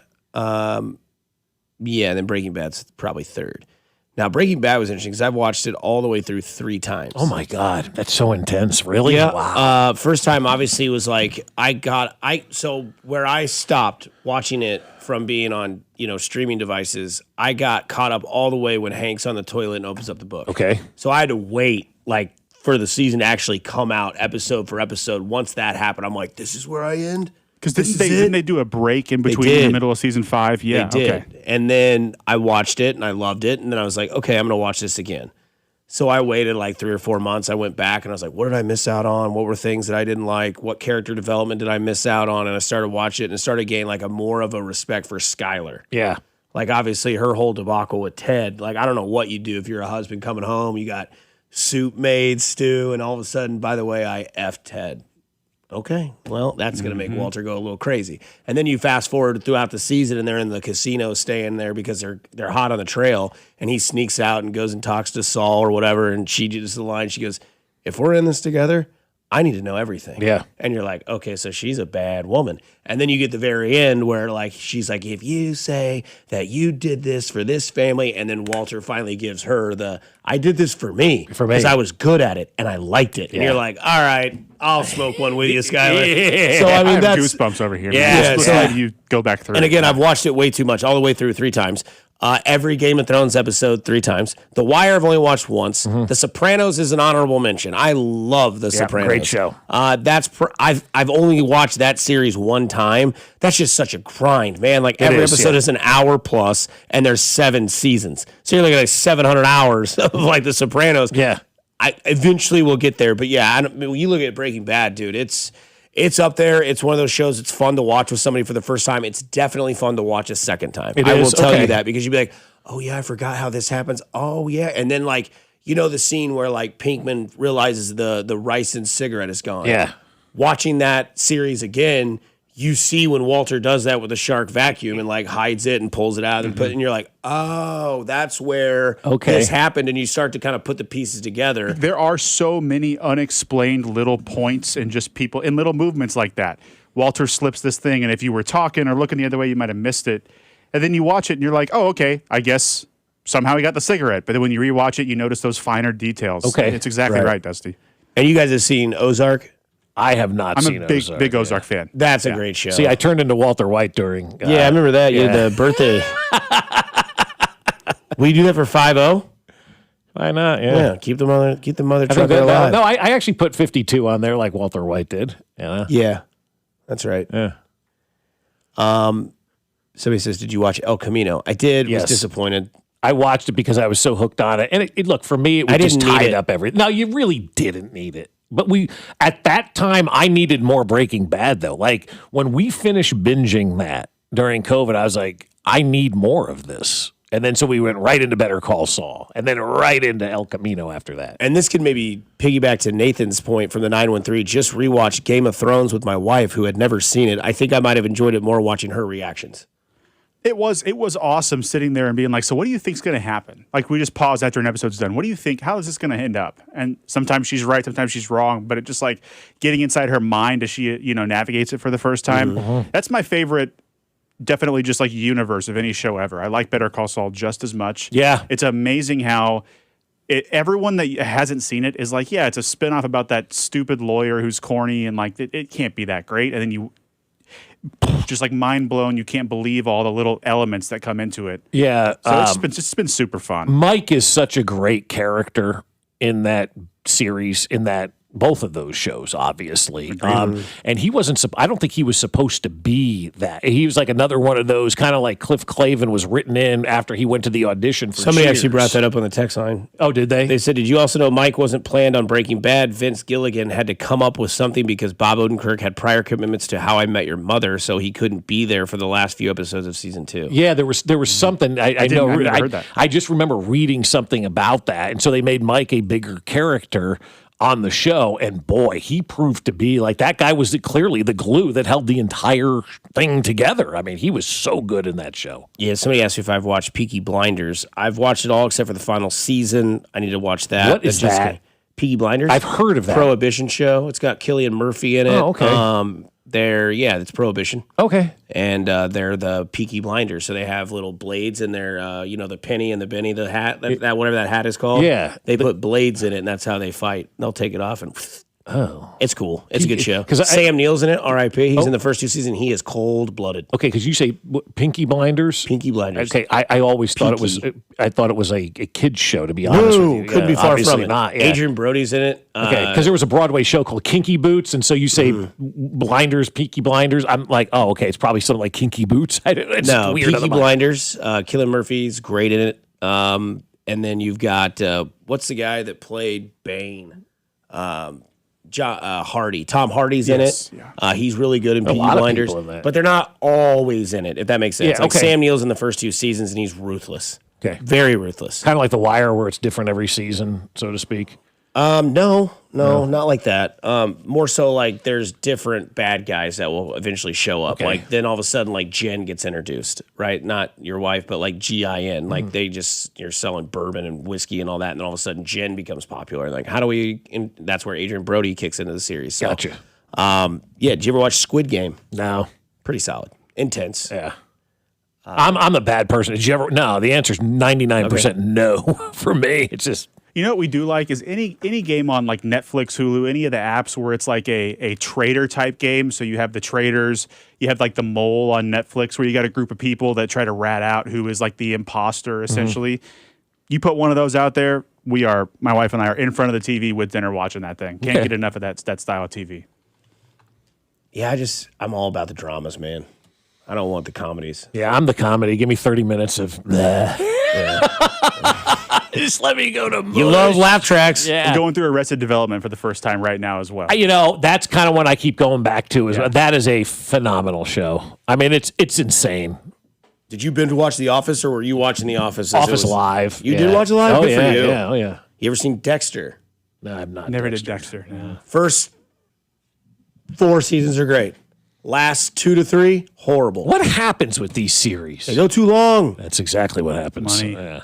Yeah, they just can't. The ego. I can keep writing. No, stop. That's why Breaking Bad was perfect. Yeah, it was great. I walked by my daughter's room the other day, and she started Modern Family over from the beginning. And I looked in there. I'm looking at Eric in that show in that first year. I'm like, oh my god, things have changed so much. Know, but right? it's great, a wonderful show. And she's laughing hysterically. And I walk by. I'm like, you're rewatching Modern Family. She goes, yeah, I am. And I'm like, that's awesome. And it's I love good. it. It's good in the way that Arrested Development is good. It's the first time I've watched a show that makes me think of Modern Family because it's so situational and things just build on themselves throughout the episode. And there's one moment at the end of the show where they all come together for one big misunderstanding. Yeah. Yeah, I never get tired of that. Yeah. A lot of great shows on TV. You just got to actually find it. Because how many people go to Netflix and scroll? I'll just watch Shawshank Redemption again. Because you get scrolling and scrolling and scrolling. You're like, fine. Cody Gold and JT up next until 11:30 at 10:45. JT and his fiance talk about their sex life. If that's not a big enough tease for you, I don't know what else is. But also go do something nice for somebody. You never know. It could change their day, their week, their month, their year. It's simply cool to